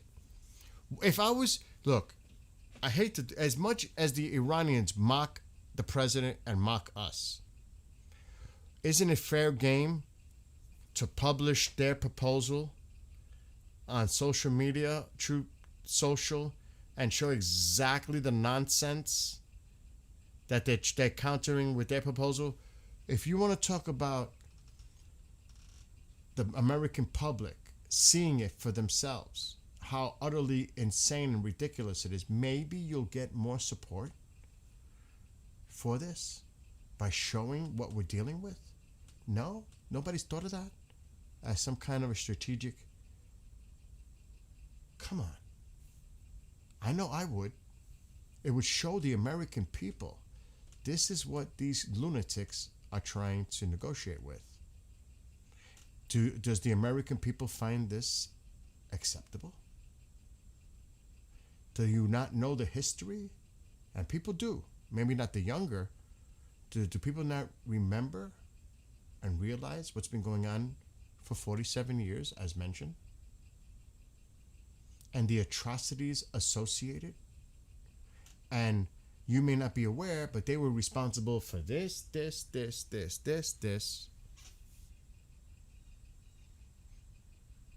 And that's why, if you look at them historically and their behavior and how untrustworthy they are as a regime, we cannot let them have a nuclear weapon or the capability of developing the ICBMs to launch one as far like this. Look at North Korea and how they've been developing their missile system. Ultimately, they want to be able to reach at least Hawaii, or worse, the West Coast. If you explain this to the American people clearly, and they honestly knew what the hell is going on here, you just might get a lot more people supporting what you're doing. Be transparent. Show the American people what the Iranians are proposing. Call them out. Call them out. Show the world.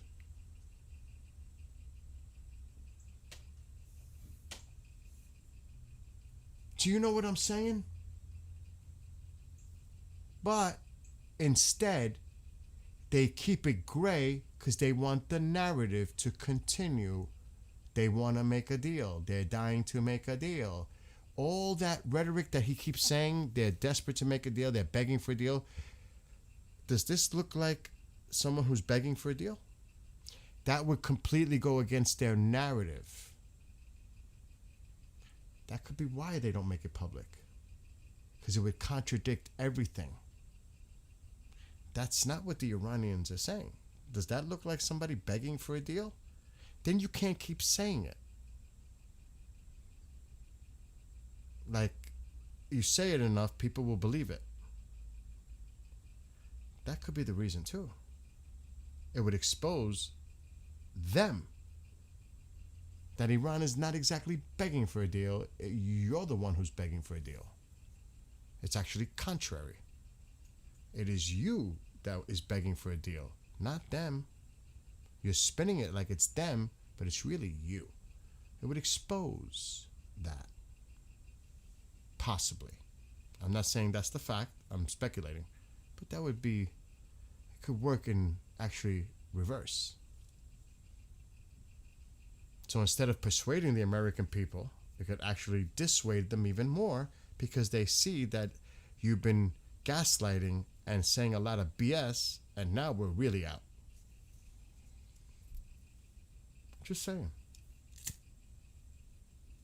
You have to look at this in so many ways. It was interesting to hear what I had to say about nuclear. I didn't see that, T-Light. Hi, Sister Jennifer. Reports are coming in that flights to and from Dubai are canceled. Are you? I mean, does that surprise you that Iran might target the UAE or somewhere near it? Something's going. There's. Meanwhile, Iran keeps acting out.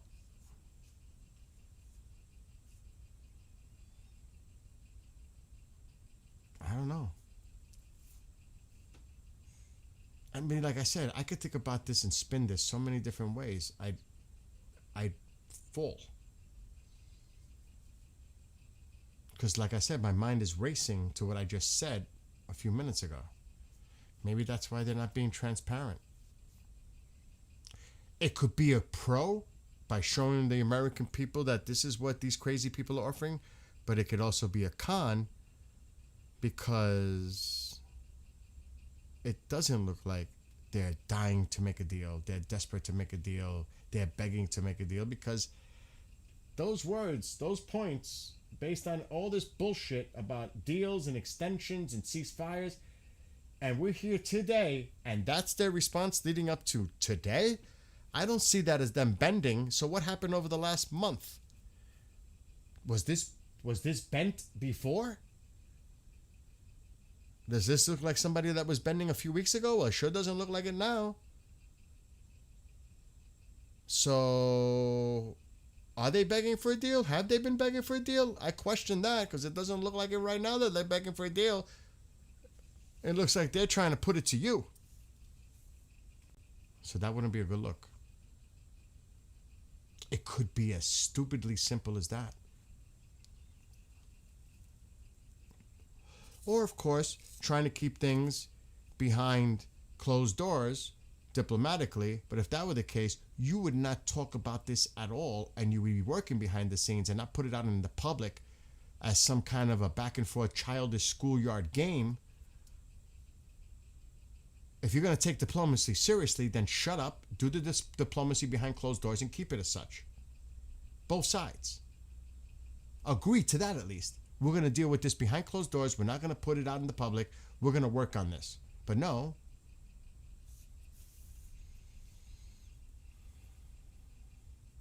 Yeah, now a British cargo ship is attacked. Earlier it was a Panamanian.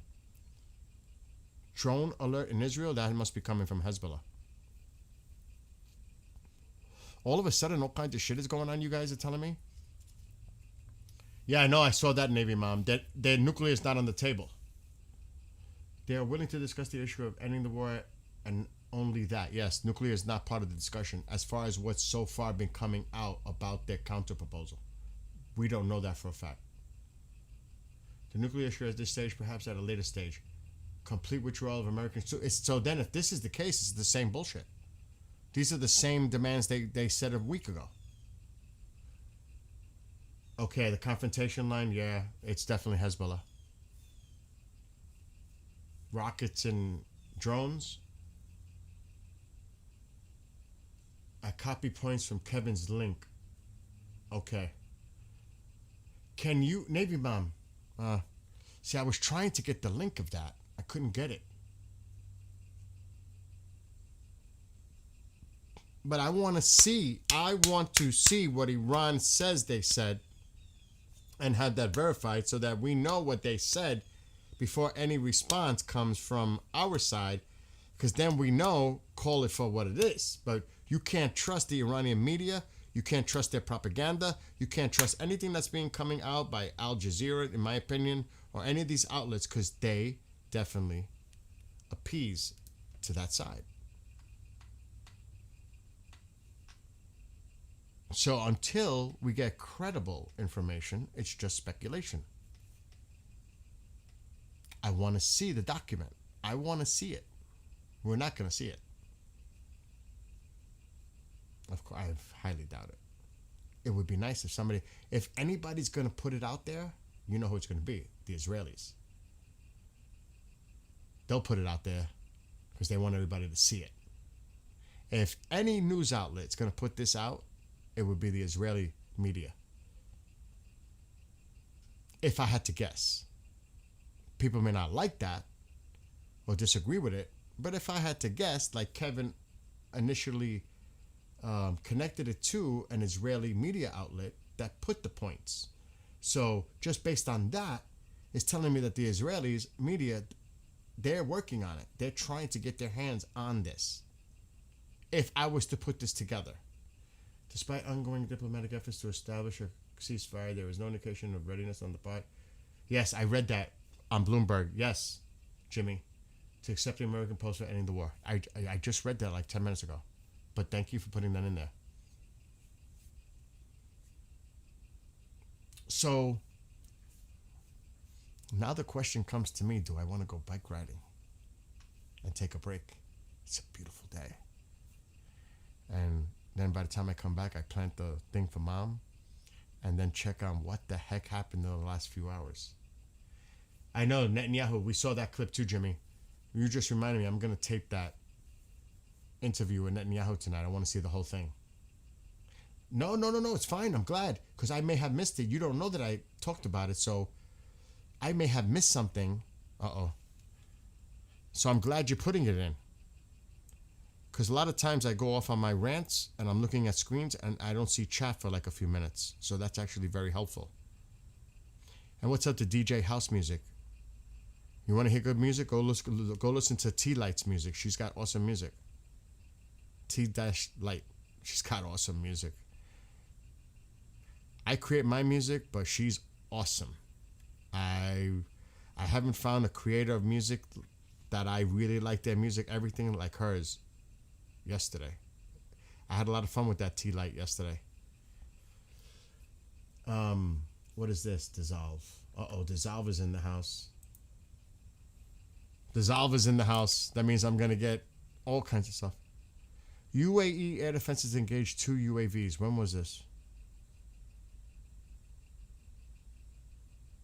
That was today. That was this morning. We can put this on the screen.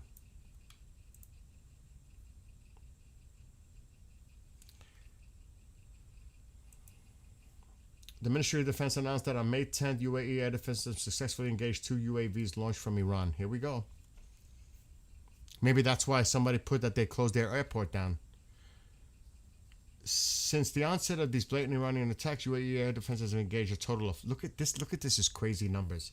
551 ballistic missiles, 29 cruise missiles, and 2,265 UAVs. And how can they accept this by no retaliation whatsoever? How do you take all this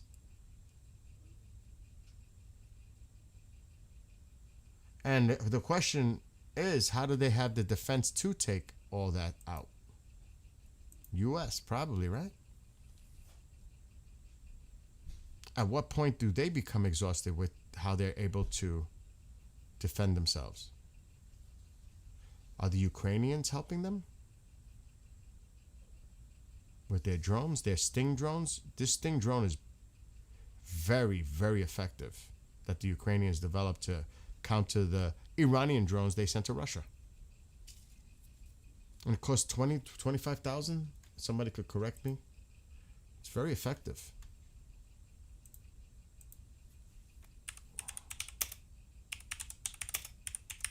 It would be this one. And they are helping out the region. And I think even the British are involved.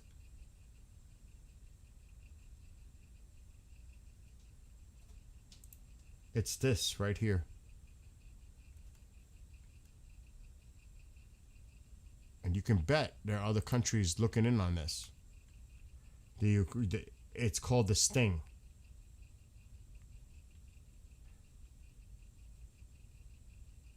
It's proven. It's effective.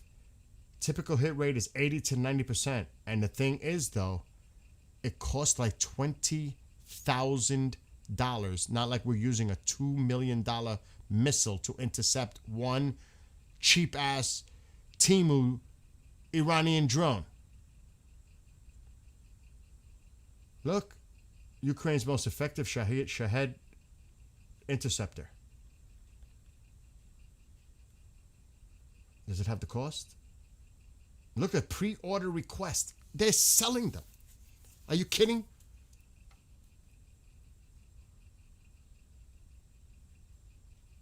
They even got the videos. So this is the company behind it.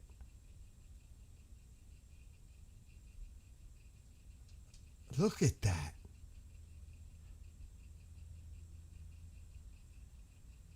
Training day is only 2 days.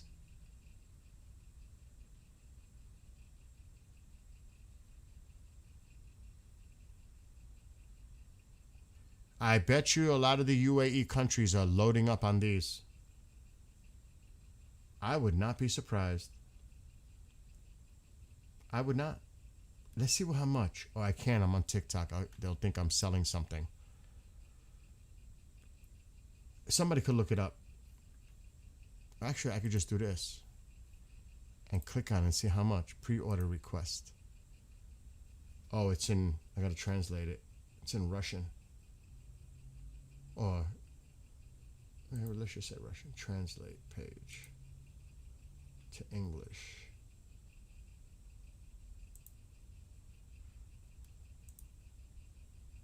From Russian.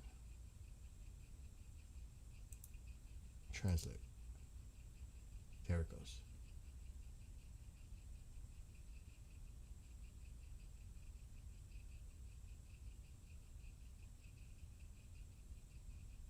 This is, you gotta fill out a whole bunch of shit. I'll just put it this way. How much does Ukraine Sting drone?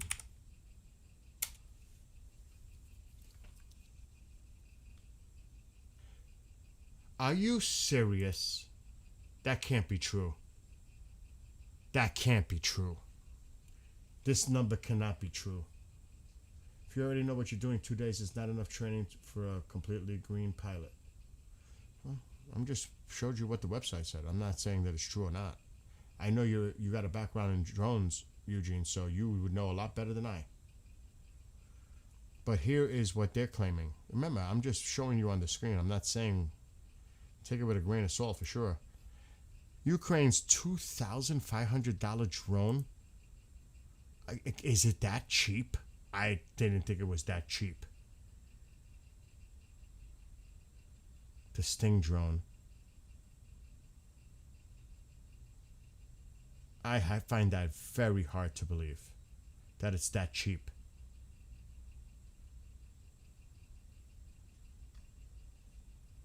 I find that hard to believe. I thought it was more than that. Could you imagine though?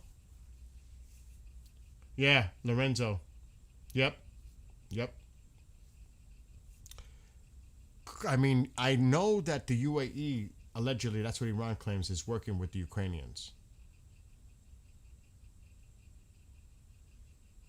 And I even heard that the British were working with this company. But that's all speculation. I can't confirm that. I built a fixed wing and turned it into a VTOL for like $500. So then you think it is possible, Eugene? You think the $2,500 price tag is accurate for that? You heard that price too? $2,500? Really? That's freaking cheap. That is cheap. It's a lot cheaper than $2 million for one of our missiles to be used. 2,000? I'd be making freaking non-stop these drones to have something.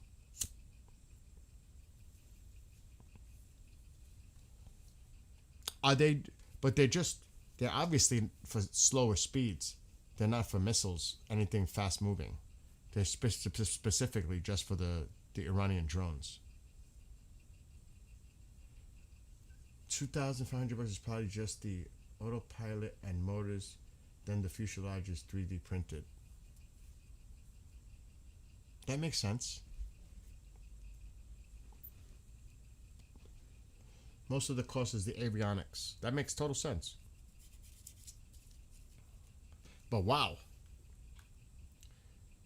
And all this is based on the UAE. That they said that they engaged 2 UAVs this morning. But look at all these cents.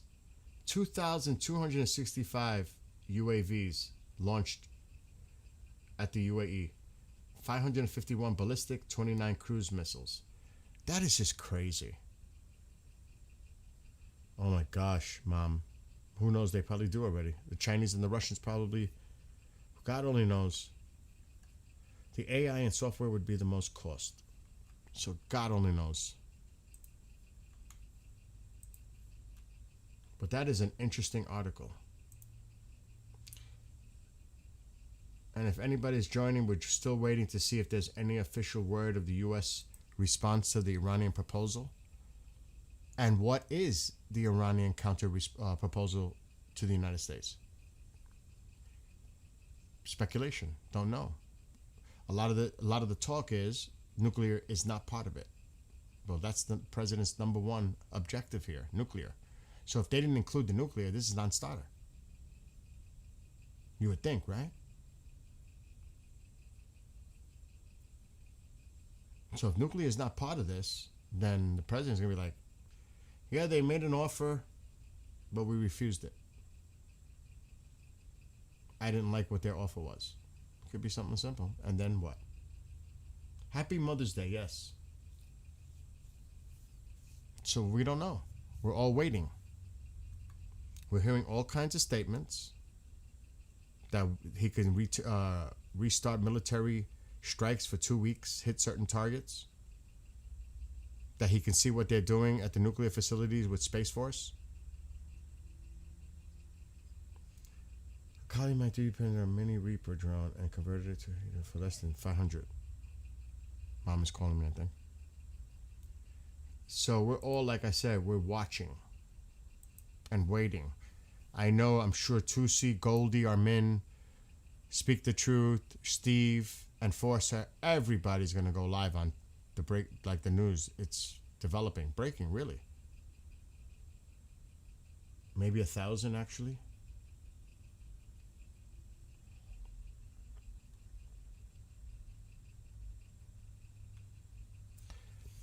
Th 13 minutes ago, Iran International.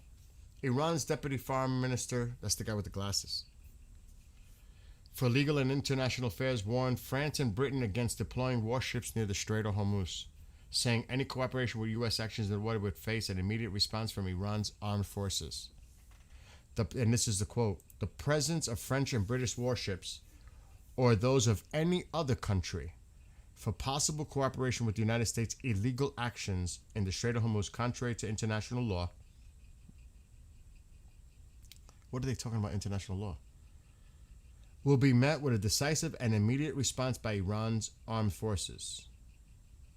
He added that Paris and London were strongly advised not to further complicate the situation. That's like, I would take that as a vile threat. I know that he's talking about like the capitals. That's like a threat. You don't know what's going on. The breaking news is that Iran, don't say breaking news. No, don't make me say that. Iran has sent their counter proposals to the United States through Pakistan. We don't know exactly what's on it, and we're waiting for the president to respond to it. That was supposed to happen on Friday, and it was supposed to happen yesterday, but it seems to have happened today. So now, again, there was a statement by the president on some media outlet that he could resume strikes for 2 weeks, hitting certain targets. He said a few things already. Really? Was that on Netflix? It is a threat. Was it on Netflix, Eugene? The UFC thing? Because if so, I could always watch it. I think it was, right? No? I might be wrong. I know there's a delay. All right, let's see what else.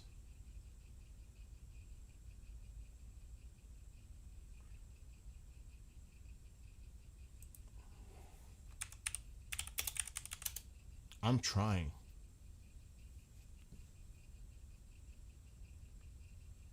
See again, war radars. That's old.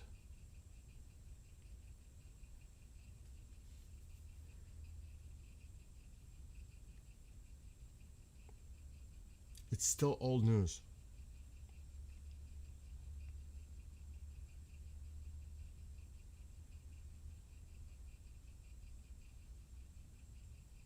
When was this? 8 minutes ago. Oh, propaganda arm. You want to see it?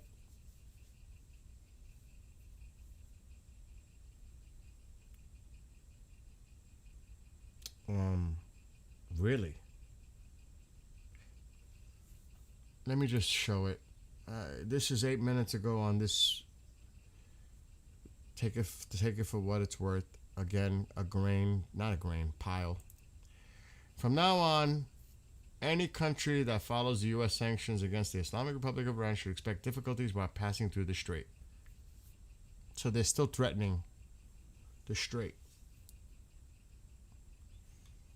Does that look like people that want to negotiate? The IRGC is in control of the country now. Period. They're calling the shots. Period.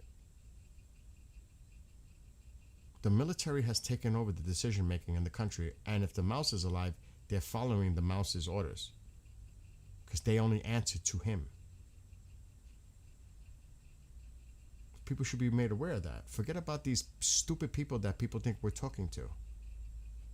We need to finish this. Jeff, we've been saying this. We need to finish this. The fights were on Paramount, but you can get it free for. I have Paramount. Thank you, Eugene. I want to check it out. I have Paramount Plus. Thank you for letting me know. Really, the whole thing was good. I'll check it out. I agree with you, Jeff, though. We need to finish this. Enough of this. Enough is enough. I would, and again, I pray for the Iranian people, the innocent Iranian people. Yes. Exactly, Snoopy. I totally agree with what you just wrote. They are feeling really emboldened right now. Absolutely nothing screams desperate. Exactly. That's the problem. That's what the other Arab countries are worried about, but they need to step up. They know that Iran, after all is said and done, if they reach a deal and they stay, they survive, they are going to become so emboldened in the region. It's going to be worse. It's going to be worse for the whole region. Because they're going to feel like they defeated the United States, the great Satan. They're gonna feel like they lasted it out, and eventually they ended up better than when they started, because even though they're gonna have to spend billions and billions of dollars, they survived.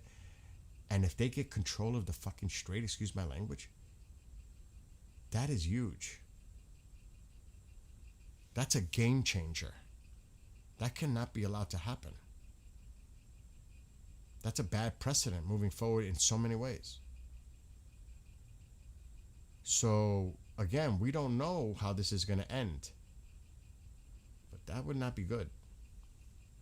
That's like appeasing to them. It's like, another thing people are going to observe at the end of this is who got what out of a deal. Can you imagine the mainstream media, doesn't matter what, how they're going to analyze that? If a deal is made, they're going to be talking about the deal and the specifics of the deal. They're going to go absolutely bonkers. And you're going to hear it twisted so many ways on the interpretation of the deal. It's going to get maddening. You know that too.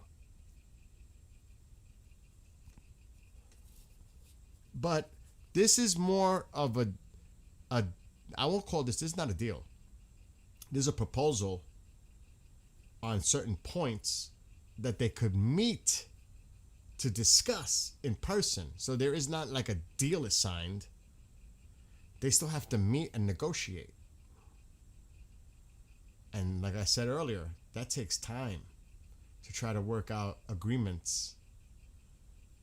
two sides. It takes time to work out those specifics and to agree to the details of the deal on any given point. That's going to take time. So here we are. Is this for already high prices, or are we anticipating even higher prices coming? Oh God, don't say that. It went up over here again.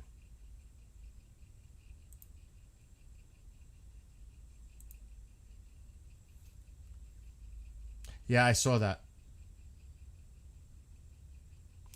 Okay. I saw this earlier, but no, I didn't see this earlier. I saw something else you mentioned. Chris Wright. This isn't what he mentioned. Says the Trump administration is open to spending the federal gas tax to help lower fuel prices for Americans. That's good, but I live in crappy New York where the taxes on gas is absolutely brutal. If the state were to do that as well, or some states, that would be great. Federal is one thing. The states are different. And New York is bad when it comes to taxes on gas. And I can't imagine California. I'm just saying. So that's all good and well done. That's great. But how much does it truly have an effect on some of us? Because of the state's charges on gas. I would love to look that up. Let me ask the brilliant one. Alexa, how much tax does New York State charge for gas? New York State charges 25 cents per gallon in gas taxes. This includes an 8-cent excise tax and a 17-cent additional tax. 25 cents per gallon. Alexa, how much is the federal tax in New York for gas? The federal gas tax is 18.4 cents per gallon for gasoline. Alexa, stop. So say 20 cents. 20 and 25 is 50 cents. It helps. Almost. 20 cents? Federal? It's a little. It's not enough. To be honest, it's not enough, because if the prices keep going up, that 20 cents gets wiped in 2 days. You're not really going to feel it. You're not going to really see it if the prices keep going up. Oh my God. But New York charges 25 cents. See? State taxes toward gas.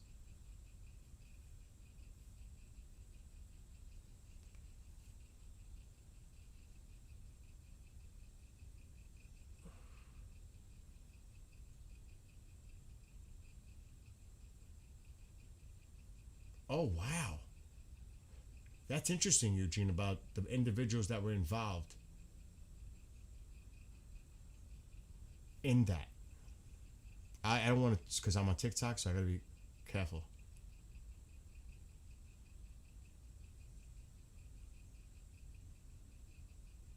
Let me see. Sean? I was born in Smithtown, New York. Isn't that in Long Island? That sounds familiar. I don't know. Maybe I'm wrong. There's so many towns, even here. But I got to Texas as fast as I could. Sean will be at the White House. Who? Sean who? Sean Hannity? Sean who? I'm confused now, Eugene. Which Sean?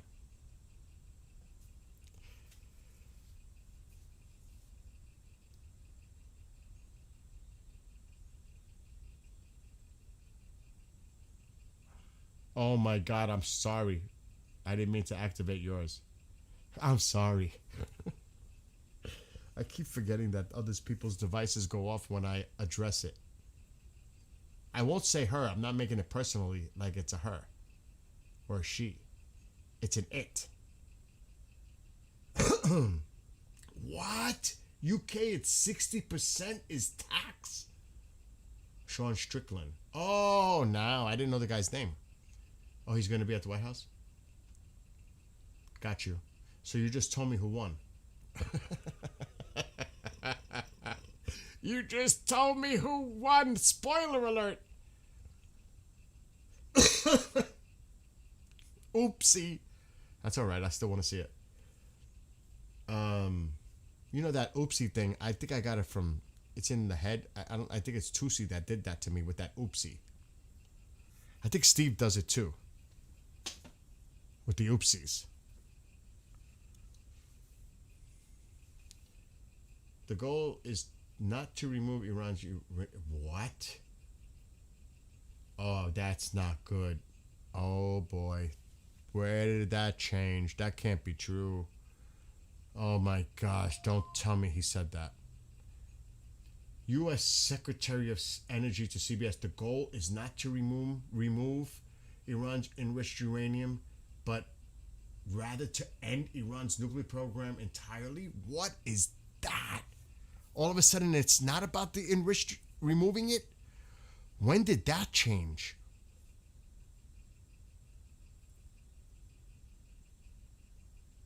Whoa.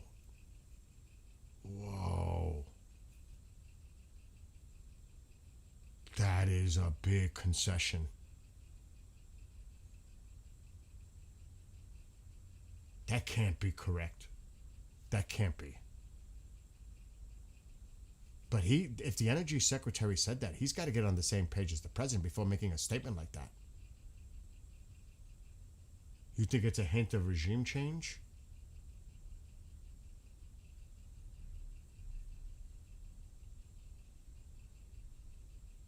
The enriched uranium wouldn't be a problem if there's regime change, because the new regime, if it's say Reza Pahlavi, it wouldn't be a problem,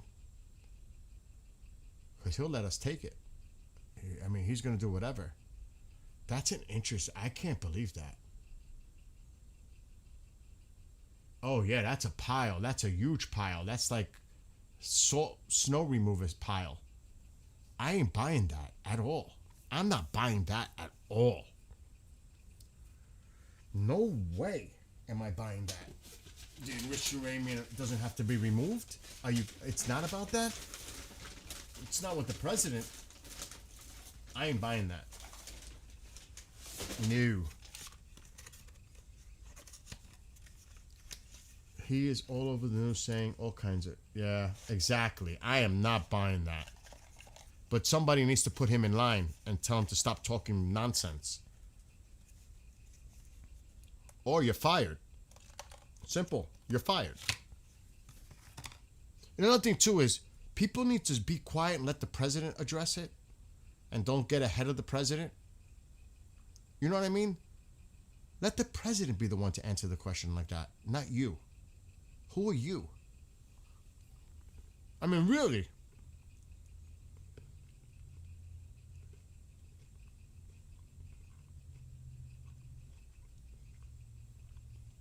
Yeah, I'm not buying this. Open source started too. Because you put the link. Somebody put the link and I'm reading it. It's like, who is this guy? He needs to go back under the rock he came out from.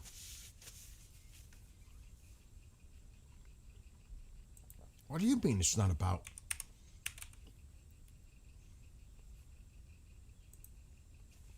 And you know what the bad thing about this is? Iran, the media, is going to go all over that. They're going to jump on his comment and post it everywhere.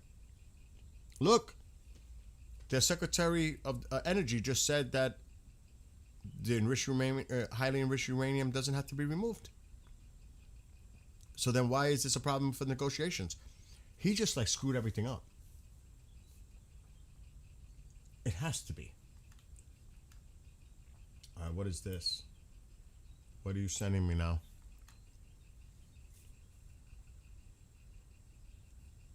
Yeah, you can't buy into that.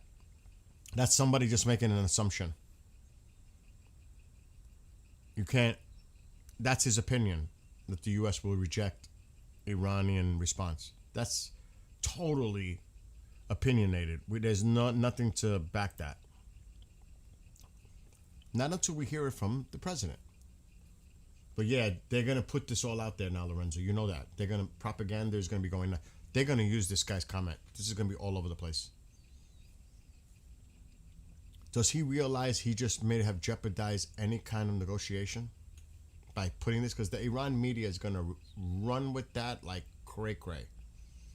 U.S. Department of Energy Secretary states that the highly enriched uranium does not have to be removed from Iran. Oh my God. What a dumbass. Oh my. He should be fired. I would fire him or remove him. Here, either you resign or you're fired. How could he be so stupid to put that out there like that? You're in the middle of negotiations and you're going to make a comment like that? Who are you? That's just my opinion. No. That's why, like I said, let the president address it. Nobody should talk ahead of the president. Then you could say whatever after the president makes a statement. Don't get ahead of it.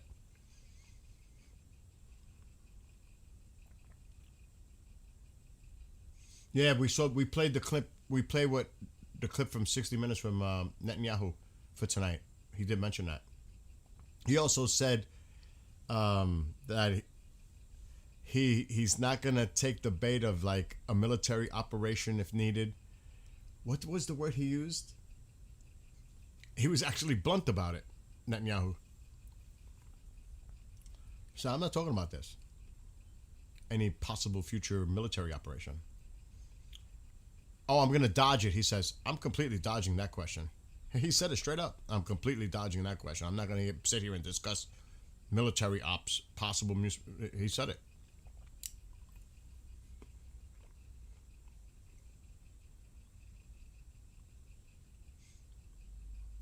Exactly. We played the clip earlier, Lorenzo. Well, I played the audio clip of what he's going to be on 60 Minutes tonight, so that's going to be an interesting little segment. Israel's not going to wait forever. Israel's going to take action sooner rather than later. I think they really are just seeing how this plays out with the negotiations. If the president were to say negotiations have failed, Israel's going to act so quick. That's what they're waiting for. If Israel, and I think that's another reason why we keep hearing a lot of this gray stuff to try to keep the talks going. Because if you say definitively that negotiations are done, Israel's going to take that as a green light. Okay, negotiations have failed. It's time for us to make a move. They're not going to wait forever. If you're wondering what I'm munching on, it's this.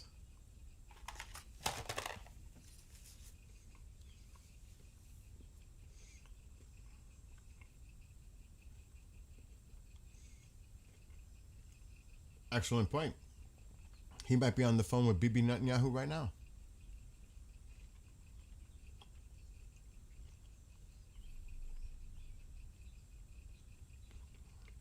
Good.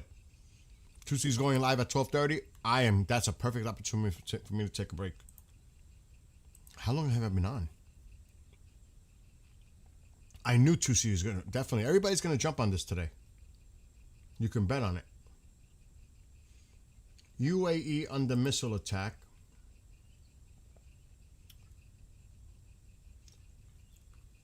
And he's just making the statement. So he's hearing what we're hearing too, that nuclear is not part of this. IRGC reject nuke talks. This is Tuesday at 12:30 Eastern.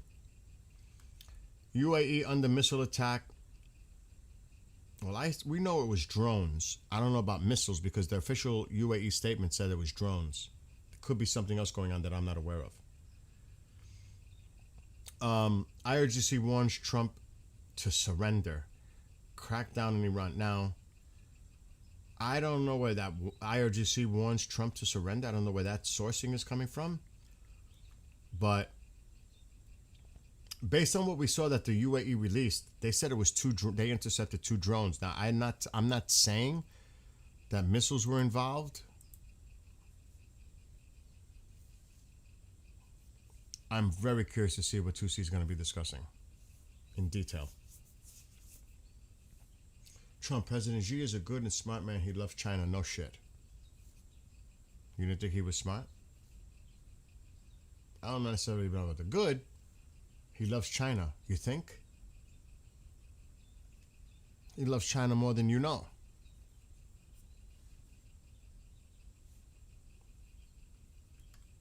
It was definitely drones. They put it out. We read the UAE statement officially. They said it was 2 drones. Oh, I'm not going to put this bird on the screen. I can't. I'm going to throw up. I don't know the future of gas prices. Who is this guy?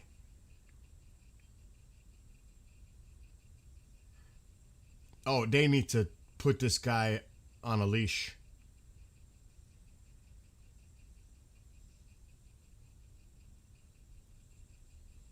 Oh my God. Did he mention anything about the nuclear? Or is this just about the gas? Yeah, this is just about the gas. He's full of gas. They need to drain his tank. Oh my gosh. What the heck was that about?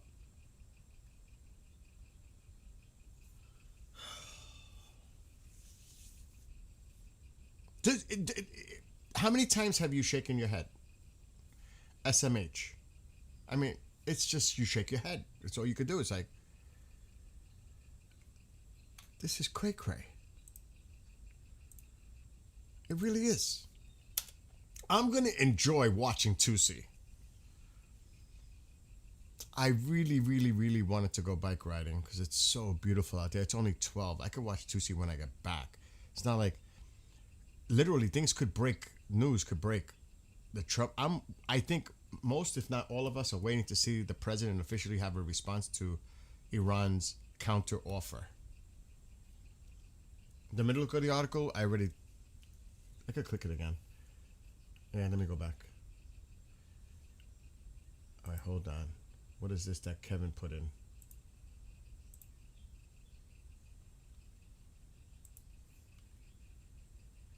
Isn't this the guy from the UAE? It is. Oh, he just said 3 hours ago, rejected. Prepare for hell.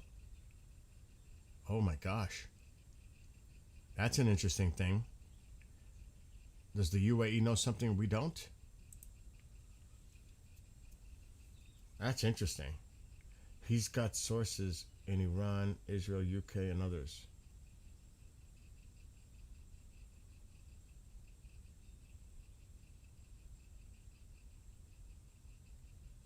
Interesting.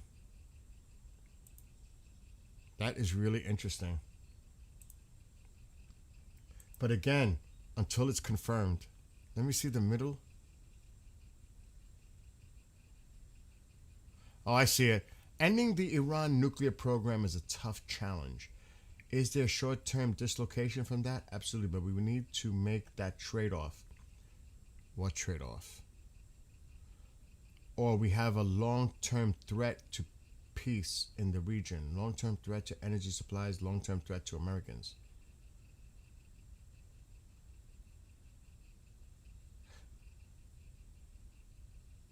Who is this guy? What's his background? What does he know? Why is he in charge of the Department of Energy? What's his background in energy? I need to know. Who is this guy? Does he have experience in energy?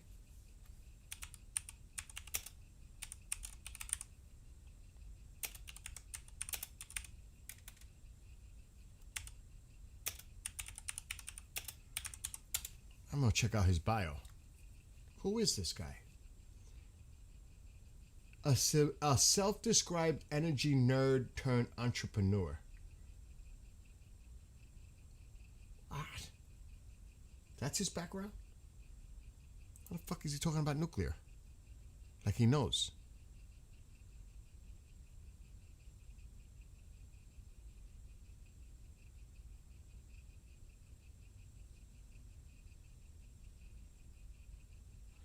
So he was involved with commercial shale gas production in the late 90s.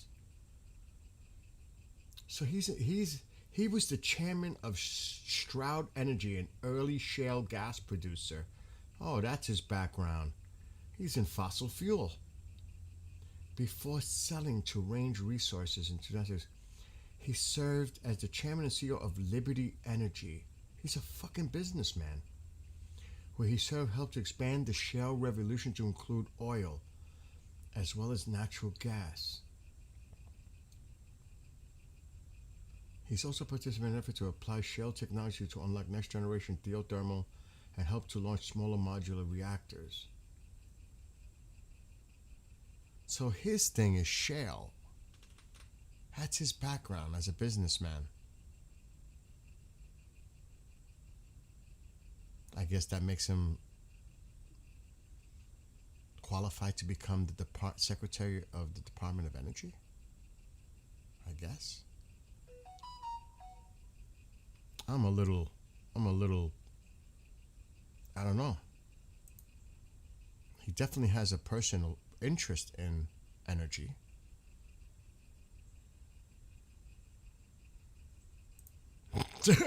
I don't want to even take that any further. He should be quiet. That's what I say. Stick to the business that you do. This is, I don't know. I don't know, but he is the Secretary of State for the Department of Energy, which includes nuclear.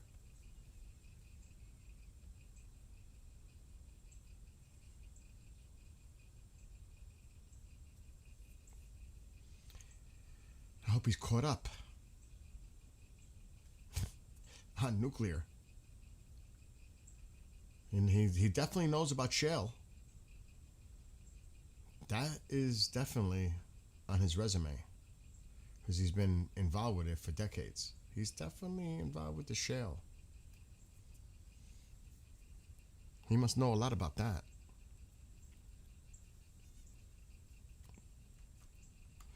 Oh boy. They need to stay in their lane. They need to stay in their lane. And don't talk ahead of the president. I don't like that. Let the president be the one to make the points. Then whatever he says, you could comment on base what the president said. As Department of Energy Secretary. Wait for the president to say something, please. They get in front of it. I can't stand that.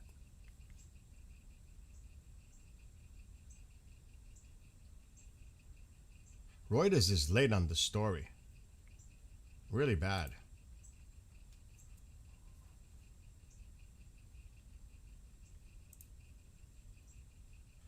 And then you have on the contradictory, we know this, but we saw with that clip from 60 Minutes, Netanyahu says Iran's enriched uranium must be removed, but what did this guy just said? It doesn't have to be removed. I am so confused. So confused.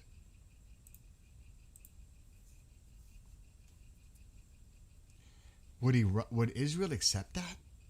That the enriched uranium is not part of the deal and not to be removed from Iran, maybe mixed down?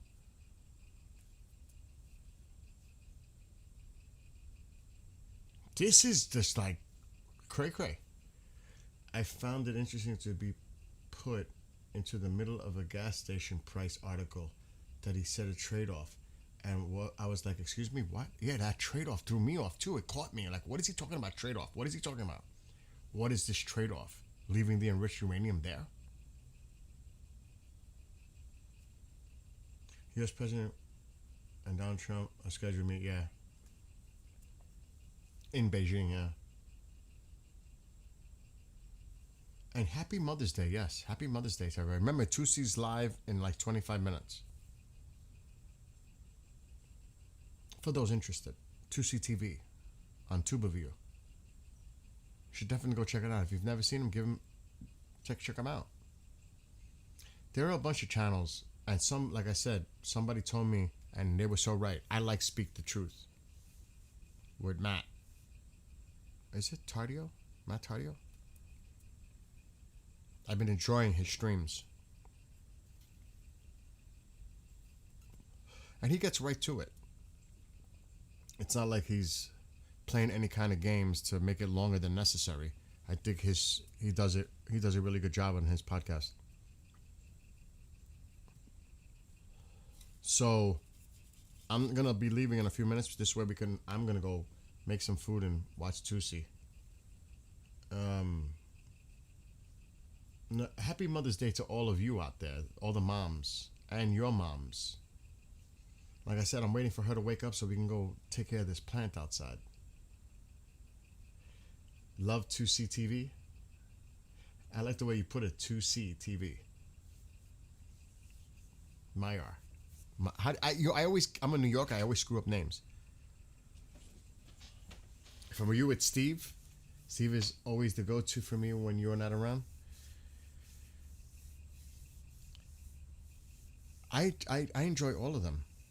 I enjoy watching Goldie and Armin because it's the personal side. It really gets into the personal side of the Iranian people. And they do cover of course, everything else too, and I really like Armin's character. I just think he's just awesome. The way he is. He's funny. I mean, I think Armin's pretty cool. Yeah, Matt is a true war hero. Oh my God, Eugene. Oh my gosh. I can't imagine what you guys think of me. Oh my God. I'm not going to repeat what you put in chat because I'm on TikTok and Rumble. Not the Book of Face. Oh my God. But you know what, like when I watch, and I say this, when I watch Goldie and Armin, it's the funny thing is when she leaves and then he goes off. Because she doesn't like the cuss words. She doesn't like the profanity. But it's like the doors are opened. Once she leaves, Armin goes on his little rant and he goes off on, you know how that is, you know. And it's like, oh my God, Goldie's back. I better. It is just priceless. And then he reads it literally, like he's translating. And he can't help himself. You know, I couldn't help myself either. By just reading the nonsense and laughing and like, what? Like, oh, it's so real. It's so real. You know what I mean? It's just authentic. It's real. He's not acting. You know, it's like he's really passionate. And they are. They are passionate about it. You cannot take that away from them. As Persians, the three of them, Tusi, Armin, Goldie. I mean, they have a personal connection. Just like our friends here that are Iranian. I respect them. That affects them directly. Just like the same goes with people here like Moses coming in from Israel. Or anywhere else. I'm sorry, I feel a special empathy for those in the UK. I'm not laughing to laugh, but you know what I mean with the Starmer guy. Forget about the French with Macron. I have yet to see somebody from France come in to chat and talk about Macron. We definitely have UK folks coming here talk about Starmer. I haven't seen anybody talk about Macron or the macaroni. Can you tell me how Iran can meet with Xi when they have given weapons they could? Okay, all right, Marianne. Here's why. Not necessarily. Okay, it's a little complicated. We help our allies against China or Russia. So, for example, I don't want to necessarily use Xi. It's easier to use Russia. You don't think that we provide intelligence to the Ukrainians, munitions, everything else against Russia? So that's why he says, well, we do it too. That's why they're doing it. against us. So when he says, you have any issues with China doing, well, we do it too.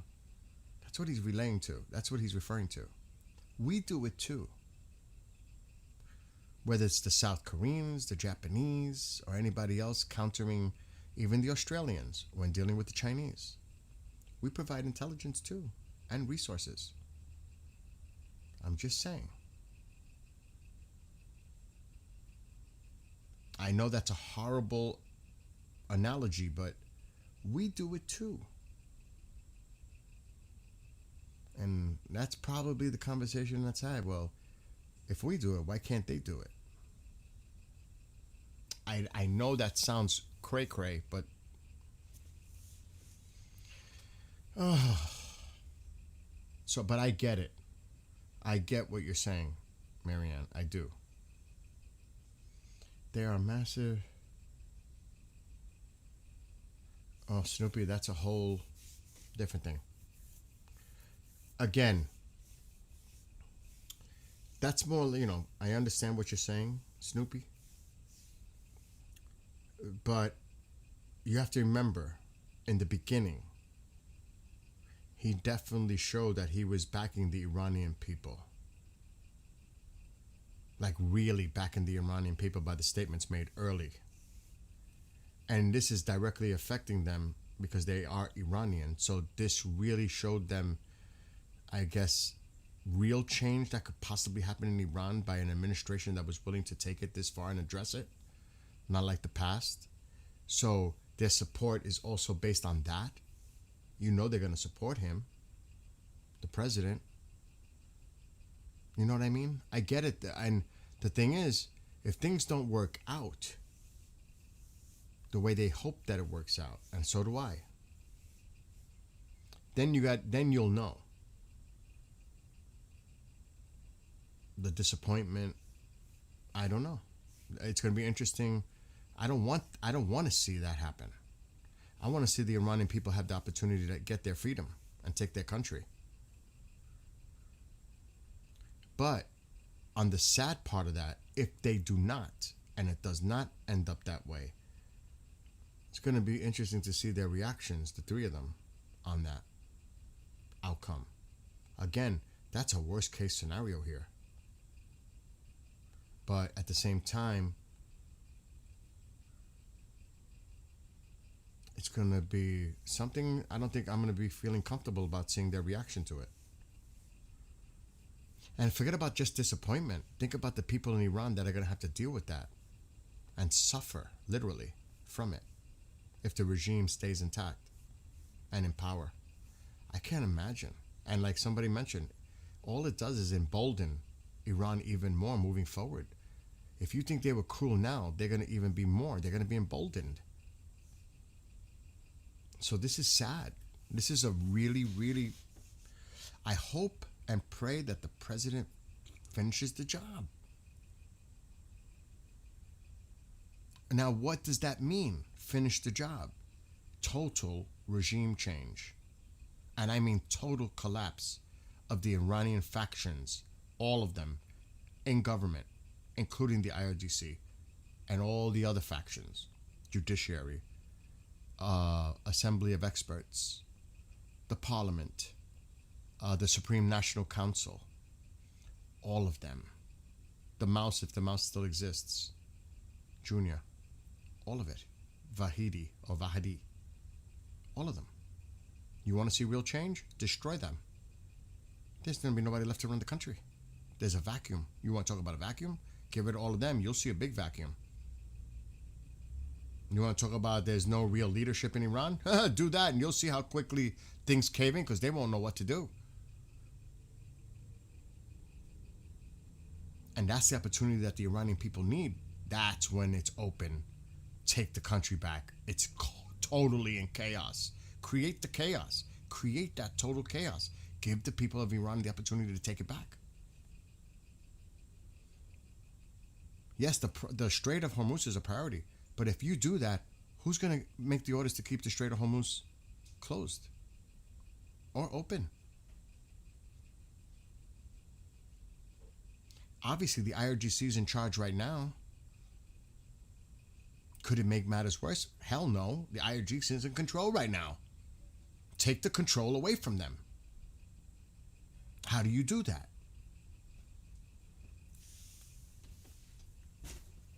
Do you know what I'm saying? You want to see shit change quick? Go after them.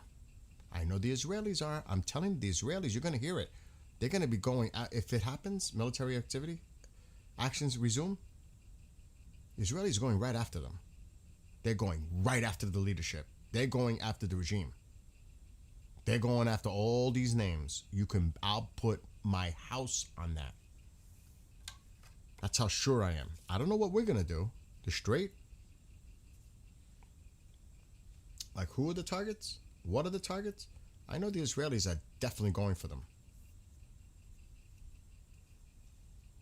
I'll put money on it. You're going to hear them going and taking out the real core.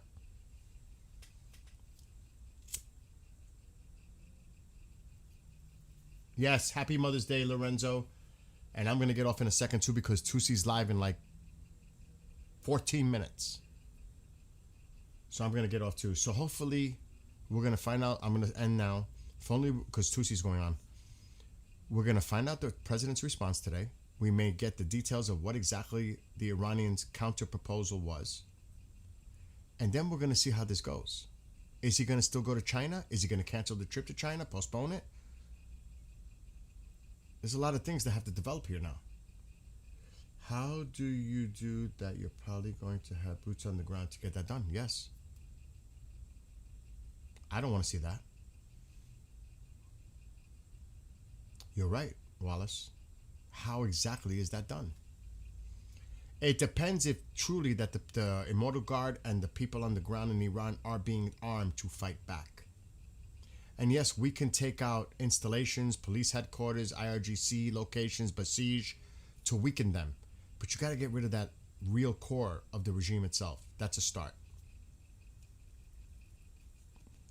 Not just a few people, leaders, and commanders. No, you got to get rid of the freaking entire cancer. Not just a piece of it. You got to take it all out.